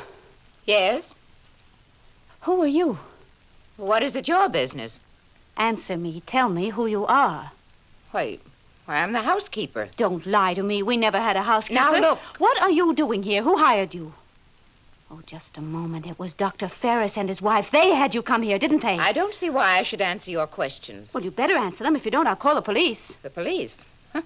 That's a good idea. Why don't you call them? I will. But first, you're going to tell me where my husband is. Your husband? Well, you must have the wrong address. Well, this is 29 Pine Street, isn't it? That's right. And Mr. Ralph Kramer lives here. Yes, Mr. Kramer lives here. Oh, now they'll believe me. Now they'll see that he isn't dead. What are you talking about? Now I can prove it was all a trick to keep me away from him. Look, I don't know who you are. Well, but... I'll tell you who I am. I'm Mrs. Ralph Kramer. What? That's right, Mrs. Kramer. Where's my husband? Maybe you'd better call the police after all. Hmm? The police can settle a thing like this. Settle? What are you trying to say? Just this. Mr. Kramer is being married Tuesday. What? He's being married Tuesday. Mr. Kramer doesn't have a wife yet.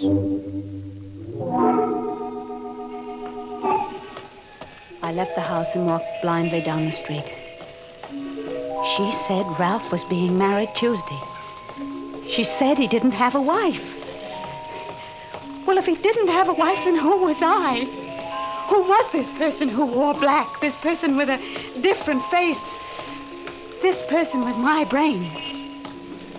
When I came to the corner of the block, a car stopped suddenly in front of me.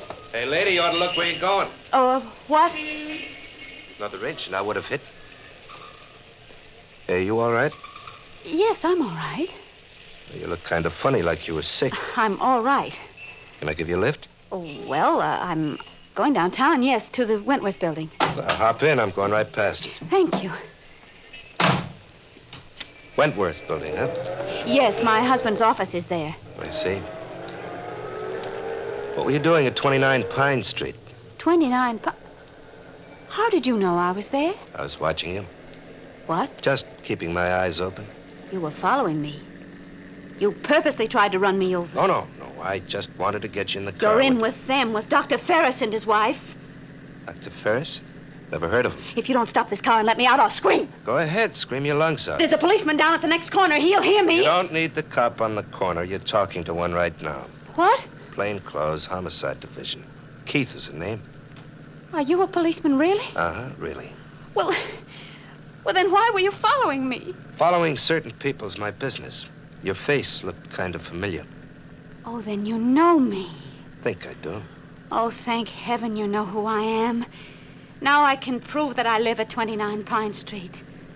You live at 29 Pine? Who are you kidding? That's Ralph Kramer's place. Yes, and I'm Claire Kramer. How's that? I'm Ralph Kramer's wife. Try again, lady, and this time no lying. This time I want to hear the truth. But I am telling the truth. Why don't you believe me? Why? Because I happen to know where Claire Kramer is right now. I'm Claire. I saw her grave just the other day.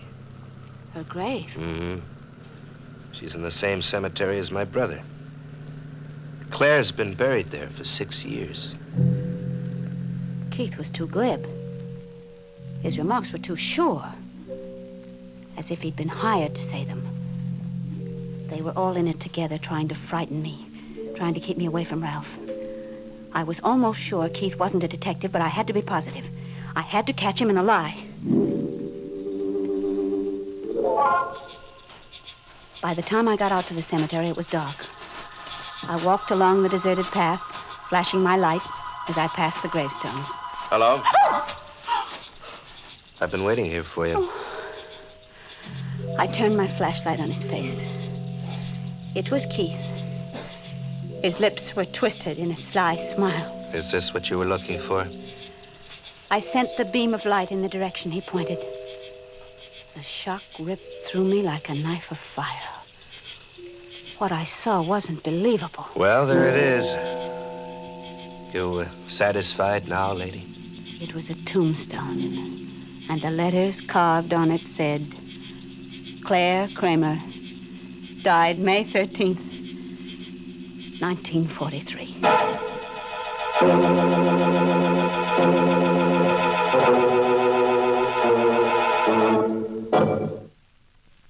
That Claire Kramer is kind of dumb, isn't she? Doesn't know herself from a corpse in the ground. Still at that, it's rugged to come face to face with your own tombstone.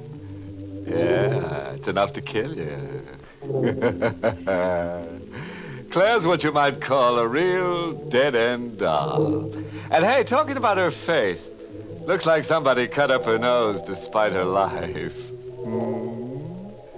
You think Claire's been having a tough time, do you? Well, hold on to your coffin handles and see how things can go from bad to hearse. I stared at the tombstone, not believing what I saw. The words on it said I was dead, that I died 6 years ago. I turned to the man who called himself Detective Keith. You satisfied now, lady? It can't be. I'm alive. Can't you see that I'm alive? I'm not buried there. That's someone else in that grave. Come on, you're going with me. Where are you taking me? You'll find out soon enough. But what do you want with me? What have I done? Killed a man, maybe. What? Here. Look at this police circular.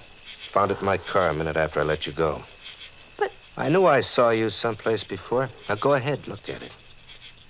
Wanted for murder? Mm-hmm. And the picture there is yours, or your twin sisters. That's not possible. Come on, let's go. Wait, can't you understand? I'm not this woman in the circular. Pictures don't lie. I'm not her. I may look like her, but I'm Your fingerprints not. will settle it. We've got her fingerprints on the circular. Now all I have to do to check is get yours. Now let's go. Hey, wait! I wrenched myself loose from his grip. Stop! I started down the path between the graves. Stop, you fool! Stop I kept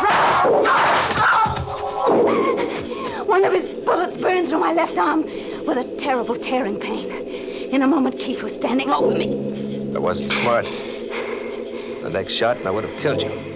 Now, come on, get up. The flashlight was still in my right hand. When he bent over to pull me up, I pounded it against the side of his head. Oh. He tumbled sideways to the ground, unconscious. Then I got up and ran. I ran as fast as I could.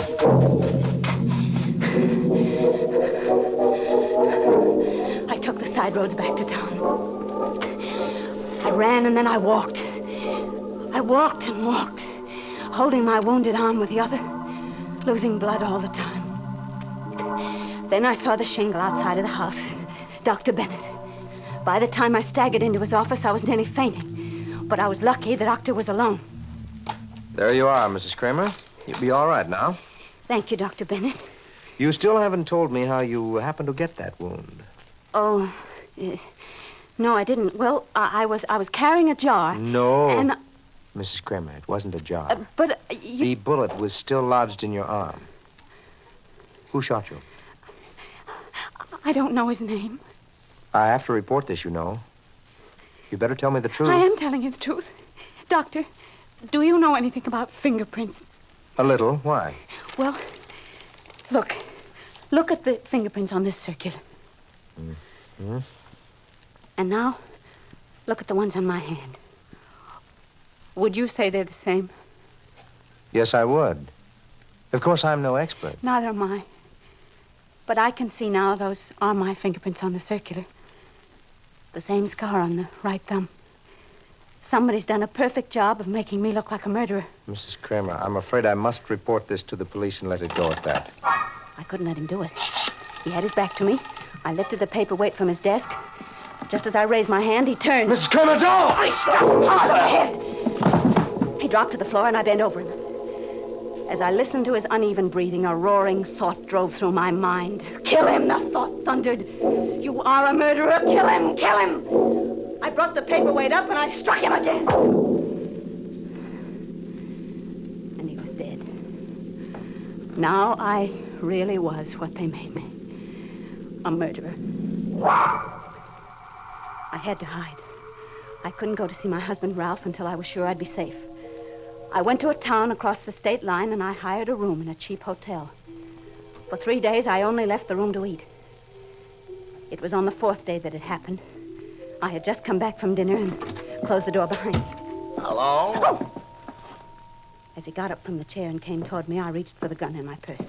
You won't need that gun, Claire. There isn't a cop within a mile of this place. Who are you? Don't you remember little old Max? You know, Claire, I never thought I'd see you again. Then when I read about it in the papers, I knew you'd come to this flea bag to hole up. Why did you do it? I couldn't help myself. He was going to turn me over to the police. Oh, you got me wrong. I'm not talking about the doctor. I mean Steve. Steve? Hey, what's the matter with you? You act like you're off your rocker. I don't blame you for knocking off Steve. That louse had it coming. Steve? Yeah, he had it coming to him good. Hey, what are you looking at me that way for? I'm just trying to think. Why, you should have done some thinking before you buried Steve's body where you did. They found it 2 days later. I've got to get out of here. Don't be a chump. You'll get I've nabbed. got to take that chance. Have you got a car? Yeah, sure I got a car, but you take advice from little old If you're Max. my friend, really my friend, you'll help me. Well, I was always on your team, Claire. Name it. Where do you want to go? Back to Mason City. I've got to see my husband. We drove back across the state line to Mason City, to my house on Pine Street. Max waited in the car. The house was dark, except for a light in the study. I stood on the terrace outside the French doors, and Ralph was sitting in the room alone, reading a book. I opened the doors quietly. I tried not to frighten him. Ralph? Ralph! Who's there? So dark here I can't... It's Claire. I've come back. Claire, I've come back, Ralph. who are you? What are you doing here? Oh, darling, don't you recognize? Get out of this house. Get out before I call the Ralph, police. listen to me. I said get I've out. got to make you understand I'm your wife. My wife is dead. Now either you get Ralph, out or... listen to me. You mustn't believe what they've been telling you. They wanted you to think that I was dead, but believe me, I am your wife. I'm Claire. Claire is dead. I've never seen you before. Never in all my life. Claire Kramer died 6 years ago. Oh, then you're in on it, too. In on it? What are you talking about? Tomorrow is Tuesday, isn't it? The housekeeper told me. That's the day you're being married. That's right. What about it? Now I know. Now I understand. You never did love me, never really. Now I know who's to blame for all those terrible things I've been through. You! Put that phone down. I never argue with a lady. Especially when she has a gun in her hand. It's all so funny, isn't it? You had it all planned, didn't you? You wanted to marry someone else. You wanted me out of the way. Well, then why didn't you have them kill me? It would have been better for me to be dead than to be like this. It would have been wonderful to be really dead. Oh, I don't know what's in your mind. but What's you in cer- my mind? I'll tell you. This. Thank me, Ralph. Thank me for being kinder than you were to me.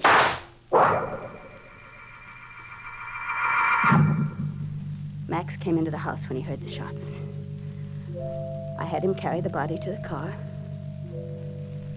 As we headed out of town, a heavy rain started to fall. I had no destination in mind, but an unseen force seemed to control my hand on the wheel. It guided me around one turn after another, until at last we came to a deserted stretch along a railroad track. I stopped the car and got out. Then I took the jack handle from the trunk and started to dig up the soft dirt. Hey, Claire, what do you think you're doing? There's no time for questions. Help me. I'm going to bury the body here. Are you nuts? We've got to hide his body, Max. What's not here? Don't you remember this place? Don't it look familiar to you?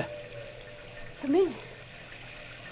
Yes, I think it does, but I can't quite remember. Oh, if you don't remember this place, you really blew your top. Will you stop talking like that and tell me what's wrong with this place? Why can't I bury him here? Because if you remembered, you'd know it was the same place you buried Steve. If I could only remember. If I could only go back beyond that day on the ship. Then I would know who I am. Who I really am. He stands there next to me and says I buried a man in that grave. A man I murdered.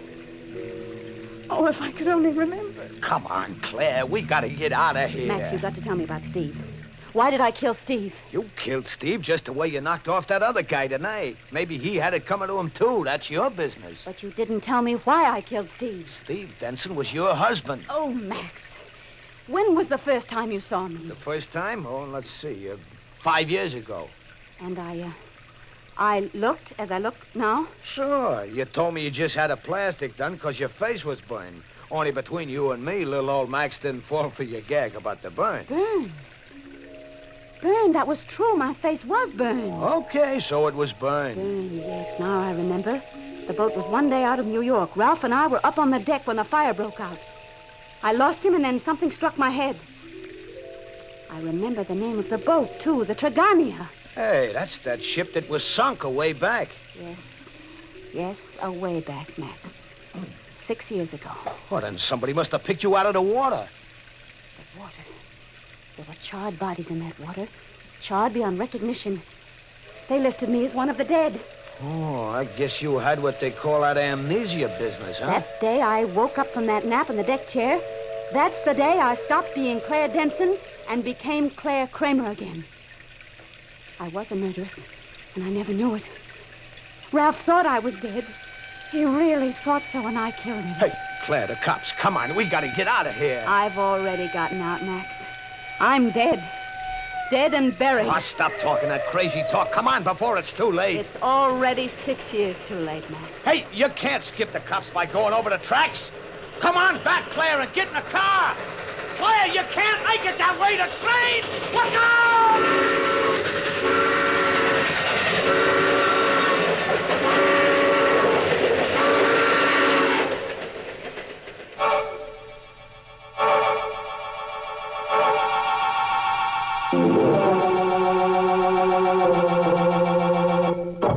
Oh, the cops finally got Claire on those railroad ties. Dead in her tracks. Now she'll have a grave she can call her own. You see what happens, though, when you get amnesia? You forget the people you leave around dead. Oh, by the way, for you forgetful wives, there's a moral to tonight's untidy tale. It's from the pen of that absent-minded philosopher, Scatterbad Brains. Always remember, the quickest way to a man's heart is through his chest, with a bullet.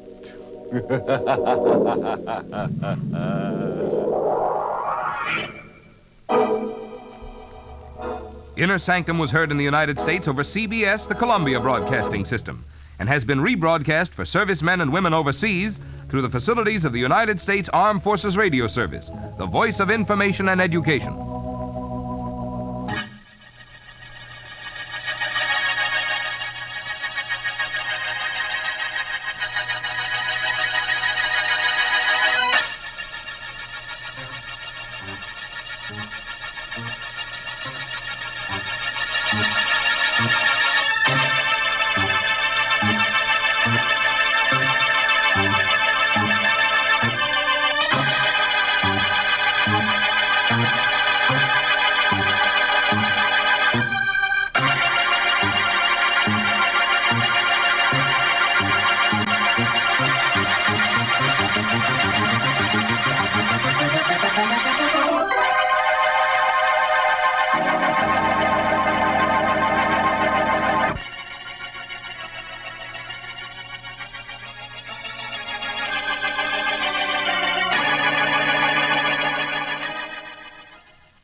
Good evening, friends. This is your host to welcome you through the creaking door into the inner sanctum. Come in, come in. You mustn't mind that covered body over there in the corner. That's Oscar, our bashful corpse. You see, we covered him up because Oscar said he didn't want to be seen dead in here. And those folks sitting on the coffins just came in to rest their bones. Sort of a skeleton crew, you know. Oh, we're having a big party here tonight, but if you don't see any smiles, just remember, all the people here are grave characters.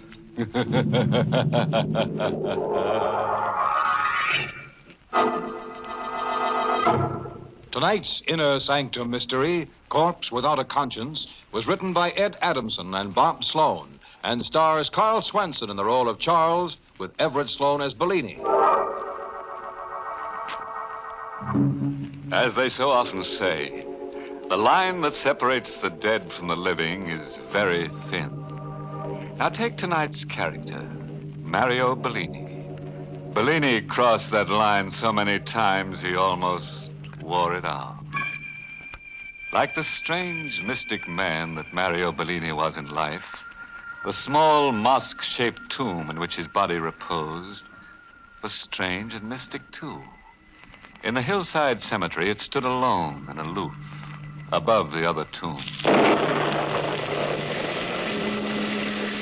On a stormy, windswept night in the large granite house whose grounds border on the graveyard, the elderly, wrinkled-faced woman stands at her bedroom window, staring out at the hilltop tomb. The elderly woman, troubled by a hidden fear, bites nervously at her lip. Then, suddenly... Ananda, what happened? Charles. What happened? Why did you scream? He's come back. His return from... Huh? What are you trying to say? Who's come back? Mario Bellini. Bellini? Yes, he was here in this room. It's ridiculous, Bellini's dead. He's buried in that tomb up on the hill. I know, but he's returned from the dead. Nonsense. The dead can't return. Bellini can. He has strange powers. He was here in my room. Can't you tell he was here? Tell? How? That odd incense he always had burning in his place. Don't you smell it? This room, it's filled with the odor of Bellini's incense. It's just your nerves. There's no odor of incense in this room. What? Not a trace of it. Now go back to bed. You think I'm crazy. Just because I'm old, you think I imagine things. Bellini is up on the hill in that tomb. His casket is in the crypt under the stone floor. Even if he could rise from the coffin, he'd be locked in that crypt. Not that the dead can rise. Bellini has strange powers. For your own peace of mind, I'm going to prove to you that Bellini's body still rests in that tomb. Going to wake up Horton, and he'll help me unseal that trapdoor in the stone floor. It's no use, Charles. You won't find Bellini there. What makes you so sure? Because of this note. What note is that? I received it from Bellini the day before his death. I never told anyone. Here, read it. Mrs. Ferguson, you have won in life. I will win in death. I shall return for my victory on the first anniversary of my death. Bellini. You see, the prophecy in that note has been fulfilled. Mario Bellini died just 1 year ago tonight.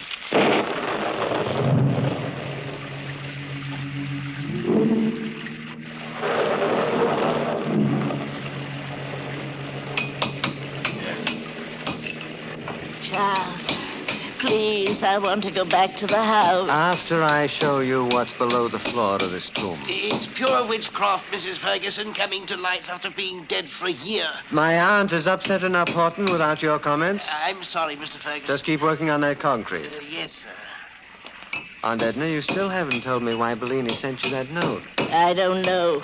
You sure? I told you I don't know. Could it be because you swindled him? Swindled?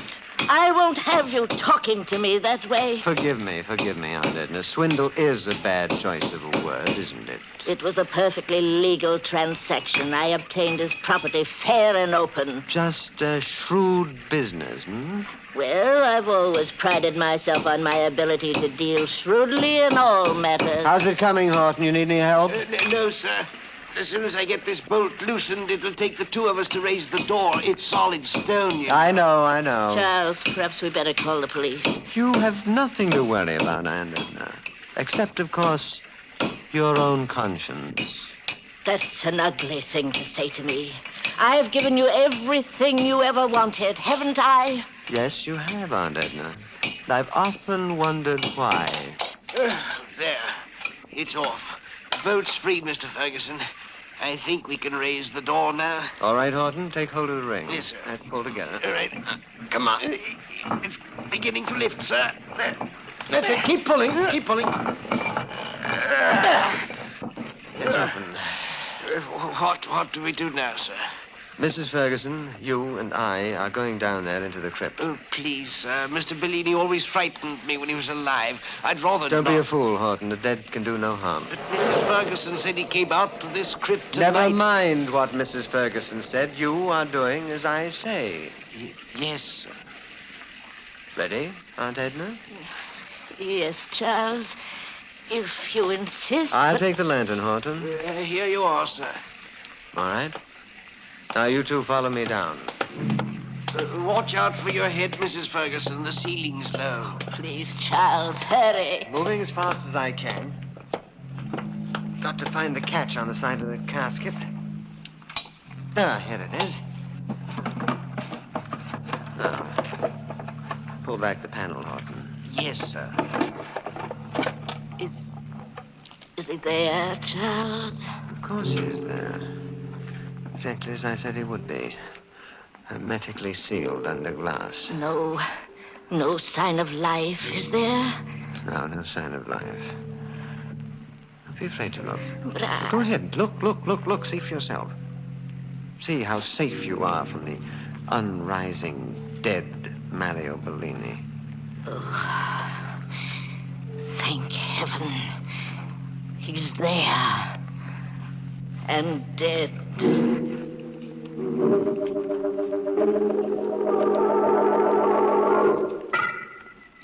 Charles, did you lock all the windows on the first floor? Yes, Aunt Edna. What about the shutters, Horton? I bolted them all, ma'am. Really, Aunt Edna, this is ridiculous. You saw his body still sealed in the casket? It's not his body. It's the spirit of him, his evil spirit.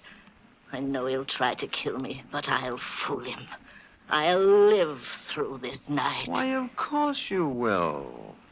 I was just thinking of what the doctor said about your heart, about overexciting yourself. Never mind my heart. Get out of here. Both of you. Yes, ma'am. Good night, Aunt Edna. Good night. And Horton, make sure to lock the door behind you. Yes, Mrs. Ferguson. If you need me, Aunt Edna, just call out. I'll be within hearing distance. Make sure that you are. Now, let's see. Is there anything I've overlooked? Yes, Mrs. Ferguson. Your closet. Oh, who said that? I did, Mrs. Ferguson. Turn around and you will see. No. Oh, no, it can't be. But it is.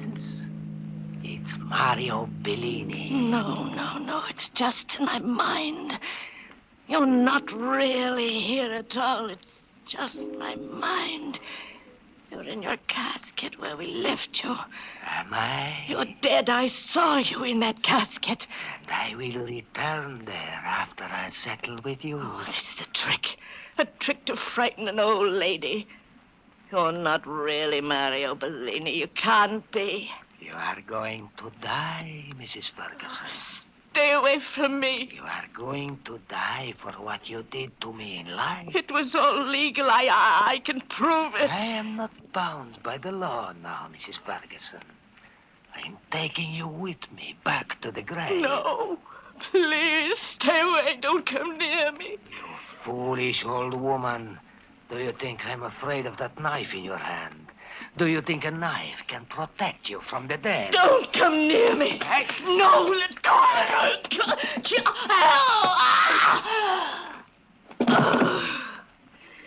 Aunt Edna, what's the matter? Mrs. Ferguson. Oh, she's been stabbed, sir. Horton, call Dr. Marshall. Yes.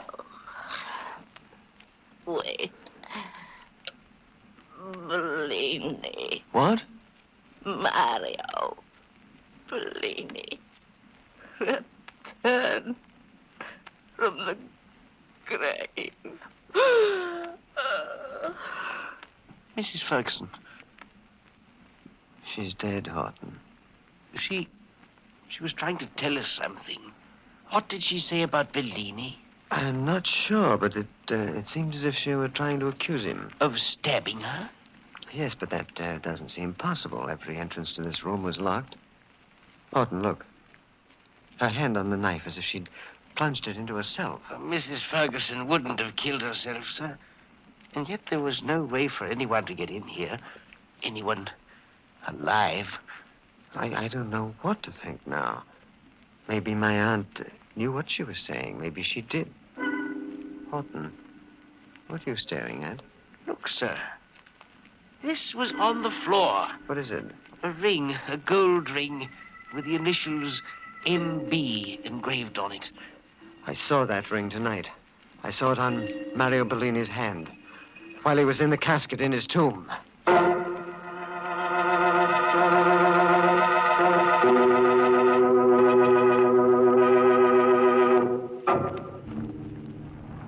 Everything's just as we left it, sir. The stone trapdoor's still open. The casket seems to be in place down there in the crypt. Yes, well, we'll go down to make sure. Did you think it's safe, sir? We've got to find out if this was the ring Bellini really had on his hand. Mr. Ferguson, the panel of the casket is open. Nothing to be afraid of. It's the way we left it. Let me have your lantern. Here you are, sir. Is he still in the casket, underneath the glass? Yes, he's here. I guess we must have misunderstood what my aunt meant when she spoke his name. Of course, sir. Nobody can return from the grave. Good heavens, Mr. Ferguson, his hand, there's no ring on it. Look for yourself, it's gone, sir. There's no ring on his finger. Oh, yes, no ring. But it's not possible. Are you sure you saw the ring on the corpse? Couldn't you be mistaken? I guess I could be, but... Well, I guess I must be, because No, you were right. Mrs. Ferguson was right, too. Mario Bellini did return from the dead to kill her. Horton, what are you talking about? Look at the other hand. It's stained with blood, sir. I can't understand it. I can't understand how blood could be on his hand unless it was there when he was put into the casket. But it's fresh blood, sir. We must call the police immediately. Yes, I guess we'd better. We'll go just as soon as I pull the panel back over the top of the coffin. We'd better leave everything the way it is and hurry out of here. It may be dangerous for us to stay a moment longer. No, all right. Mr. Ferguson. What is it? I thought I heard something stirring down there. Where? In the casket, sir. Listen. It's your imagination, Horton. No, there is something moving in that casket. Quick, let's get out of here. No, wait. The glass, the casket. Bellini's getting up from his coffin. Get out of your mind. He's there, standing up in the casket, sir. Wait, where are you going? For the police. Come back, you fool! No, sir. You, Mr. Ferguson. I had no choice, Horton. It was your life or mine. That was a foolish thing, Charles. Isn't one murder enough for tonight? What did you want me to do, Mario? Let him go to the police and have them find out that you're still alive? What difference does it make? They'll probably find out about me anyhow. It's a good chance they'd have, after the way you botched everything tonight. Why didn't you do what you were told instead of killing my aunt with a knife? The knife wasn't my idea. I had to kill her or she would have killed me. I wish she had. Would have fitted my plans better. You and your plans, making out a false certificate of my death, burying an empty casket, and hiding me away for a year, all so I could scare your aunt to death. Ah, what a plan. It would have worked if you had followed orders. I did as you ordered, but it did not work. The shock of seeing me wasn't enough for her. Her heart was a lot stronger than you thought it was. But then why didn't you leave, instead of stabbing her? Why? Because it was such a wonderful opportunity. I waited over a year for tonight. I waited long enough for my revenge. So now you may have to pay for your revenge. Then I will pay for it. It will be well worth the price. Well, not to me it won't. I wanted her out of the way to inherit a fortune, not to go to the chair for it. That is your problem. After all, Charles, I am officially dead, you know. Shut up, will you? Horton could have been my alibi. If you hadn't gotten blood on your hands and made him suspicious. Then why did you bring him back here? You know something had gone wrong. He found your ring. I had to prove that you were still in your grave, didn't I? All right. What are we going to do with his body? I was just thinking about that. And? Maybe I can save us yet. We'll put his fingerprints on that knife, and we'll make it look as if he had a fight with my aunt. It might work. It's the only thing we can do. I'll say there was an argument between them. And in the struggle, my aunt was stabbed and Horton was shot. What about this tomb? We'll close it up tight till the investigation's over. There's no reason for them to suspect that you're still alive.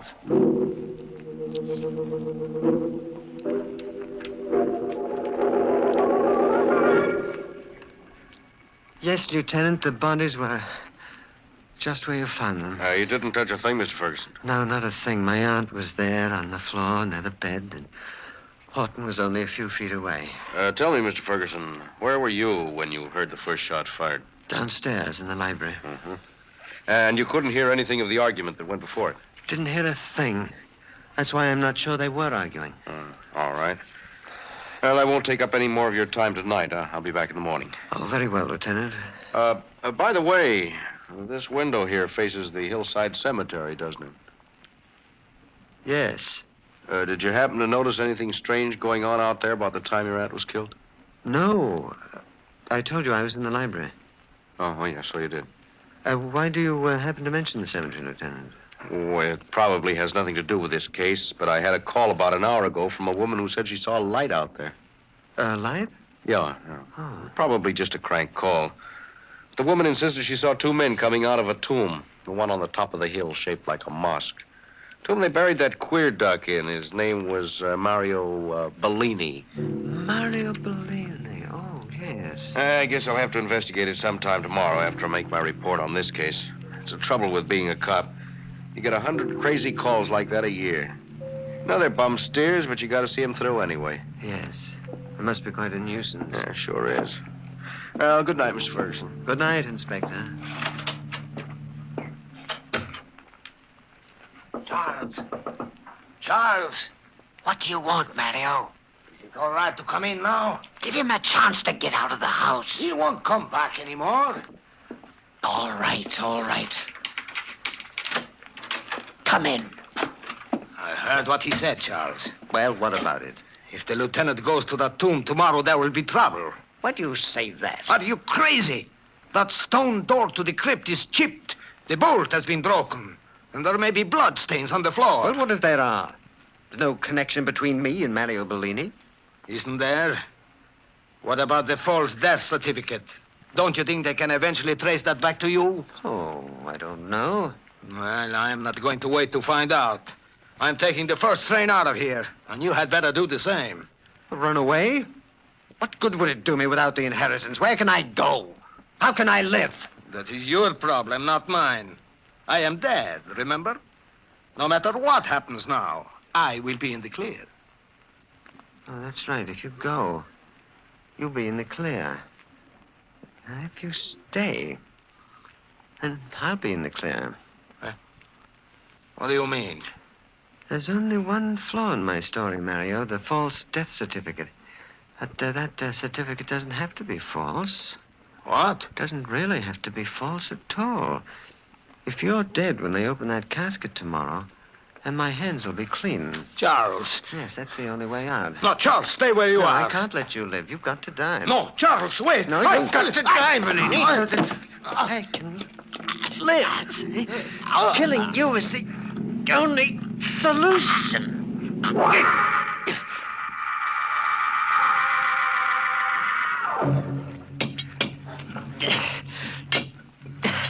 What a shame, Mario, that you can't help me lift this door. Even with an iron lever, it's too much for one man to open all the way. Now it's coming. It's a little farther. I can prop it up enough for me to slide in. Not that.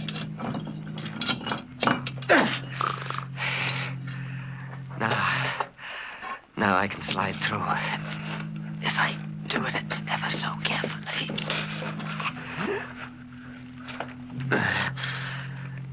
Now, it's your turn, Bellini. I just pull you through the opening. Now I can carry you the rest of the way down. sit caught on the top of that door. My hand, Charles. Billy. My hand is on the door, Charles. It's not you talking. It's just my mind. It's just my nerves. You're dead. Am I? You're dead. You're dead. I killed you. In my own hand, you're dead. Your hand on that door is just a reflex. I'll get it loose. I'll get it loose even if I have to. Good heavens, the stone door! It slams shut! Now we are alone, Charles. You are trapped with me in my tomb. You're dead. You can't talk. You're dead. You're dead. I'm not quite dead yet. You did not do your job well. I've got to get out of here. There's not enough air. You can get out, Charles. Just push up the door. Oh, the door? Yes. Is it too heavy? Of course, it's much too heavy for one man. But two men could. Oh, yes. Yes, two men could do it. Help me. Two men could push open this door. Two normal men could. But I am half dead. I have no strength.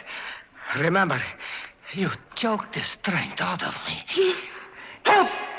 Help! I'm dying here! Somebody help me! Shouting won't do you any good. No one can hear you through the stone. You will have to stay here with me until they find your body. No, I can't! I won't! I don't want to die! Oh, don't be such a coward, Charles. Death is not so bad. You will see. And after all, we do have an elegant tomb in which to rest in peace.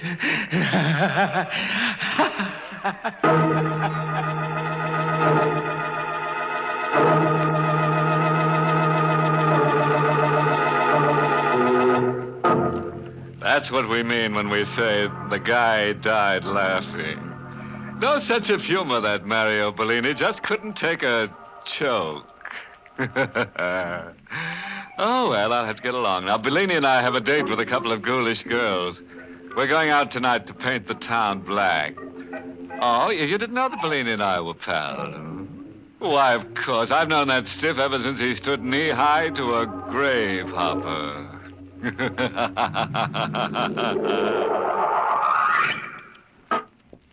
Good night. Pleasant dreams.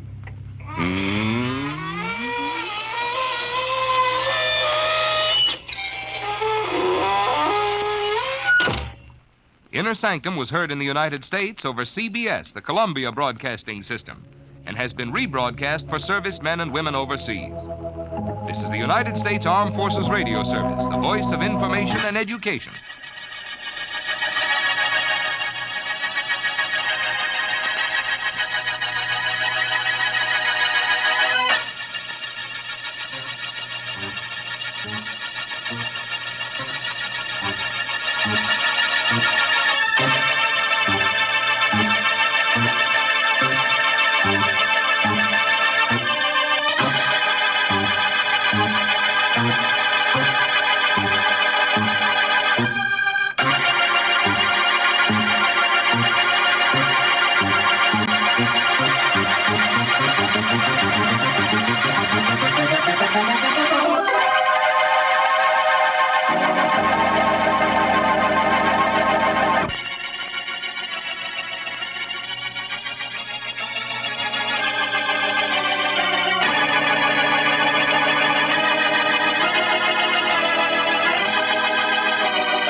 Good evening, friends of the creaking door.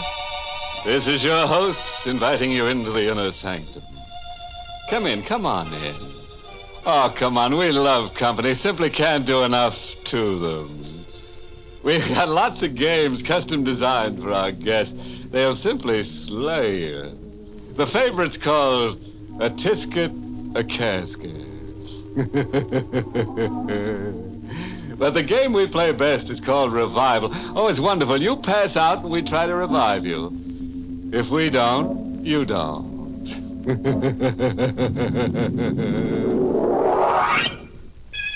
And now for our eerie spell. The Hitch-Hiking Corpse. Climb up on the driver's seat. Sit close to the driver. Sean O'Hara, a bewitched man with deep-set eyes. Hear what he has to tell about the beautiful corpse of Madoc County. The girl who lost her head over him.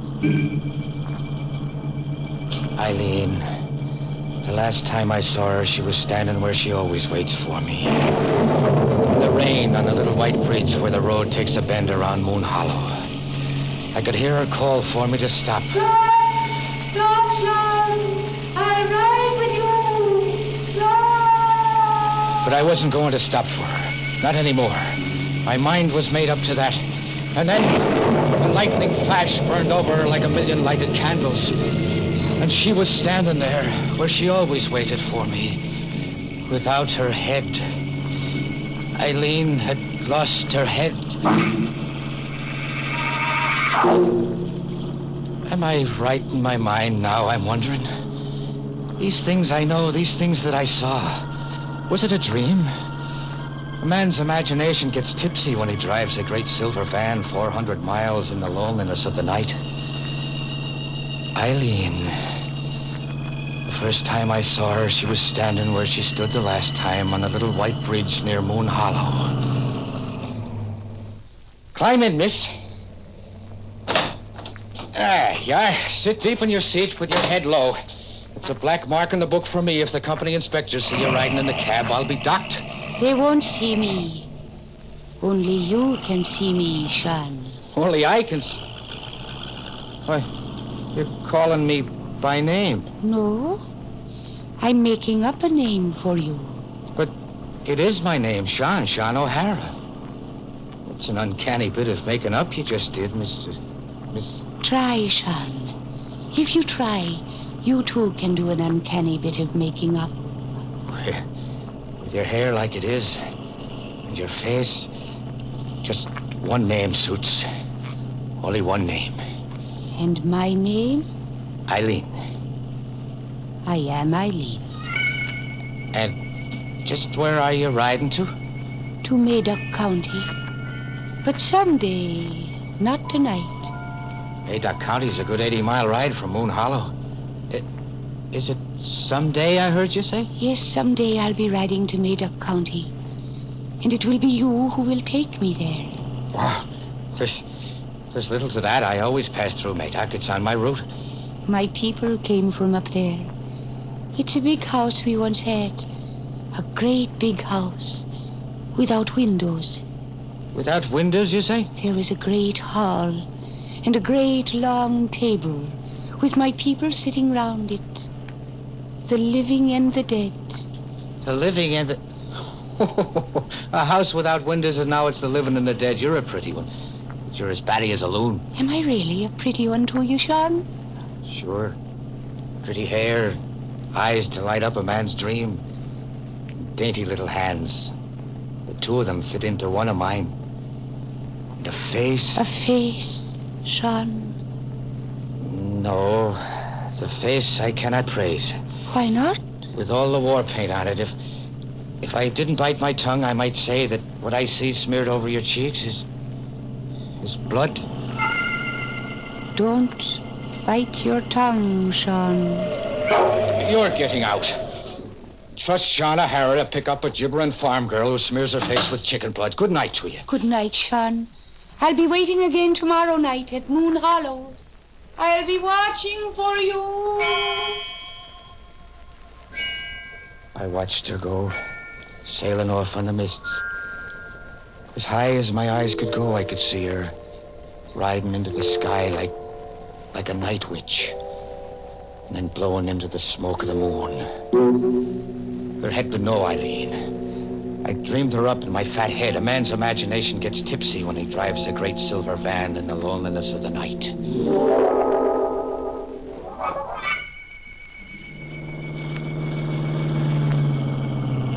Away up, I pulled into the yard behind old Morgan's diner to sleep the night from 2 to 6, curled up in my cab like I always did. I'm a hearty man and a steady sleeper, not given to dreaming. But this night, bad luck to me, I dreamed. She was leaning over me, Eileen, with the moon in her eyes. And now the blood was wet on her cheeks and running down in big red beads to splash my shirt. The old mill house in Meadow, where the water falls, in Meadow. The old mill house in Madoc, where the water The falls. old mill house in Meadow, where the water falls. You must see that the dead go home, son. See that the dead... Eileen. Eileen. Eileen! But there was no Eileen. I'd been dreaming. Dreaming, but the radio was playing loud enough to wake the dead. The dreaming man doesn't turn on the radio. Eileen! You always wake up like a roaring lion, O'Hara? Huh? What? It's me, Morgan. I guess you've had all the music you need to wake you up. It was you who turned my radio on? Me it was. Were you thinking the radio turned itself on? I had a dream about a girl. A nightmare's more like what you had. From the looks of you, you were thrashing about in that seat and beating yourself on the face with your fist. Beating myself? Why is that? Well, the blood all over your shirt. Blood? Stop looking bewitched, O'Hara, and look in your truck mirror. To your nose. You gave yourself a nosebleed in your sleep, and that, my boy, was no dream.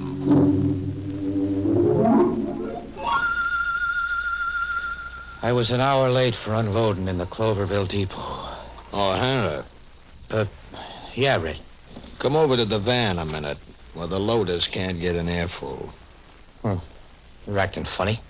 We got everything off the inventory calls for. But there are 3 other items. I threw a canvas cover over them before the boys got a look at them. Did you look into your van? What's under the canvas cover, Red? Coffins, O'Hara. 3 old pine wood coffins. Want to tell me something? What? To tell you? Oh, sure. I almost forgot about those coffins. It's a side job. Some yokel undertaker down by Moon Hollow. I'm to drop him off somewhere. Save him trucking charges that way and make myself $20 side money. Quit lying to me, O'Hara. And to yourself. Oh, lying, you say? But it's a fact, Red. Positively a fact. And I'm giving you half of the $20 for covering me. Wasn't one to pass up $20 for trucking 3 empty coffins. The coffins aren't empty, O'Hara. And you never took a job from any local undertaker either. Yeah. You seem to know a lot about something. I know Route 266. I was born and raised here. What is there to know? For one thing, the red-headed witch of Moon Hollow, maybe. You might be trucking the dead for her. Eileen? Or any name you give her. She was Katie to a trucker named Conway who had your run once. To hear Conway tell it, Katie, or Eileen, was always trying to get him to take her dead out of Moon Hollow to somewhere else. To Maida County, to the old mill house. Or somewhere. Anyhow, that's how the story usually goes. But what she's really out to do is drive you crazy. How do you know there is such a girl? Those pine boxes in there. I saw them on Conway's truck once, like they're on yours now. Conway dumped them right back in Moon Hollow. Take my advice. From now on, pass the redhead up. Jam your accelerator to the floorboard and go past her at 80. I don't know what I'll do.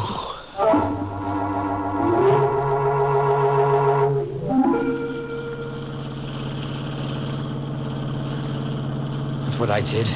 Bad luck to me on the trip back was look for the waterfalls and the old mill house when I came to the Madoc County line. Was there an old mill house where the waterfalls, I was wondering? Or was I a man looking hard to lose his mind? I brought one of the caskets to the ground. It wasn't empty, but there wasn't much weight to it either. I opened it. It held the dead, all right. But not the face or the body of the dead. It was only the skeleton. The skeleton of someone dead more years than the mind can imagine. There was a waterfall in the deep woods. The music of water and Eileen's voice splashing in it. The old mill house, under the falls. You'll see. There was an old mill house down below the rocks. A stone house without windows, like Eileen had said. I pulled an old rusted bolt and opened the door to one great room and a table that went from wall to wall. It was old. The flying dust could blind a man, so he'd only see what his tipsy imagination would want him to see. I saw Eileen. Eileen standing before me with her arms out. Like a thin shadow my eyes could see through to the wall. Go bring the caskets, Sean. Go bring the dead home.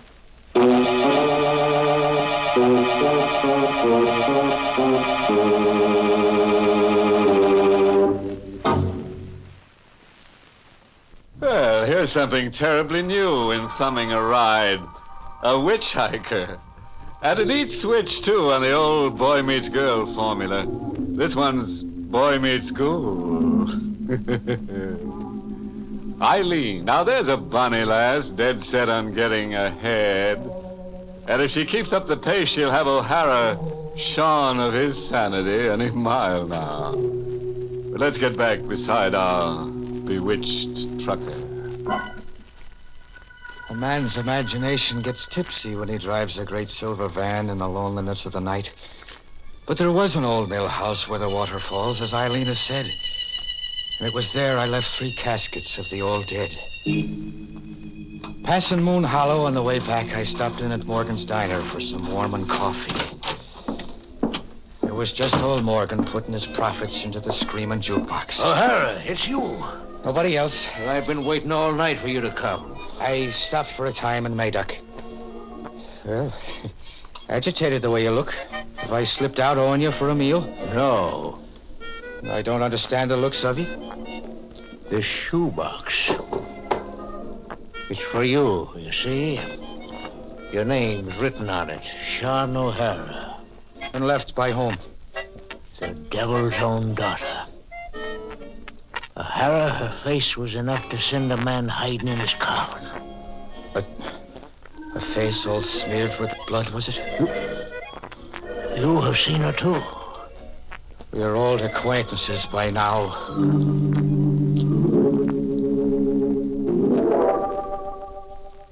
When I left Morgan's prying eyes, I opened the shoebox.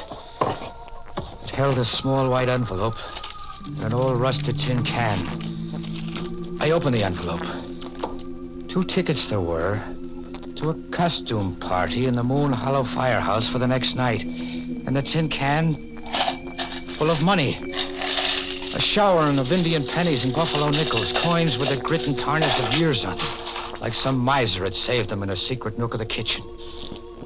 That was too much for a tired working man to puzzle out. My poor head would have none of it.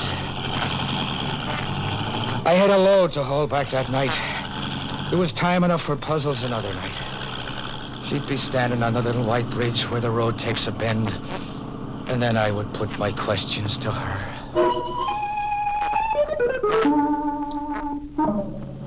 She was standing there the next night, watching for me, calling for me to stop. Sean! Stop, Sean! Her hair was wild as before, and her face the same. Her dress was changed. It was a costume now she was wearing, all silk and gaiety, like she was dressed up for a party. Yes, Eileen. You weren't going to stop. For a fact, no. You'll not be riding in my cab. And I'll not be trucking your dead ancestors anymore. Not for a barrel of nickels and pennies. Here, take your money back. No. It was grandmother's savings. She wants you to have it.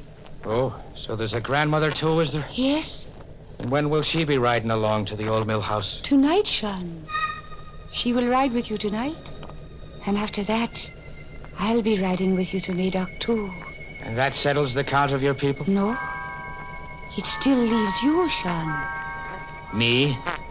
Am I hearing you say me? Yes, you two will sit at the long table in the great hall of the dead. You will sit beside me. Alive is it to be, or dead? Dead, Sean. Like us. And what will snuff me out, a hardy man like me without a sickness? You will just die. Your heart will just stop. My heart will stop. You don't want to sit beside me? It's not by way of wooing a lady. Sean? Yes, I do. Do you like my costume? I do. And what's it for? The dance at the firehouse. I thought you would take me. I think not. Then I will go alone. Good night, Sean. Compliments of the evening to you, miss.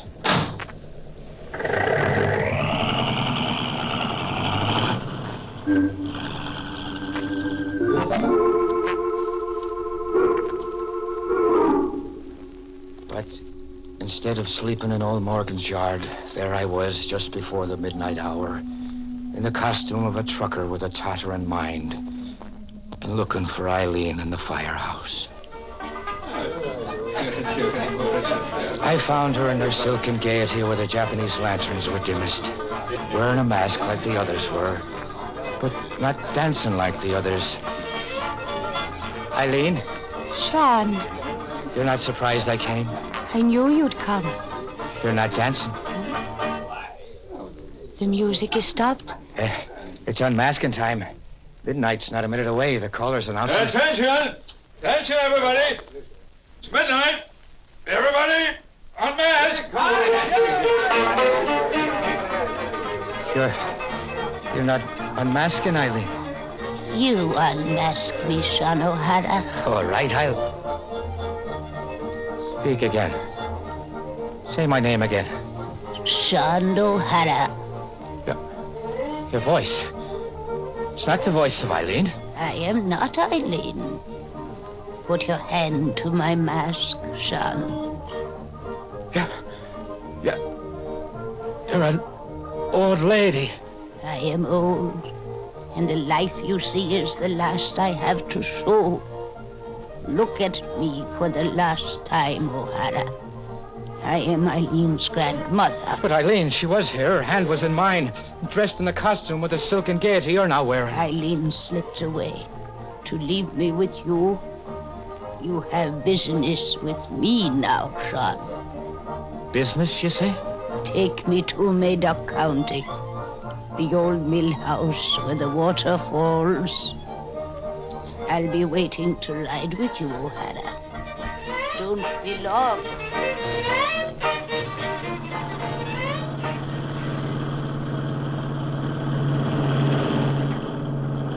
I drove the lonely night to the Madoc County line with my freight of storage eggs and canned goods and the dead in a pine box. The old grandmother in her silks was in her casket, and I didn't bother to ask whose job it was. I put the questions to Eileen the next time she waited for me where the road takes a bend around Moon Hollow. And she was there like I knew she'd be, pointing her thumb to hitch a ride. Sean, stop for me! Sean! But I didn't stop this last time. I did what the checker Red Lacey said Conway failed to do, and what I must do. I passed her up. I pushed the gas accelerator to the floor and passed her by at 80. I heard her shriek where the highway bends into Moon Hollow. But I didn't leave Eileen behind. She was on the seat beside me. You didn't want to stop, Sean. She was beside me. Without Her head? I'm dead, Sean. Dead. Now drive me to Madoc County.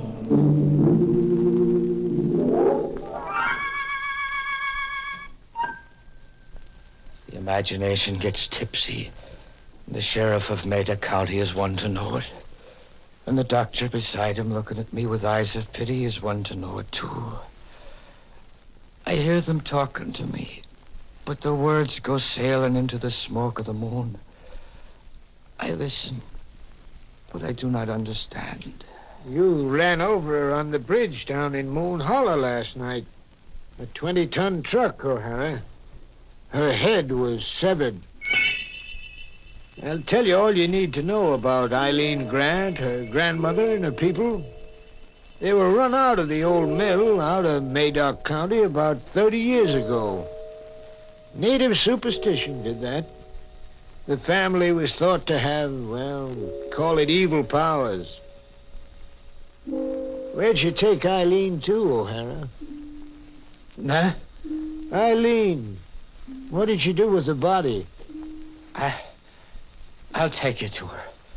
Come, I'll take you to her.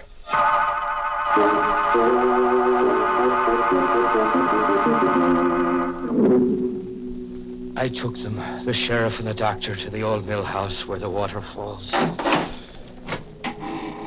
Here, Sheriff, is Eileen and her people sitting around the table in the great hall of the dead. O'Hara, to do this, to set them around the table like that, you couldn't be in your right mind, man. No, I couldn't be. And I'm the one to admit that. And I'm not in my right mind to sit here beside Eileen now. What can there ever be between a man and a girl? Sitting and rotting in an old mill with their ancestors looking on. O'Hara. O'Hara. Say, Doc, take a look at him. O'Hara's dead. Dead? To sit down and die? Just like that? Just like that, Sheriff. O'Hara's heart just stopped. As if he willed it to stop.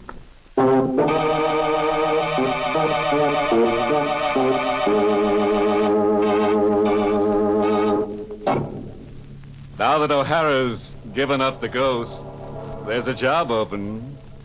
Somebody? As a special inducement to insanity, a pretty girl goes along with every truck. Oh, sorry, friend. I can't tell you which of the two jobs is the more harrowing.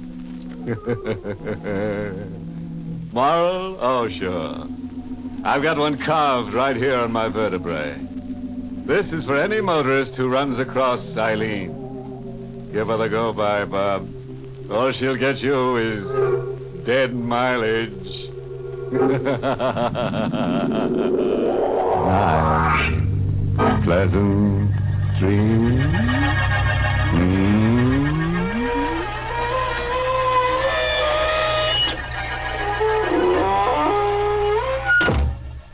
Inner Sanctum has been brought to you through the facilities of the United States Armed Forces Radio Service, the voice of information and education.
Good evening, friends. This is your host again to welcome you through the creaking door into the inner sanctum. Come in. Come on in. I want you to meet Ambrose, our man-shy ghost. The other night in a graveyard, he bumped into a human and was so frightened he turned flesh-colored. Yes, poor Ambrose. He's got a bad case of ants in his fantasies. He's so upset he's just a ghost of his former ghost. Was a time when we held high hope for Ambrose. Oh, yes, at Abnormal U, he was cited by his classmates as the personality most likely to split.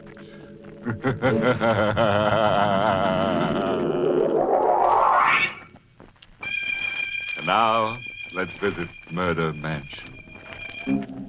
For over 100 years, the old house has stood on the cliff, weathering the relentless ocean winds that have battered at its gray shingles. Now, in the living room, the real estate agent and the new buyer are completing the arrangements of sale. Only one thing bothers me, Mr. Griffin. That graveyard just outside the window there. Are you sure nothing can be done about it? I'm sorry, Mr. Burley. You know the conditions set down in the deed. The Crandall family burial ground must remain on the property untampered with. Those Crandalls must have been a morbid family, having themselves buried right next to the house they lived in. Yes, they were peculiar. I guess they figured it was a way of keeping the family together. You shouldn't laugh, Mr. Griffin. What? What are you doing I here? hope I'm not too late. This is the gentleman who's planning to buy the house? Mr. Burley's already bought it. Oh, I'm sorry. Hey, look. What is this, Griffin? Who is this woman? I'm Emily Robbins. Mr. Burley, please, you must sell this house immediately to me. Sell it? That's ridiculous. I just bought it. Mr. Griffin never should have allowed you to. Now, see here, Mrs. Robbins. Just a minute, Griffin. I want to hear what she has to say. Well, all right, but you can see she isn't exactly accountable. You're bad, Mr. Griffin. You promised to sell the house to me, but you couldn't wait until I had the money, could you? I'm in the real estate business, not charity. Mrs. Robbins, I still want to hear why Griffin shouldn't have sold me this house. Because, Mr. Burley, a house isn't just a thing made of wood and stone and mortar. It's almost a living, breathing creature. It accepts and rejects people just the way we do. I was born a Crandall, and only a Crandall may live here. Anybody but a Crandall would be an enemy within its walls. You'd never spend a happy moment here. Oh, you see, Mr. Burley, I told you, she doesn't make sense. Please, Mr. Burley, for your own sake, sell it. Ah. Oh, you can't frighten me into a quick sale. No, I know a buy when I see it. My wife and I will be living here within a few days. I'm sorry, Mr. Burley, but I don't think you will. I don't think you will ever live here.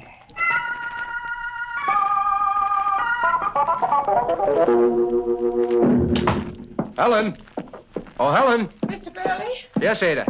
Where's Mrs. Burley? I want to tell her I got that house at my price. Oh, sir, you'd better go upstairs. The doctor's still there. Doctor? What's the matter? Oh, Mr. Burley, What is it, Ada? What is it?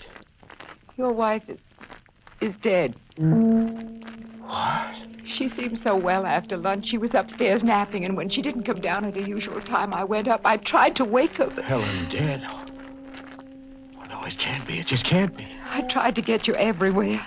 But she hadn't been sick. There's no reason she should die. Dr. Hirschman said the same thing. He said that... Oh. Hello? Is Mr. Burley there, please? Well, Mr. Burley can't come to the phone right now. Oh, it's all right, Ada. I'll take it. Yes, sir. Hello? Mr. Burley, this is Mrs. Robbins. Miss...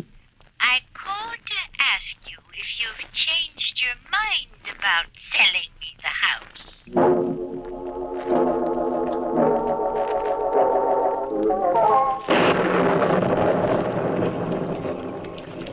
Can't I bring you something, Mr. Burley? No, Ada, thank you. Sir, I know it's none of my business, but maybe you shouldn't have come to live in this house. Maybe you should have sold it to Mrs. Robbins. I had to come here. I have to prove to myself that a house can have no evil influence over life and death. Of course it can't. And yet, according to the doctor, my wife passed away almost at the very moment I bought this house. I'm so confused. I don't know what to think. I'm not one to butt in, but you are letting the house have an effect on you. Well, you haven't moved from that window all evening. I'm just trying to fathom things out. You've been standing there staring out at that graveyard. I'm all right. Now let me alone. Yes, sir. Good night, Mr. Burley. Good night. Hey, Dad. What is it, sir? That graveyard out there. When the lightning flashed just then, I saw it. So what? There was a new headstone among the old ones. A brand new headstone.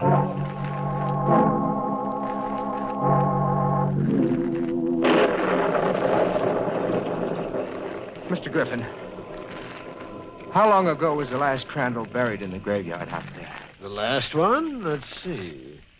Oh, yes, it was Vincent Crandall. He died 20 years ago. 20 years? Then his headstone would have been a little worn by this time. Well, sure it would, but what are you... Then what is the meaning of the new headstone? New? Come to the window. I'll show you. Oh, now, Mr. Burley... There's a brand new headstone out there, over a fresh grave. Oh, but that's impossible. I saw it first when the lightning flashed. Well, you must be imagining things. Then see for yourself. Here, take this flashlight. Shine it out there on the graves and see for yourself. All right. Well? Mr. Burley, maybe you better see a doctor. Doctor? They're all old headstones out there. The new one is only in your mind. Give me that flashlight. Mr. Griffin, what? Oh, you've been under a terrible strain. Your wife's sudden death and all. I don't know. What made me think I saw a new headstone out there? I want to sell this house. Right away. Well, you know, it takes a little time to arrange a sale. What about that Robbins woman? She'll buy it. She's been bothering me all along to sell it to her. Yeah, but Mrs. Robbins can't pay you a decent price. Well, I don't care. I'll take anything she offers. I want you to get in touch with her. All right, Mr. Burley, I'll call her in the morning. No. I can't wait until then.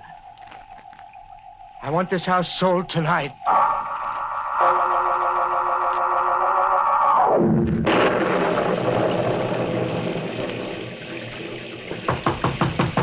I don't understand, Mr. Griffin, why Mr. Burley had to bring me out here this time of the night. And he's made up his mind to sell. He wants to close the deal tonight.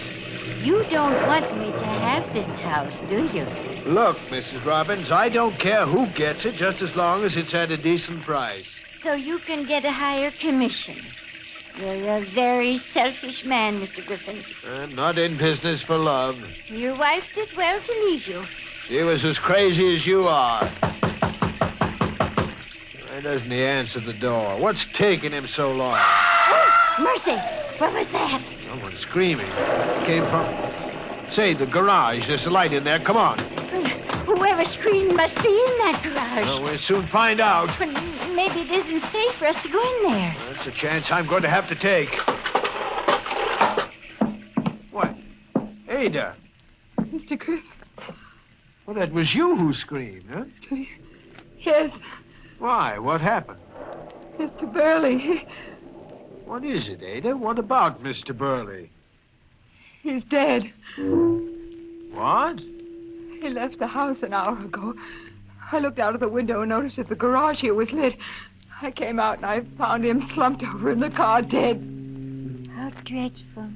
Well, this place is filled with carbon monoxide fumes. It wouldn't have happened. None of it. If he hadn't bought the house... Now, look, Mrs. Robbins, this is no time for that superstitious nonsense of yours. She's right, Mr. Griffin. It is nonsense. What do you mean, Ada? Here. Look.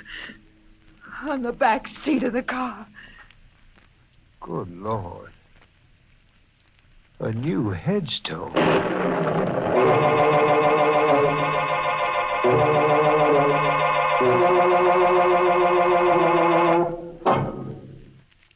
Hey, anybody want to buy a house? The Crandall place is a real buy. All you have to give for it is your life. Too bad about our friend Mr. Burley, huh? Thought he was getting a bargain basement, but instead he's ended up in a basement he didn't bargain for. Yes, he should have taken old Lady Robin's advice, which, in a phrase, was, one man's menage is another man's morgue.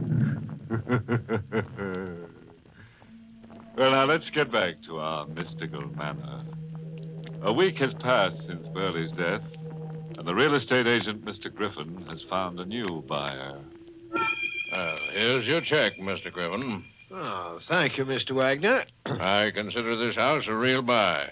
Well, you're the only person who's had any interest in it since Mr. Burley died. The place has gotten a bad name. Most people are superstitious, I guess. Wouldn't live here if you paid them. Superstition never bothered me. Mr. Griffin. Yeah? What are you looking at that way? That graveyard out there, I don't understand. Understand?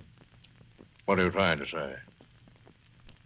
There were always 10 graves out there, I'm sure. But now there's 11.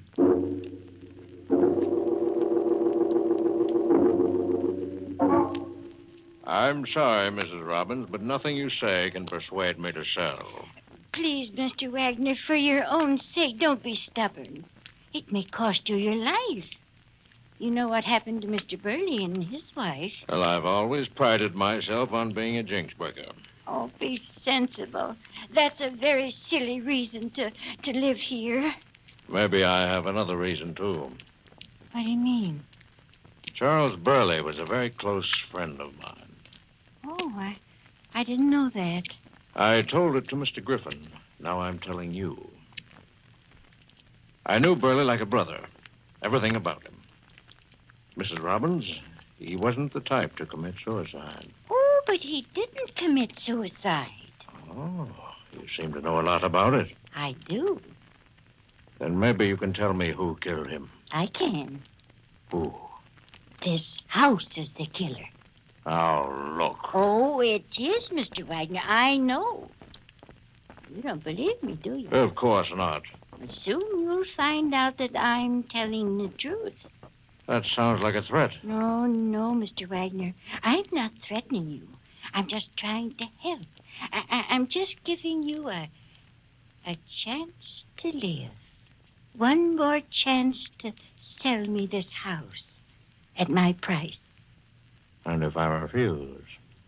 If you don't sell it to me now, well, then I'll buy it after your death. I see. Well, Mrs. Robbins, there's nothing more we can talk about. I'm sure you know your way out. Good afternoon. Good day, Mr. Wagner. Hello, Mrs. Robbins. Oh, why, Ada, what are you doing here? Oh, didn't you know? I'm Mr. Wagner's new maid.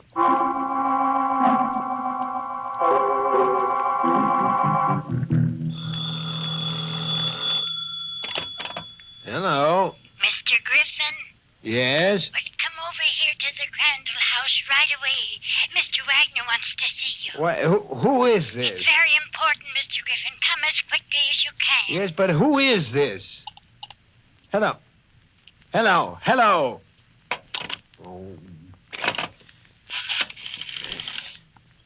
Your number, please. Operator, get me Maine 6539 and hurry. Yes, sir. I'm sorry, sir, but that line is disconnected. Disconnected? What? Well, that's impossible. I just spoke to someone at that number. Try them again. I'm sorry, sir, but I checked. There is no way I can get you the number.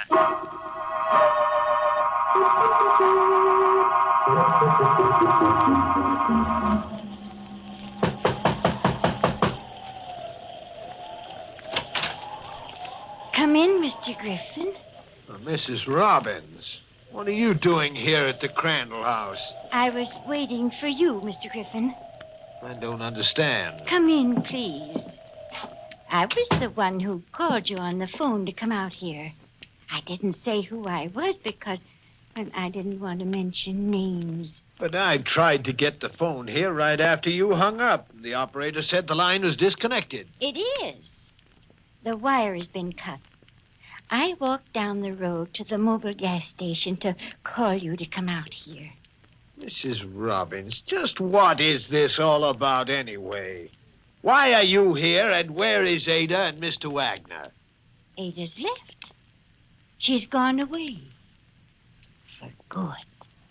What? On the hall table over there, a note from Ada to Mr. Wagner, explaining why she left. And what about Mr. Wagner himself? Where is he? In the dining room. Oh, wait, please don't go in there yet. He's dead. Mr. Wagner dead? When I came in, he was slumped over the table. When you came in, huh? Well, the way you say that, Mr. Griffin, you make it sound like you think I killed poor Mr. Wagner. Well, what should I think? Oh, I wouldn't do a thing like that. Then suppose you tell me exactly what you're doing out here tonight. Well, it's like this, Mr. Griffin. I was home in bed, but I couldn't sleep. A strange feeling kept running through me that I should come out here and try to convince Mr. Wagner that he should sell the house before another day passed. Oh, a feeling, huh? You can believe me. Oh, sure. When I arrived out here, the door was open and everything is just as you see it. What about the police? I didn't call them. Why not? Because I wanted to speak to you first. Speak to me with a murdered man in the next room? It wasn't murder. It was just the will of this house. And I want this house. You'd do anything to get it, wouldn't you? Yes, anything. Even murder? Yes. Mrs. Robbins, I'm driving down the road to make a phone call to the police. Mr.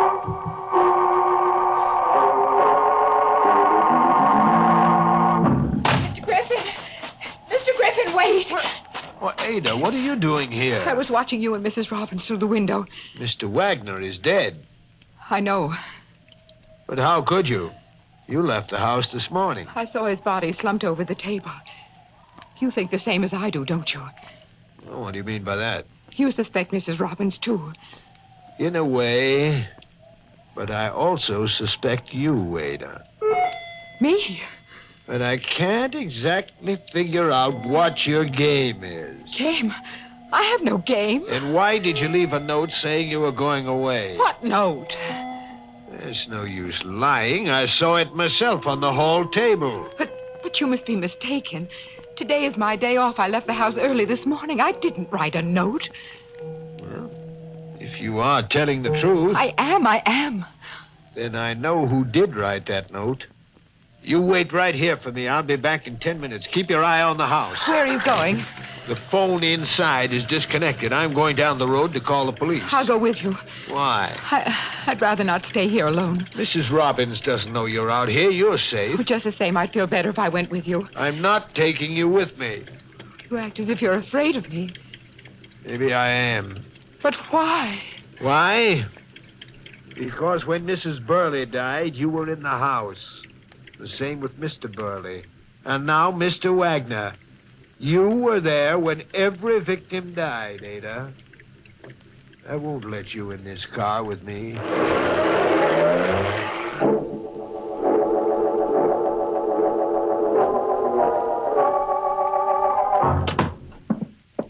You called the police, Mr. Griffin? Yes, they're on the way out now. By the way, what are you doing here in this kitchen? Oh, I was just walking through the rooms, recalling the happy moments I spent here when I was young. You sure that's the only reason? Why, yes. I thought maybe Ada had something to do with it. Ada? You know very well she's left. You saw her note. Ada didn't write that note. What? I talked to her outside this house 15 minutes ago. She was to wait out there for me until I got back. She wasn't there. What's happened to her? I didn't see Ada, but wait. What is it? About 5 minutes ago, I thought I heard something move down the cellar. The cellar? Yes, but then I thought it was just my imagination. Hold on a minute. What's the matter? Just now. I heard it, too. Something or someone is down there. Come on. We're going down into the cellar to look around. Mr. Griffin, look. Look, it's lit down there in the cellar. Yes. Go on. You're going first so I can keep my eye on you. Mr. Griffin. What is it? The hole in the floor here. Huh? Well, one of the stone flooring slabs has been removed. There's an old well down there. I remember it was sealed up when I was a little girl. Yes. And I can see the slab was freshly removed. I wonder why. Mr. Griffin. What now? Behind you, in the shadows. Look, there's a woman's body. It's Ada. She's dead. Yes, I know. Why, you say it as if you were sure we would find her this way. I was sure. You see, Mrs. Robbins, I killed her. Oh, yeah. I didn't have quite enough time to dispose of her body in the old well here. I heard you moving about upstairs in the kitchen. But why did you kill her, Mr. Griffin? Because she insisted on living in this house like the others. Then it wasn't this house. It wasn't because they weren't Crandall's. Of course not, but your idiotic superstition about this place helped my plan. Mrs. Burley's sudden, peculiar death was a lucky coincidence for me. It gave me the idea for the others.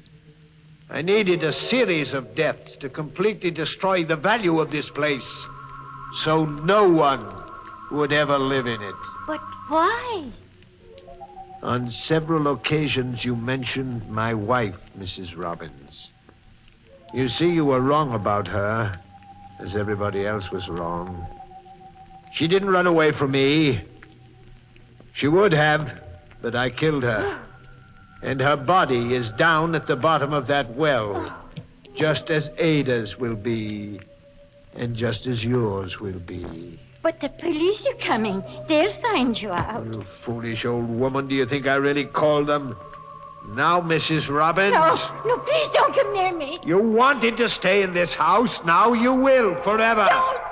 You're going to get the thing you wanted most. What? Oh! You're not going to kill her, too. Ada. Yes, Ada. No, it can't be. You're dead. Not yet. Not completely. I've just enough life left. No, my leg. Let me go. Let me go. The well. I'll fall in there.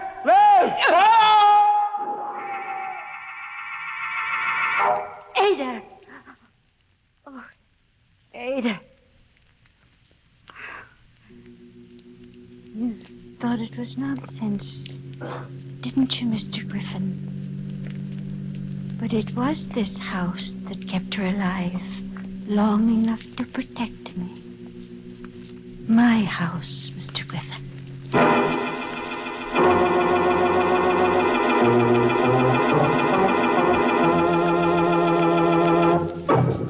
Well, as they say, all's well that ends in a well. Say, folks, what about that Griffin character? Just goes to show how a property agent can sink to such an unreal estate. Yes, sir, that's what I call tripping over your own plot. Now, Mrs. Robbins will never be lonely. No, when things get dull, she can always step outside the house and dig up a relative or two.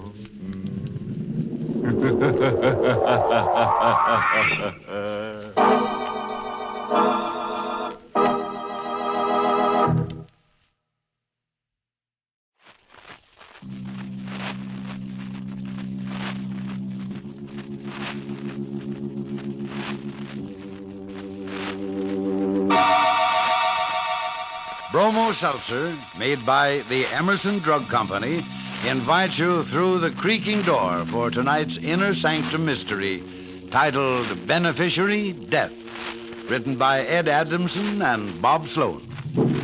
Bromo Seltzer reminds you to... Fight heading 3 ways. Bromo Seltzer, Bromo Seltzer, Bromo Seltzer, Bromo Seltzer.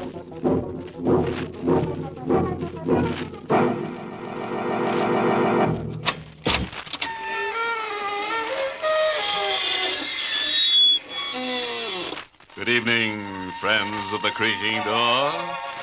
This is your host to welcome you once again into the Inner Sanctum. Come in, come on in.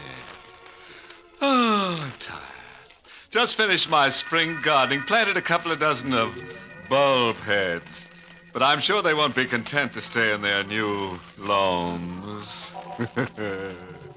That's how things are here behind the creaking door. Whatever goes down must come up at night. Oh, by the way, folks, I want you to meet our laughing ghost.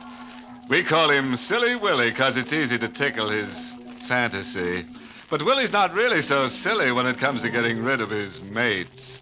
The first one left him because he started each day by beating her over the head with a club. Well, naturally, she got sick and tired of such treatment. But his second wife, a brunette, had a much more interesting conclusion. Willie buried her head in the sand at the ocean front. Now she's a beached blonde.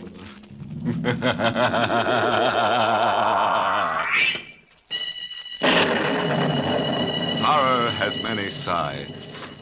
It can make itself felt in an almost hidden, quiet sort of way.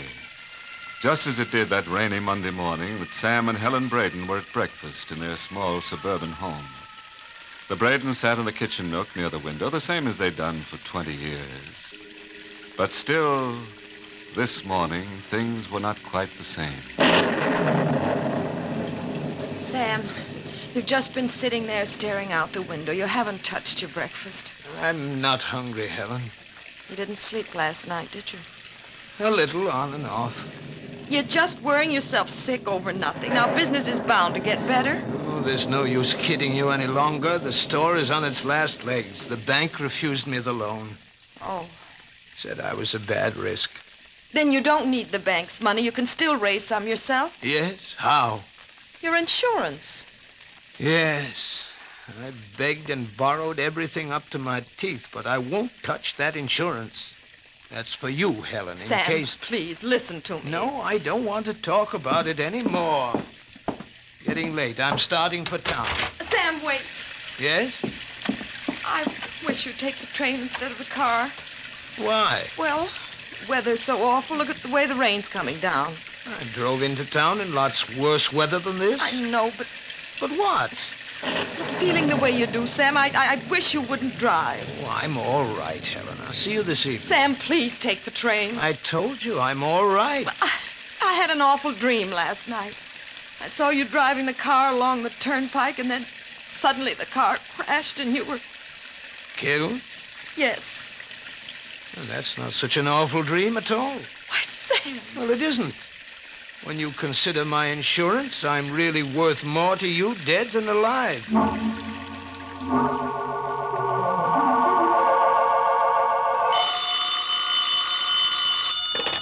Hello? Mrs. Braden? Mrs. Samuel Braden? Yes? This is Sergeant Landau of the Merrick Police. Please. It's about my husband. Yes. His car was in a crack-up an hour ago on the turnpike. Was he hurt badly? I'm sorry to tell you, Mrs. Braden, but he's dead. Oh. Mrs. Braden? Mrs. Braden? Yes. It's only a formality, but you'll have to come down to the county morgue personally to claim the body. Did you hear me? Yes, I heard you. Oh. Helen. Why are you crying? Sam, why did you do it? I didn't want the insurance money. I wanted you to come back. But I have come back. Police told me you were killed in the auto crash. Just the way I dreamed it. I saw your face. Just the way it is now. Covered with blood. Sam, I only wanted you to live. Why are you talking that way, Helen? I am alive. No. Here, touch me. Sam, don't. You mustn't be afraid. Touch me. Sam, please. Ah. Feel my hand. It isn't cold. You're not dead. You're alive. But your face in that call just now. There was an accident. The car was coming toward me. I swerved to get out of the way, and then everything went black, and the next thing I knew, I was standing at the front door outside. But the police found your body in the wreck. They asked me to come down to the morgue and claim it. My body? They said you were there. Dead. The hitchhiker. Hitchhiker? Just before I got onto the turnpike, I picked up a tramp. I was giving him a lift into town. Wait. What is it? My wallet. It's not in my pocket. It must have fallen out in the crash. Then that's why they thought it was you. Yes. Helen, what are you going to do? Call the American police and tell them you're alive. Put that phone down. But they should know. Put it down. I'm not alive. What? To all intents and purposes, that's my body down at the morgue. Don't understand. This is our chance, Helen. Don't you see? What are you trying to say? It's very plain and simple. My $25,000 life insurance. Now do you understand? Sam, we can't do a thing like that. And not for just $25,000. Accidental death, the double indemnity clause, $50,000. Sam, please. $50,000. I told you at breakfast I'm worth more dead than alive. $50,000. After you collect, we can go away. For the first time, we can really live. We won't have to worry about pennies anymore. Darling, we don't want money that way. All you have to do is go down to the morgue at Merrick. Sam, we can't do it. Of course we can. They'll find us out. The tramp I picked up told me he was homeless, no family. It's all so perfect. Once you claim my body, no one will ever find out.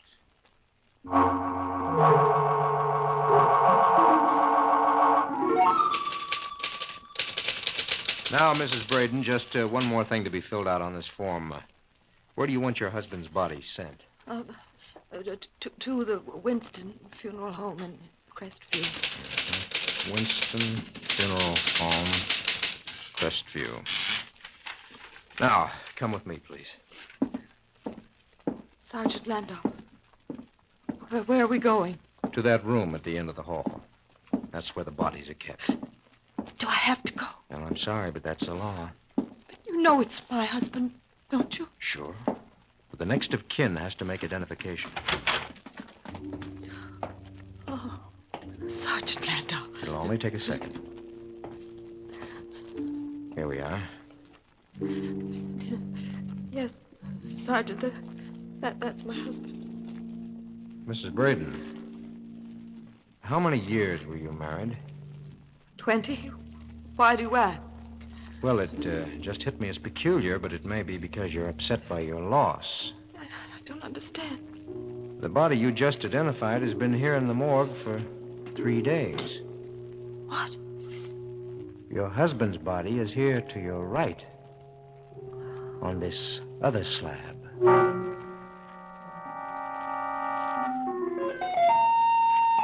You should have been more careful. You could have ruined everything. I was so frightened, Sam. I didn't know what to do.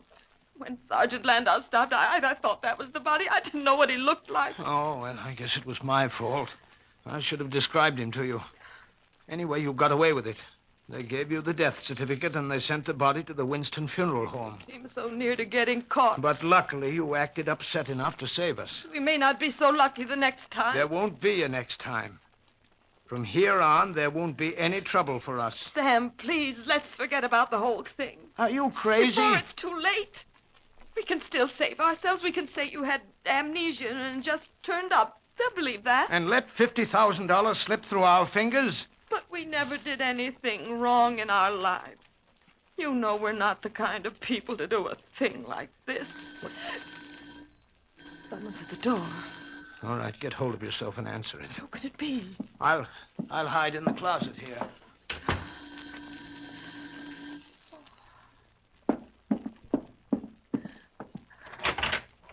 Mrs. Braden? Yes? My name is Granger. I'm from the Acme Insurance Company. Sure. I'm here in regard to your husband's death. Oh, come in, please. Thank you.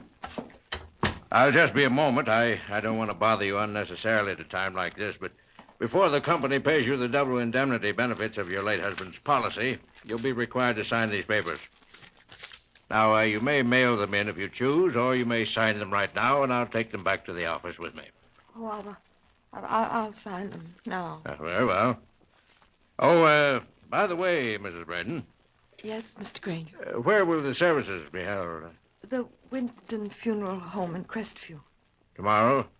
Yes, at 10 in the morning. I'll be there. You'll be there? I don't understand. To pay my respects. You see, Mrs. Braden, I knew your husband quite well some years ago when I sold him the policy.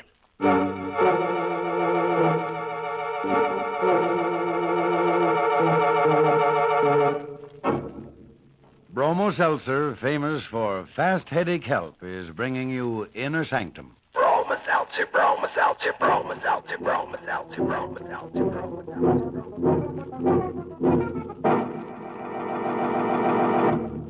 How do you do, ladies and gentlemen? How do you do? This is your old friend Norman Brokenshire. The other day, I heard a fellow speak of the hour between 5 and 6 in the evening as the headache hour. Now, if you get a headache about this time or any time, I hope you'll remember Bromo Seltzer. For Bromo Seltzer is a friend in need when you've got a headache. It's true, neighbors.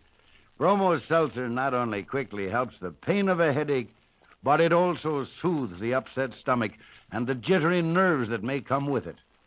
Yes, Bromo Seltzer gives you three-way headache help that's fast and pleasant. Now, by pleasant, I mean Bromo Seltzer is pleasant to take, actually refreshing. Try Bromo Seltzer next time you get an ordinary headache. Try it on this guarantee. You must be satisfied or your money back. All drugstores carry Bromo Seltzer at their counters and fountains. For fast three-way headache help, ask for Bromo Seltzer, Bromo Seltzer, Bromo Seltzer, Bromo Seltzer, Bromo Seltzer.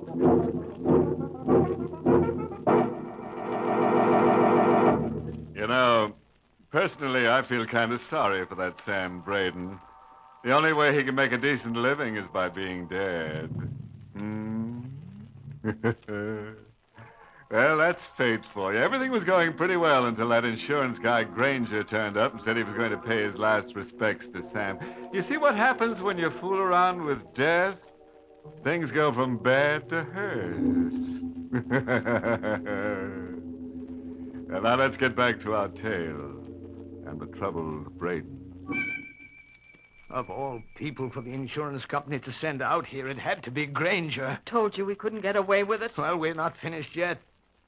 Granger told you that you'd probably get the check from the insurance company tomorrow. But in the meantime, he'll go to the Winston Funeral Home. He'll know that's not you in the casket. You'll never know. What are you doing? Something we should have done right after Granger left here earlier this evening. Here, take this phone. I've dialed the Winston Funeral Home. But what? When they answer, you tell them that you've changed your mind. There'll be no services tomorrow. You've just found a paper signed by your husband in which he requested that he be cremated immediately after death. They'll be suspicious. I'll write the note now. That'll cover it. Haven't they answered yet? No. You've got to get that body out of there before tomorrow morning. Still no answer? No, not yet. I better hang up. They must be closed for the night. If we wait until tomorrow morning, it'll be too late. Then what'll we do? There's only one thing to do, Helen.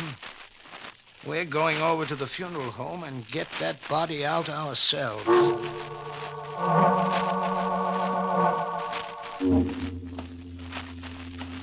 try the back door down at the end of this alley. We'll never get away with it.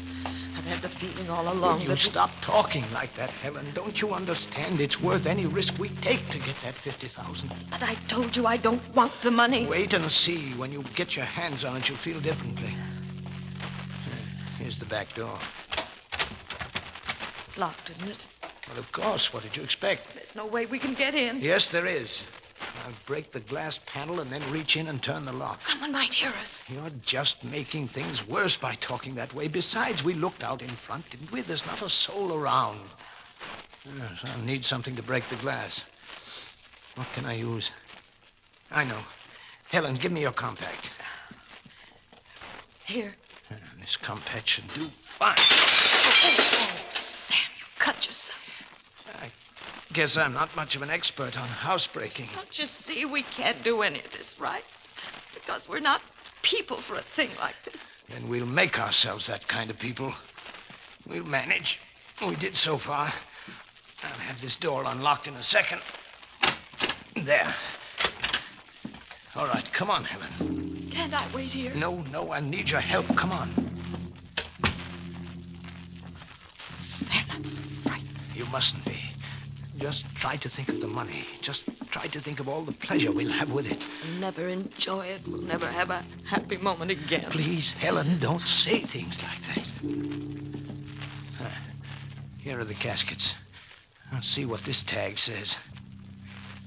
Sarah Adams. All right, we try the next one. Samuel Braden. All right, Helen, you get down at the other end and help me lift the lid. Oh, Sam, please, I can't. I just can't. All right, I'll do it myself. Helen, what's wrong? What is it? The coffin. There's no one in it. The coffin is empty. But you had the body sent here from the morgue. Yes. And this coffin tag has my name on it. What could have happened to the corpse? Where can it be? Sam. Someone came in. Footsteps. They're coming this way. I can't let anybody see me, and there's no time to get out the rear way. Wait, I know where to hide. Sam, what are you doing? The only safe thing. I'll hide in this coffin. But what'll I do? What'll I say? I don't know, but try to carry it off the best you can. Good evening, Mrs. Braden. I had an idea I might find you here. Oh, you don't have to be afraid of me. I won't hurt you. Who are you? My name is Stephen Winston. You own this place. That's right. We've never met. How do you know who I am? I've made a point of knowing Mrs. Braden. As a matter of fact, I've just come from your house. I'd planned on having a talk with you about the ceremonies tomorrow. Oh, by the way, don't you know it's illegal to force your way into an establishment? But I tried to get you on the phone, Mr. Winston. There was no answer. I thought perhaps your line was out of order, so I came down. I wanted to talk to you, too. About the ceremonies? Yes. Do you mind telling me how you got in here? The rear door was open. That's odd. I distinctly remember having bolted it. However, first I have something very interesting to show you. Mr. Winston, what are you doing? Lift up this coffin lid. No, don't. Why not? I can't bear to see it. Well, that isn't the reason, is it, Mrs. Braden? That isn't the reason at all. What do you mean? You've already opened this coffin. You know there's no body in it. Isn't that the reason? Yes. I thought so. You probably wonder what's happened to the body that was in it. Well, I'm happy to relieve your mind of the anxiety. I have the body down in the basement, hidden. Why did you hide my husband's body? You can drop the act, Mrs. Braden. I know that wasn't your husband's body. No. Yes, of course. I once met your husband. I rarely forget a face. The police would be very interested in your game, but the police don't have to know, necessarily. What do you mean by that? Look, Mrs. Braden, I'm a businessman. The police don't have to know about this at all, providing you make it worth my while. You want money? Yes. $10,000 should seem to be a fair sum. I suggest, Mrs. Braden, that you get in touch with your dear departed husband and tell him my terms. 10,000 or jail for both of you.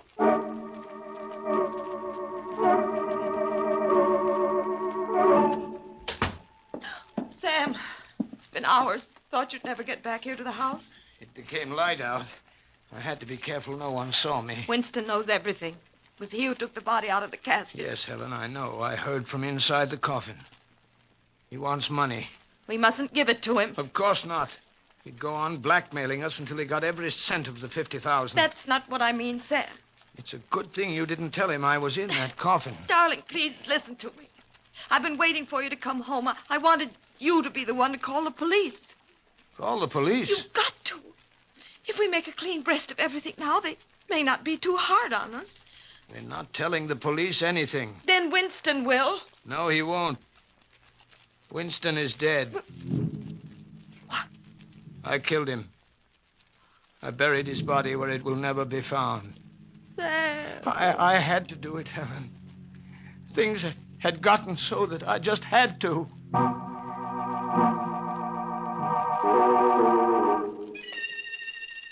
Helen, do you have to keep standing at the window there looking at the birds down in the garden? Why don't you talk to me? Talk. What can I say? You can find something to say to make me feel a little better about it. How can you feel better about killing a man? It isn't that I wanted to do it. I had to. You've got to understand that. I never had the makings of a murderer in me. No, Sam, you didn't. Until the thought of that $50,000 made you one. Why do you keep saying that? There's nothing I can do about it now. I can't go to the police. They'll sentence me to death. You wouldn't want that, would you? No, Sam, I wouldn't want that. Well, then what can I do? I don't know. Well, there's one thing I know we've got to do, and that's move away from here where no one will know us. Maybe then we can start over again. Maybe then things will be all right between us. Maybe. Sure they will.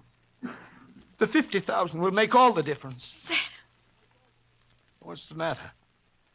Why are you looking at me that way? We can't take that money now. After all I've done? After what you've done, that's just the reason. You're not making sense. We couldn't get anywhere without money. We'd have to get it some way. We need a lot of money to... Helen, look. There's the mailman coming down the walk. I bet he's got the insurance company check with him now. You better go down and see. All right. Why did you stop, Helen? All you have to do is go down the stairs and open the door. I've made up my mind, Sam. We're not taking the money. But you know we need it to save ourselves. Not that kind of money. Now, look, the mailman must have that check. That's why he's ringing the bell. It was sent registered. You'll have to sign for it. I'm not going down to get it. You are. Hurry before he goes away. Now, go on. Look, Sam, let go of me. I'm not answering that ring. Yes, you are. You're opening that door and signing for that letter. If I have to drag you down. Please, let me... Helen, look out the step. Oh. Helen. Helen. Oh, Helen. Sam. I didn't mean it, darling. I didn't mean it. I didn't. No, you didn't. You couldn't help yourself. I understand. Sam. Yes? The money. You can't have it now.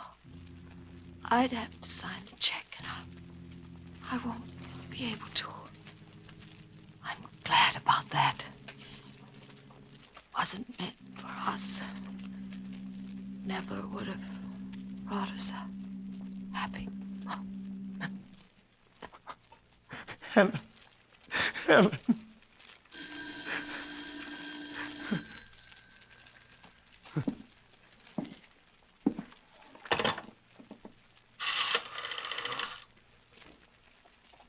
Operator, will you please get me the Merrick police? Hello? Is Sergeant Landau there? No, he won't have to call back. Message?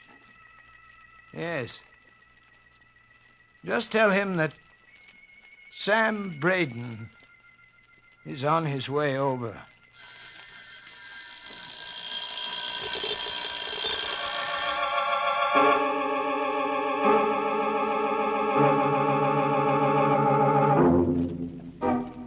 Now that's what I call a significant ending.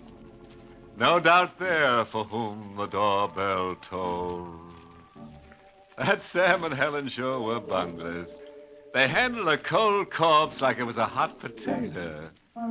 But before Sam went the way of all burnt flesh for the insurance murder, he was heard to say that honesty is the best policy. Well, anyway, now he's got a coffin to call his own.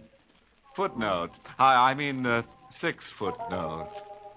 Never commit a murder after midnight, 'cause it might bring you straight into morning.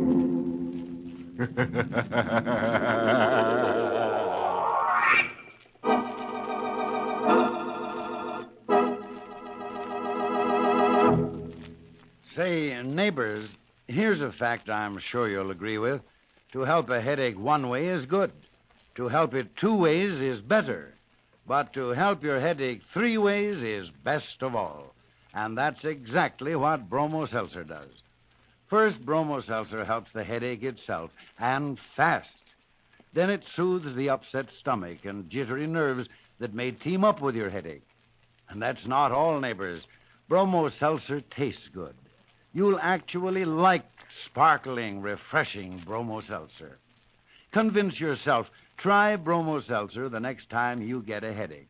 Remember, where others fail, Bromo Seltzer works. Caution, use only as directed. And, of course, if a headache persists or recurs, see your doctor. Be ready for fast headache help at all times. Get Bromo Seltzer today at any drugstore. And remember, don't just fight a headache 1 or 2 ways. Fight headache 3 ways. Bromo Seltzer, Bromo Seltzer, Bromo Seltzer, Bromo Seltzer, Bromo Seltzer.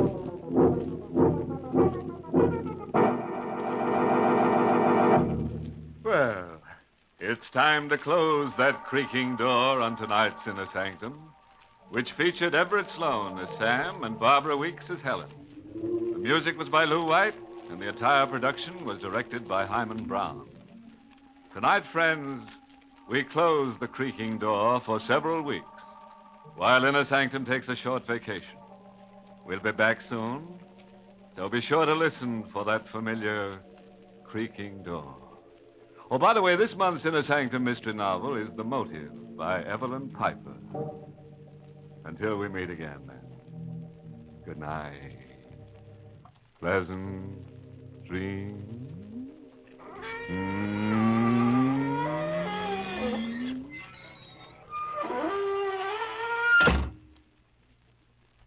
Hello, this is Jimmy Stewart with a special kind of an invitation for you. It's to hear the premiere broadcast of the Hollywood Star Playhouse on Monday, April 24th. Gloom of Night is the title. I'm going to be in it. I think you're going to enjoy this new series of plays. They'll be written by Hollywood's leading writers. And this is Norman Brokenshire speaking for Bromo Seltzer, inviting you to tune in next week, same time, same station, when Bromo Seltzer will present, direct from Hollywood, that famous movie star Jimmy Stewart in an original mystery thriller entitled Gloom of Night. In this exciting story, Mr. Stewart plays a mail carrier who is also a tall storyteller. He matches wits with a murderer single-handed because no one will believe his warnings. Don't miss Jimmy Stewart in Gloom of Night, brought to you next Monday night on the premiere broadcast of Hollywood Star Playhouse by Bromo Seltzer, Bromo Seltzer, Bromo Seltzer, Bromo Seltzer, Bromo Seltzer, Bromo Seltzer. This is CBS, the Columbia Broadcasting System.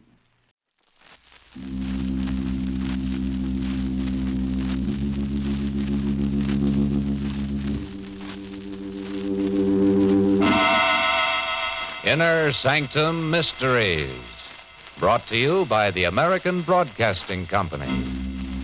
Tonight, No Rest for the Dead, starring Arnold Moss.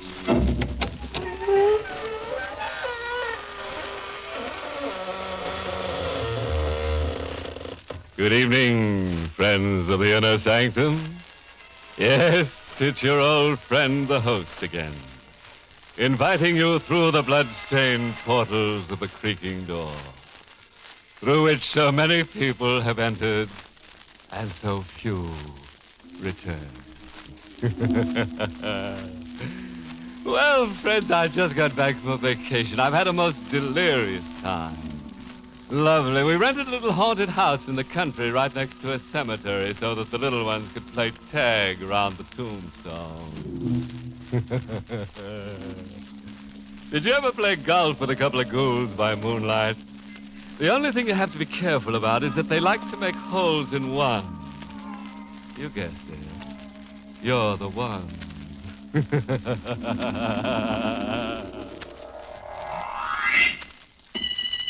And now for tonight's journey into fear.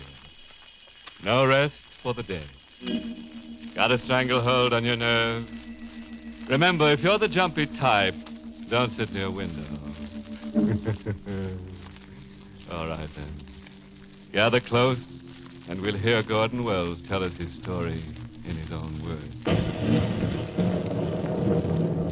My luck was running high on the night that I went to see Bruce Craig. A raging storm kept traffic off the roads. In fact, I didn't see a single car all the way to his house. When I rang the bell, I waited for a moment. No one answered. And then I heard Bruce call. Door is open. The house was empty. Apparently, the servants had gone. You see, these details were important because I knew I might have to murder Bruce. Is that you, Gordon? Yes. I'm in the bedroom. Bruce. Bruce, what are you doing in bed? Never mind. Sit down. But I thought I heard you gasp. Don't be so concerned about me. I'll be all right. If only this pain would go away. You're sick. You need a doctor. I've sent for the doctor. I'd better ring for a servant. Maybe a drink would help. The butler's gone and the cook never showed up. So there's no one here but us, Gordon. Just as well. I'm not sure that I want anyone to overhear what I have to say. You must have guessed why I sent for you. No, Bruce. And I'll tell you. I've always regarded you as the closest friend I've ever had. I've given you a chance to make something of yourself, though you were nothing but a worthless gambler when I met you. I've always appreciated what you did for me, Bruce. Yes, you showed your appreciation by stealing $10,000 from me. What are you talking about? I've been checking the books. I've suspected you for some time, but I couldn't believe it. Are you going to deny that you stole the money? Have you told the police about this? No, not yet. What did you do with the money? Well, I took a chance on a few things, and I lost. You gambled it away? Yes, it's just a matter of luck. Well, your luck wasn't very good, Gordon. I'm going to phone for the police. Let go of me. No. If you think you're... Help me, someone. Don't. Gordon, help! My fingers closed round his throat, and he started to rise from the bed. But I didn't relax my hold for one instant. And then, suddenly, his eyes closed. There was a violent convulsion that tore through his body. Bruce managed to writhe free for a second. Then he collapsed on the floor. I kneeled next to him. But there was nothing more that had to be done. Bruce was dead.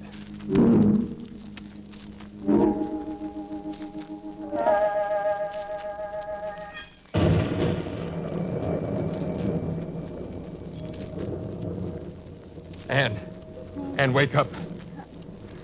Mother. There's someone at the door. At this hour? It's probably the police. The police? Yes, I want you to do exactly as I tell you, Anne. Hmm? If they ask you where I was, you tell them that I didn't leave this house tonight. Oh, but you did, dear. You went to see Bruce. Don't be a fool. Bruce is dead. Dead? He's been murdered. You were asleep when I came in. I didn't want to tell you. Gordon, did you kill... You'll tell them I was here. You'll tell them I never left this room. Gordon, you... Shut up! You can't get away with this. It's gonna be all right. My luck's good. Now, come on. Just a moment. Oh, hello, Wells. I didn't mean to get you out of bed like this. Oh, good evening, Mrs. Wells. Good evening. I hope I haven't frightened you. Oh, it's all right, Mr. Parrish. I didn't know what to expect. Well, I'm sorry. I've just come from Bruce Craig's house. You live close by. I thought you should be the first one to know. Craig is dead. When did you find out? I got a call from his doctor an hour ago. He didn't have any relatives around here. Doctor knew I was his attorney, and he got in touch with me. Oh, this is terrible news, Parrish. It's hard to tell you what Bruce meant to me. Why, he was more than just a friend. Yes, I knew that when I drew up his will. Why, he's left everything to you. To me? Yes, his entire estate. There's only one condition. Oh, what's that? Well, Bruce apparently had a brother somewhere. If this man turns up within 48 hours, he'll be the sole beneficiary. I see. But you don't have to worry. The brother hasn't been heard from for 20 years. He's probably dead. Well, will you take care of the funeral arrangements? I'll help you if you wish. Wait a minute. There's something I don't understand. What? The funeral arrangements. I thought the police would take the body. The police? Well, yes, in cases like this. Oh, no. The police don't take over when a man dies in his own home. Unless, of course, it's murder. That's what I mean. Oh, good heavens. I guess I was so upset I forgot to tell you. Bruce Craig died of a heart attack. Heart attack? Are you sure? The doctor was quite certain of it. Why, what did you expect it was?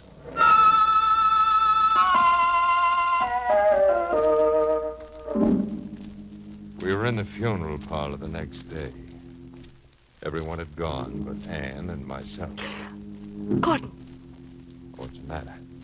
Look there. That man. What about him? Craig. Bruce Craig.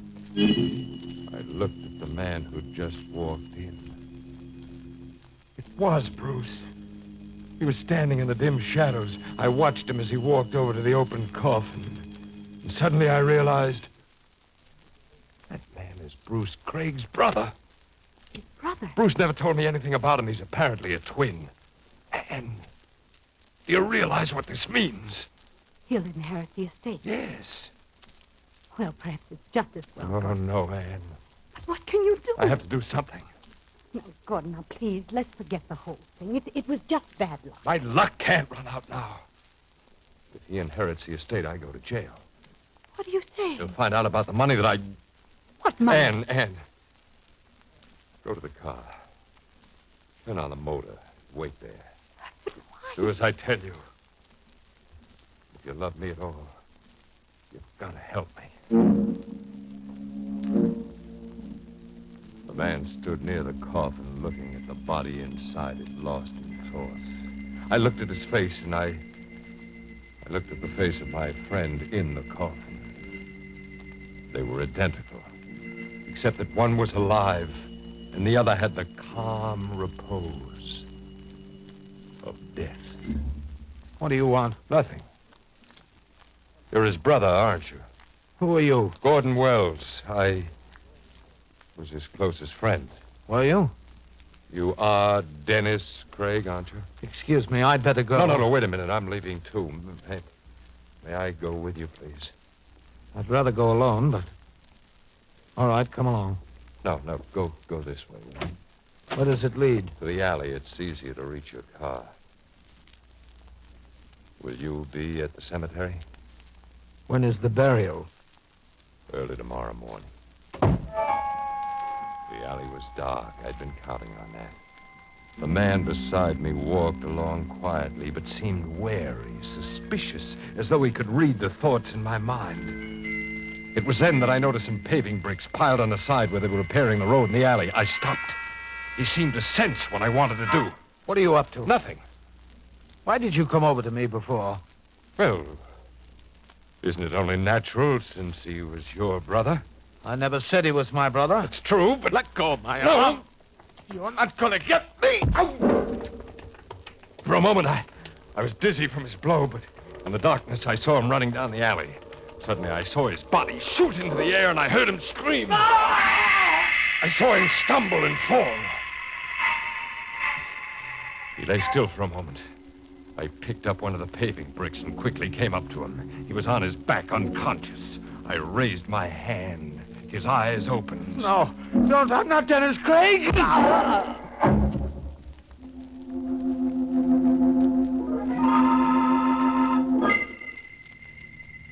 Gordon, what did you do? Open the back door. Go on, open it. But Gordon, what... I gotta get his body in the car, don't you understand? Open it.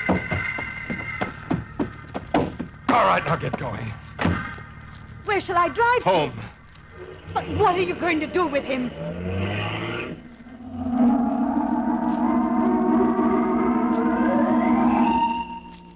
Go around to the back of the house, Anne. All right. Stop there. All right, go out. You may have to help me. Help you? You're in this as deeply as I am. Now open the door for me. I'm carrying him out. Turn the lights off and follow me. But Gordon, how do you expect to get rid of him? You know the abandoned dry well? Yes? No one will ever find him there. No one will ever know. All right, here we are. Now stand aside. I'm going to lift the cover. Turn around if you don't want to see.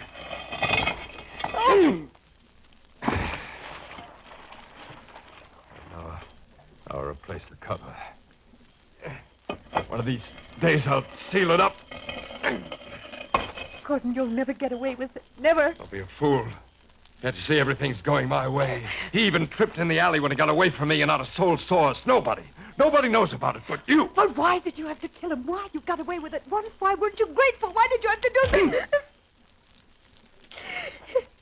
You're hysterical. You're losing your head. Now stop it.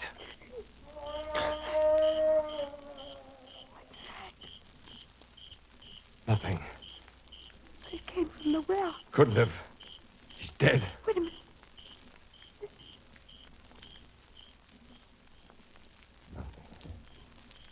What you may have heard is some animal in the woods. That's all.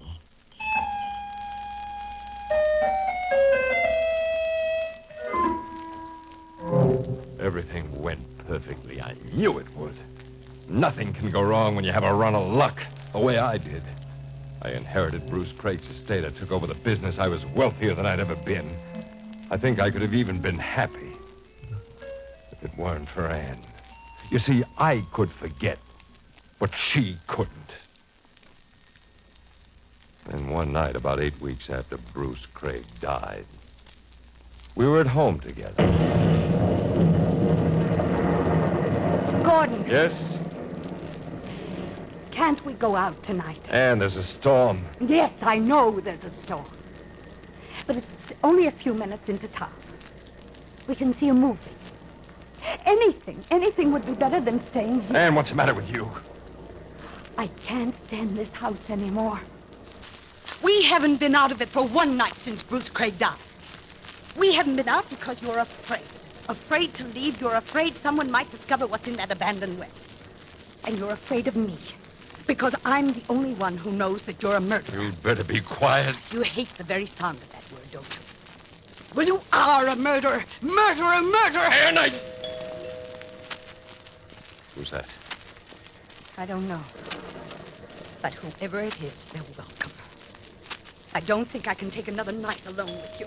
I'll answer. Just a moment. Good evening, I did... Anne, what is it? What's the matter? Good. Well, go on, speak. I'll open the door. No, don't let him in. Who? It's Bruce Craig. Bruce, you're out of your mind. He was standing there. He wanted to come in. Get away from the door. No, don't. There's no one there. There's no one, no car or anything. He's gone away. But he'll be back. I know he will. Anne, listen to me. He won't be back. You're imagining things. No, Gordon, I'm not. He was real as you are. Then why shouldn't he come back? It was on a night like this that you killed him. Bruce Craig is dead. He's been buried. Then it might have been his brother, his twin, Dennis. It couldn't be. Do you understand what I'm saying? It couldn't be. Yes. I understand what you're saying. Anne, come with me. Where? Where are you going to take me? You'll see in a moment. Just come with me to the garage. Garage? I want to get a pic of the flashlight. No, Gordon, no, don't. And we're only going to the abandoned well. Well? Yes. There's something I want to show you. No, I don't want to see. You'd better come with me, Anne. This is very important.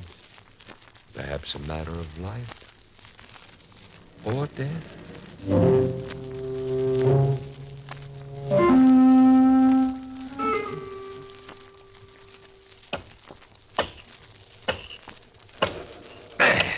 There. You've finally broken through the concrete. Now, in a moment, I'll remove the cover. Gordon, why are you doing this? You may not realize it, but I'm doing it for your sake, Anne. No! Now, hand me the flashlight. It's here. Just as I thought. Anne, look down there. Look down the well. No. You must. I want you to see the body. I want you to prove to yourself that this man is dead. Come here. No, let go of me. Look. Go on, look. Look down there. Oh. Now, will you believe that he's dead? Yes. I believe it, Gordon. I believe it.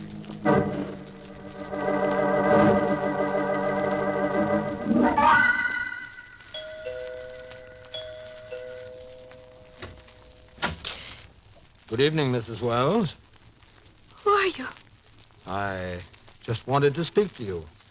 But who are you? Why do you keep that scarf over your face? You'll find out presently. Where is your husband? He's downstairs in the cellar. Does he still think you're losing your mind, Mrs. Wells? What are you talking about? He hasn't accused you of having any hallucinations in the last 2 weeks.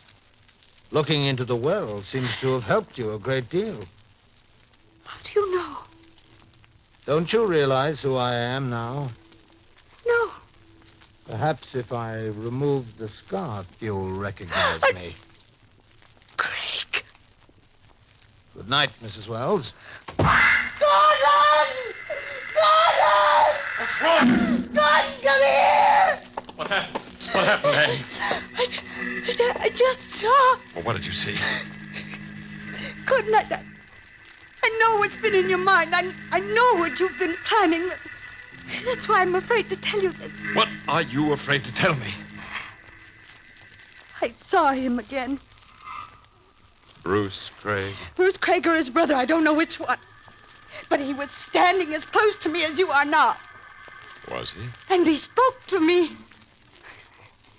I know I'm risking my life by telling you this, but I can't help it. I must make you understand. Something strange is happening, something you must believe. You do believe me, don't you, Gordon?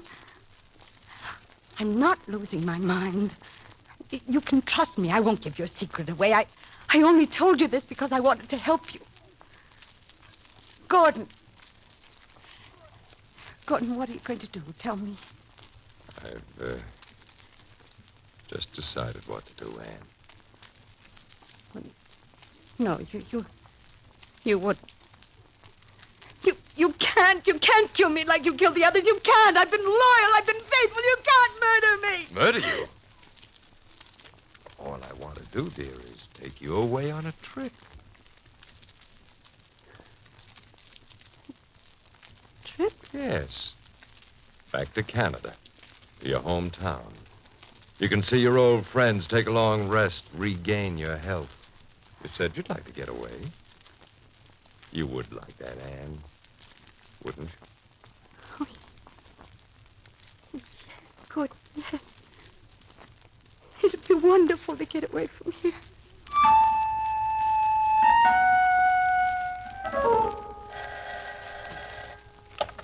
Hello?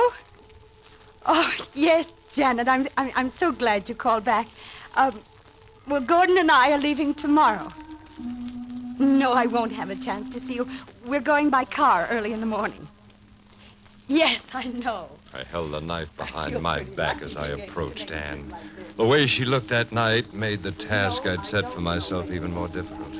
She'd been as happy as a child ever since I told her we were going away, and now she turned to me, radiant smile on her face.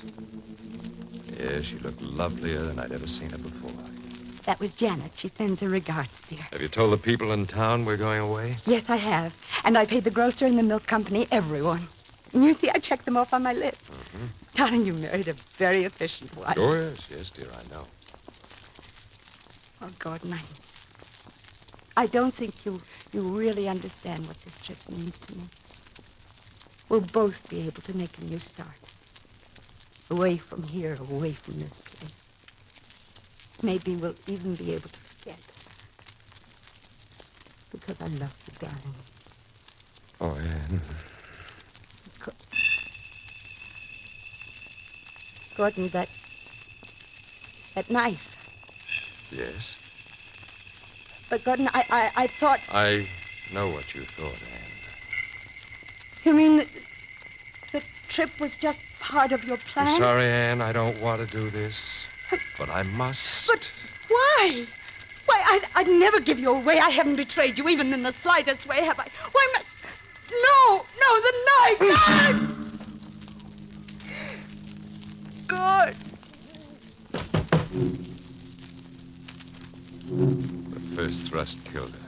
When she fell to the floor, I made certain she was dead. The rest was all planned. You see, I didn't want to murder Anne. I was forced to. In order to protect my own life, she would have given me away without realizing it because I was convinced that her mind was gone. I stooped to pick her up, but just then I heard someone at the door. For a moment, I felt paralyzed. I looked at my watch. It was almost midnight. Who could it be? Quickly, I put her body behind a couch, then I put a chair over the bloodstain on the floor. I hid the knife, and then I went to the door. Hello, Wells. Craig. Yes. Oh, no, it can't It's be. just as your wife told you, Wells. You're not imagining this. But you... You're wondering just who I am? Yes. I'm Dennis Craig.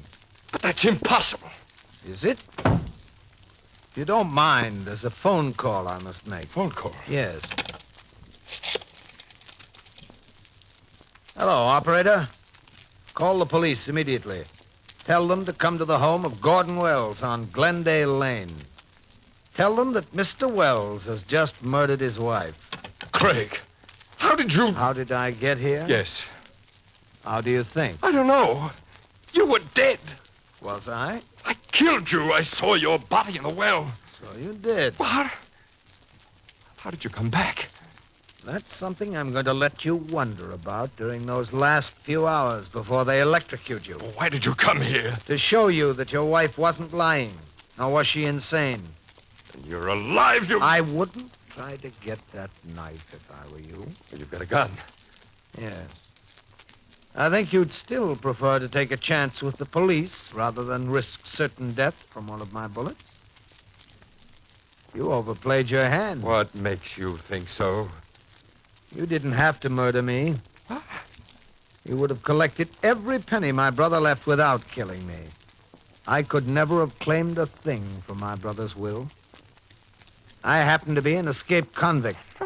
If the police ever found me, I'd go to prison for something like 30 years. I really didn't have to. No, as I said, you didn't have to do a thing. I would have walked out of that funeral parlor, and you would never have seen me again as long as you lived. For a man who believes in luck, that's very funny, isn't it?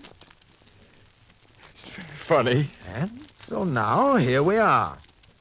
You'll have to go to the chair for murdering your wife. I guess you'd call that tough luck, wouldn't you? Oh, this can't be real. When I looked down in that well, when I forced Ann to look down, we both saw you. We both saw your face. And you were dead. There are the police. I'll have to go. I'm going with you.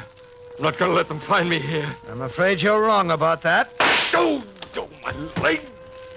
You won't be able to get away now, Wells. Not with that leg. Why? Why did you do this? Because you're a murderer at heart, Wells. You had it coming. I think your luck's run out.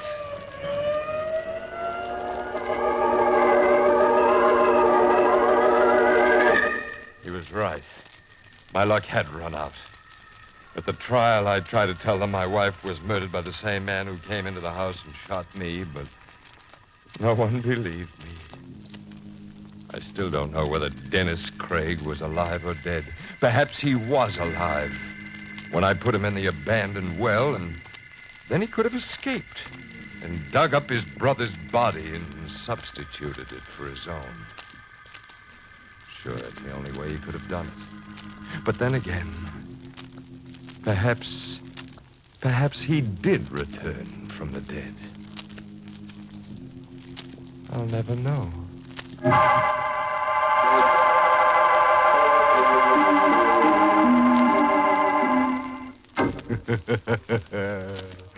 I guess this should teach Gordon not to believe in luck.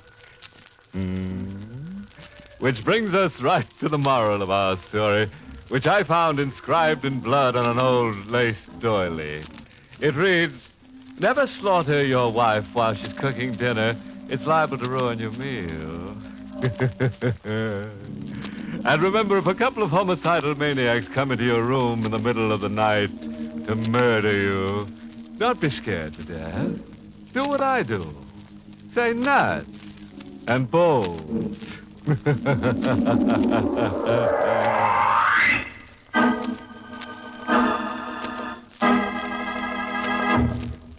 Tonight's Inner Sanctum Mystery was written by Milton Lewis and starred Arnold Moss in the role of Gordon. Charlotte Holland played Anne, and Everett Sloane played Dennis. Music was by Lew White. This month's Inner Sanctum Mystery novel is Woman Under the Mountain by Roman McDougald. The entire production of Inner Sanctum is under the direction of Hyman Brown. Well, friends, it's time to close that creaking door. Till next week at the same time, when we'll be back with more spooks and shudders. Next week's Distress, The Baited Corpse, is about a taxi driver who finds a fortune and promptly loses his mind over it. An obliging fellow, our Hacky never shies away from any undertaking. Come ride along. Next week. Until then, good night. Pleasant dreams.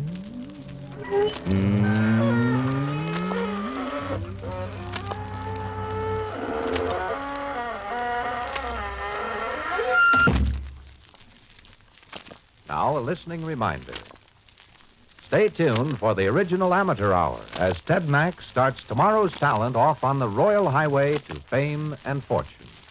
This is ABC, the American Broadcasting Company.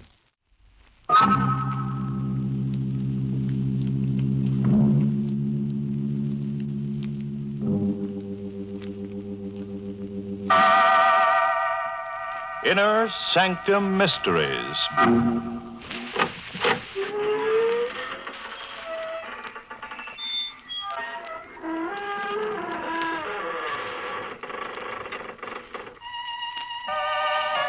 Good evening, friends. This is your host to welcome you through the creaking door into the inner sanctum. Come in. Say, how about joining our Shriek of the Month Club? We're offering free a shroud-bound copy of Die Alone and Like It. It's about an unsuccessful authoress who dies of marital illness. Yes, her husband got sick of her. However, he was thoughtful enough to bury his novelist wife in the basement. And now, at last, she's in the bestseller class.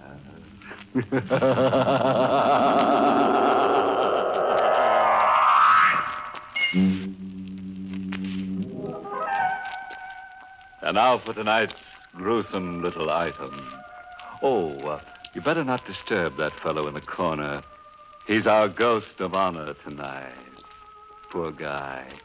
He died last night for lack of sleep. Now he's in for a wake. Meet John Thompson, age 29, driving a blue coupe across the George Washington Bridge, heading west. It's kind of a close night. Heat lightning is dancing up in the sky when I come down off the bridge into Jersey. Running a Mobile gas station isn't bad when things are breaking right. But the way things are, I figure I'll do better out west. I hit the highway and let her out a bit. I spot her a few miles past the bridge. She's standing there by the side of the road, out in the middle of nothing.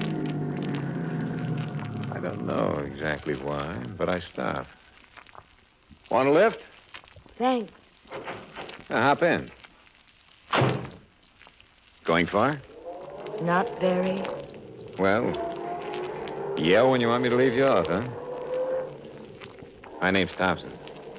John Thompson. Hello, Johnny. Yeah. Hello. What's your name? Anne.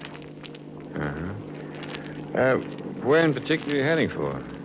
I don't know. But, I'll know when we get there. yeah, sure. Look, this ain't the old routine, but you look like I kind of know you from someplace. Do I? I don't remember from where or when, but your face. Maybe just reminds me of somebody I used to know. Don't anymore. Maybe. You don't remember me, huh? Should I, Johnny? Well, it would be kind of more sociable. I'll try, Johnny. We go on like that for a couple of 3 miles. Her not saying anything and me sneaking looks at her. She's pretty young and nice to have next to you, but there's this feeling that I ought to know her and don't. And I get to wondering where she's going in the middle of the night. Hey, Ann. Yes, Johnny. Maybe we can get some music. The knob for turning on the radio is over on your side. See it? All right. They got these all-night programs for people like us, you know, driving at night or jockeying a truck or sitting up with a sick friend. Our next request number, just phoned in this minute by a young lady named Ann, well, we can't make out your last name, Ann, but anyway, Lou's going right ahead and play it for you. Lou White at the piano, playing Stardust.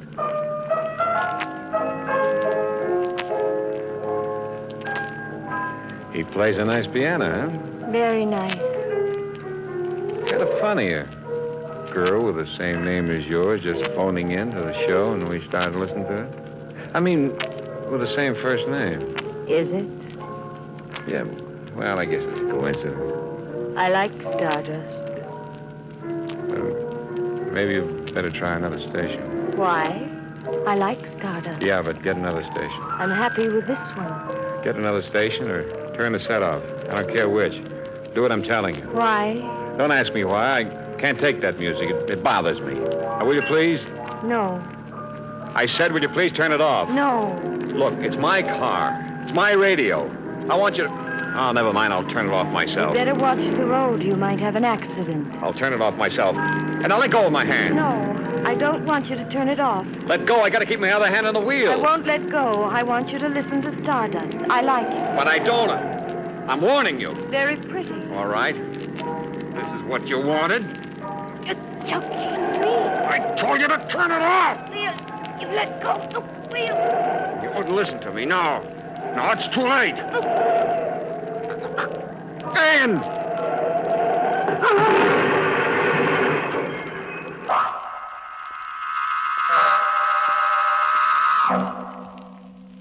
It's all black for a while, and then there were streaks of light through the blackness, and I shook my head. I was conscious again. I'd slid forward under the wheel, and the car hit the tree. Pulled myself up, got out of the car. Look, it wasn't damaged bad. The bumper had taken most of the shock when we hit, and one fender was crumpled. And then I remembered. Ann. She was dead, I knew. I felt her neck give before we crashed. I swallowed hard for a couple of seconds and went back to the car. Looked in. She wasn't there. She wasn't anywhere near the car. She hadn't been thrown clear. She must be dead. Still, she wasn't there, not anywhere. I drove away. Fast.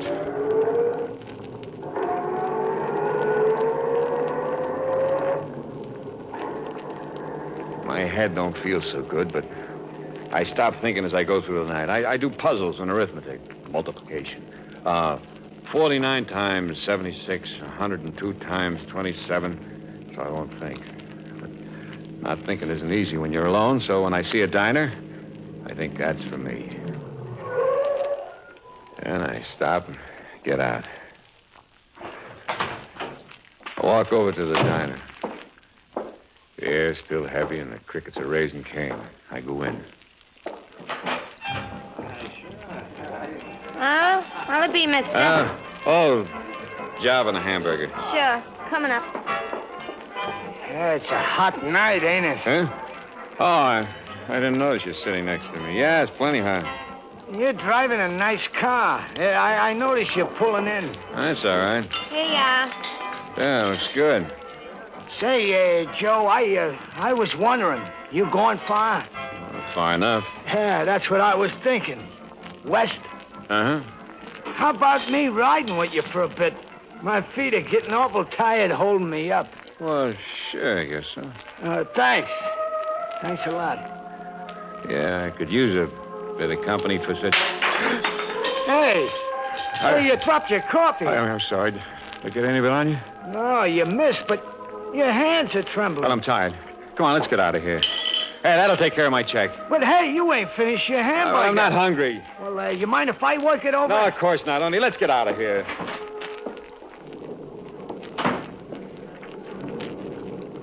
Sure is a dark night, huh? Hurry up, will you? Yeah. Dark enough to hide a corpse in.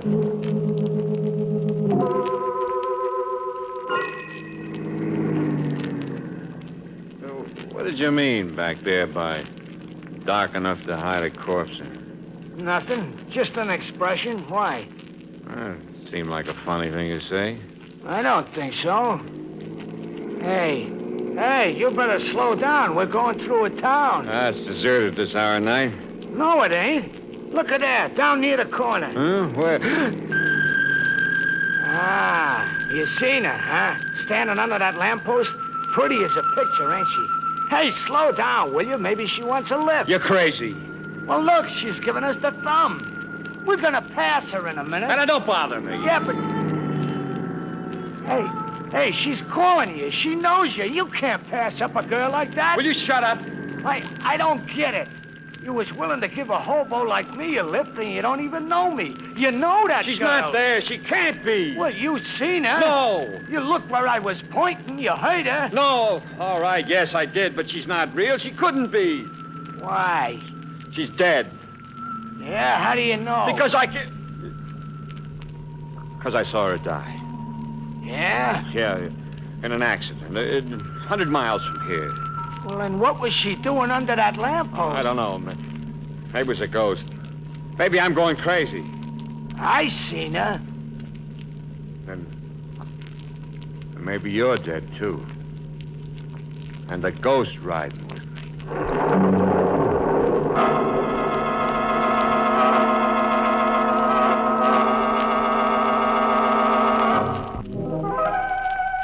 Well, look at you.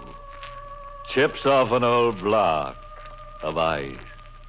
Splinters from the petrified forest. Or are you always that way? Oh, you're not really frightened. Just pretending, huh? Well, then suppose you climb down off that chandelier and listen to the rest of the story about John Thompson, who took a girl for a boogie ride. John and the bum he'd picked up rode on for a while in silence. Night was closer and heavier, and John was tired. Hey, watch it, will you? Oh, sorry. I closed my eyes for a second. Well, you better keep them open. It's healthier. Yeah. Oh, I'm kind of pooped. It's been a long night. That chatter about ghosts, Yeah? how come? Oh, I was kidding. You were, huh? It wouldn't be because... How would you like to get out? I'd like it fine. I get nervous riding with a guy who turns green when you mention corpses. Hey, watch that bridge! Hey, you nearly dunked us in that stream. I can't keep my eyes open. What if I wash my face? Bathe my eyes with cold water? Yeah, that's an idea. You can stay in the car. I'll only be a couple of seconds. Well, I'll go along. I could use a drink. That water looks good. Dark, peaceful. You know, you could sleep in water like that. Yeah, sure, but you wouldn't wake up. Go on, wash. Huh? Oh, yeah. Feels swell. Sure. It's cold. It's good. Uh-huh. Good for what ails you. But what does ail you, mister? Nothing. I'm tired, that's all. It's getting sleepy. I'm better now. Okay. Well, let's get back to the car. I'm walking the rest of the way. What? Yeah. But I want to get there. There's nothing wrong with my driving. Well, I didn't say there was, mister. But are you sure there ain't something wrong with you? All right. Walk. I don't need anybody to ride with. No, mister. You already got somebody. Or something riding with you.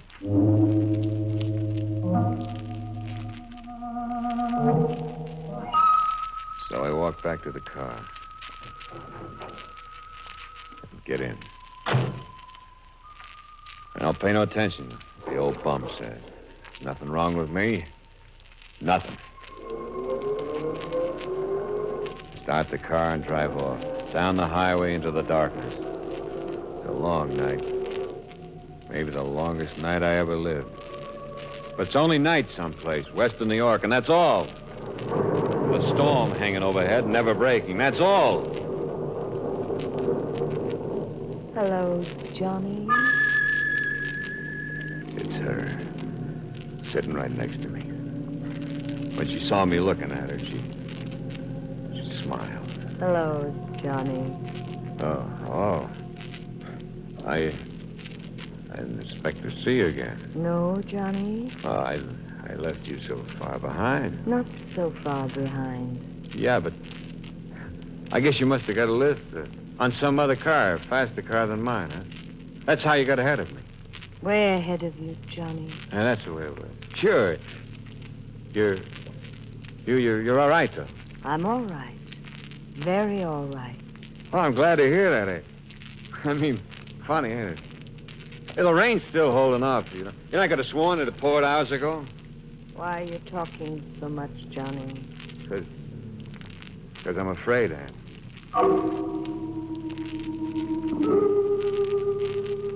When will we get there, Johnny?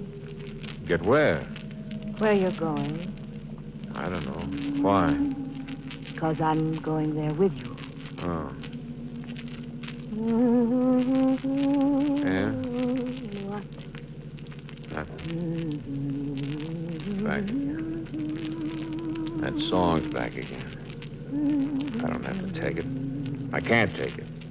She oughtn't to sing that song. I told her I didn't like it. And I'm not going to tell her again. It won't do any good. This time I'm going to play it smart and sure. She's looking straight ahead, watching the road slide under the headlights. So I choked the car. Hey! What is it, Johnny? The motor.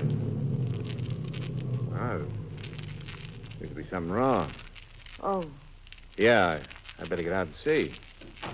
I'll wait here. Sure. Now, get the hood up.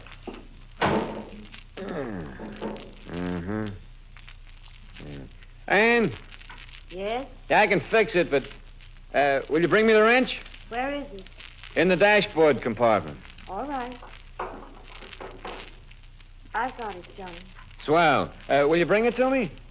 Here it is, Johnny. Thanks. Now all I have to do is... Hey, Hmm? what's that behind you?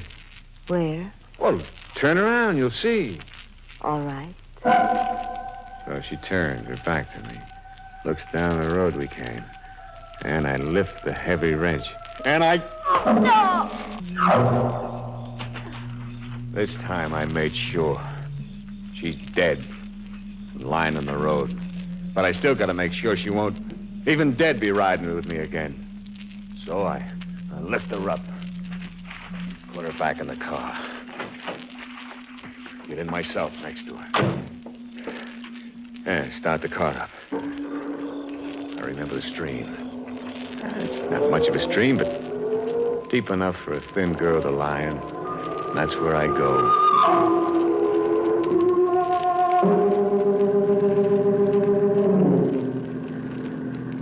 It don't take long to get back to the stream and the bridge over, which is where I stop. Nobody around. Only the darkness and the water flowing underneath, where Ann is going to lie. But before I let her go, I dig out my tools. Tire iron, wrenches, a jack, heavy stuff. Tie them to her, so she'll lie quiet under the water. When I get done. She's heavy now. Heavier than she ever was before. But I lift her over the rail and hold her for a second in my arms, and then I let her go. She drops quick and not awful loud into the water. Drops to the bottom of the stream, where maybe it'll be soft and cool for her. And well, I gotta get away from here fast. Fast!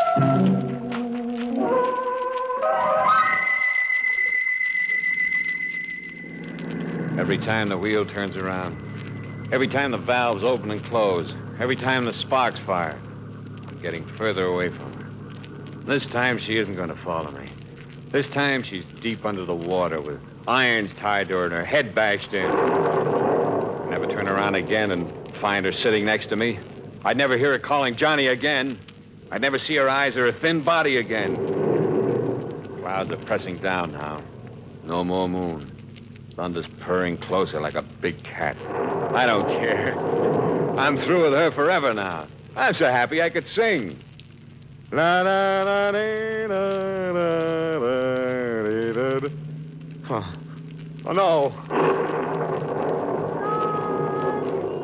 Skies are opening up. The lightning's turning off and on like God's neon sign.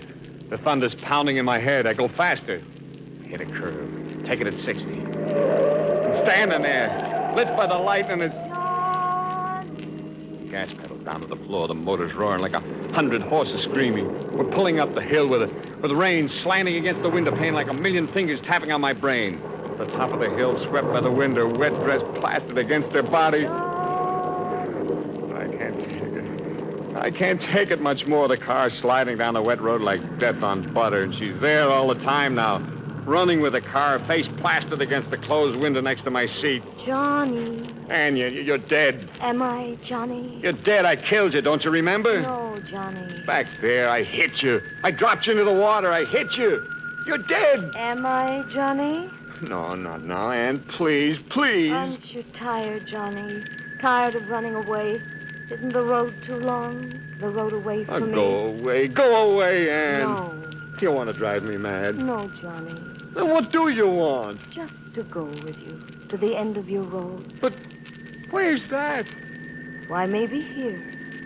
Maybe right here. In this town, Johnny. In this town.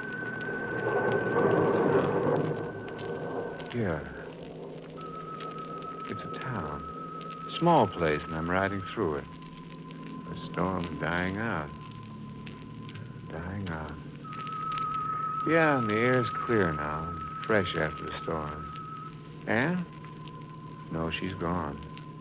Now, the thing is, where? Oh, right up ahead.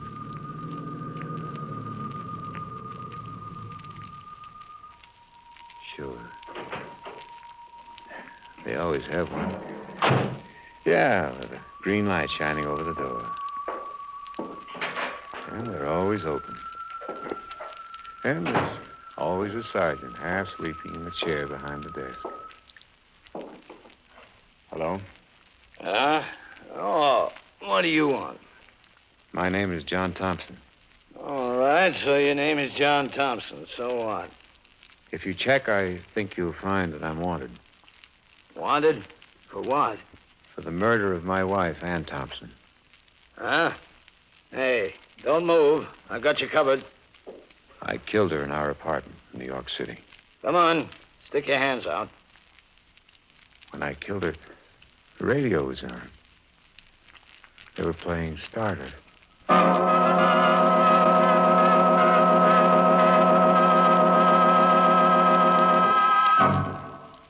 How'd you like our new arrangement of Stardust? We're billing it this week as tune number 1 of the Murderer's Hot Parade. With, of course, a boogeyman beat on a new grave lane.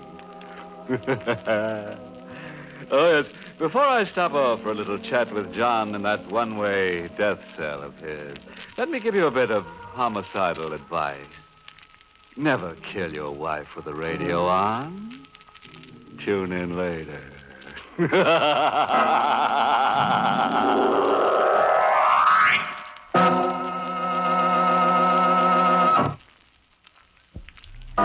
Well, friends, it's time once again to close that creaking door.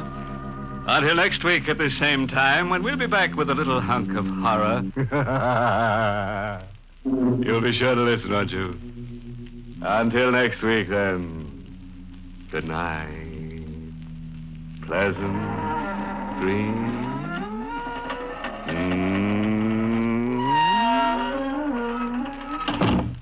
Inner Sanctum has come to you through the worldwide facilities of the United States Armed Forces Radio and Television Service.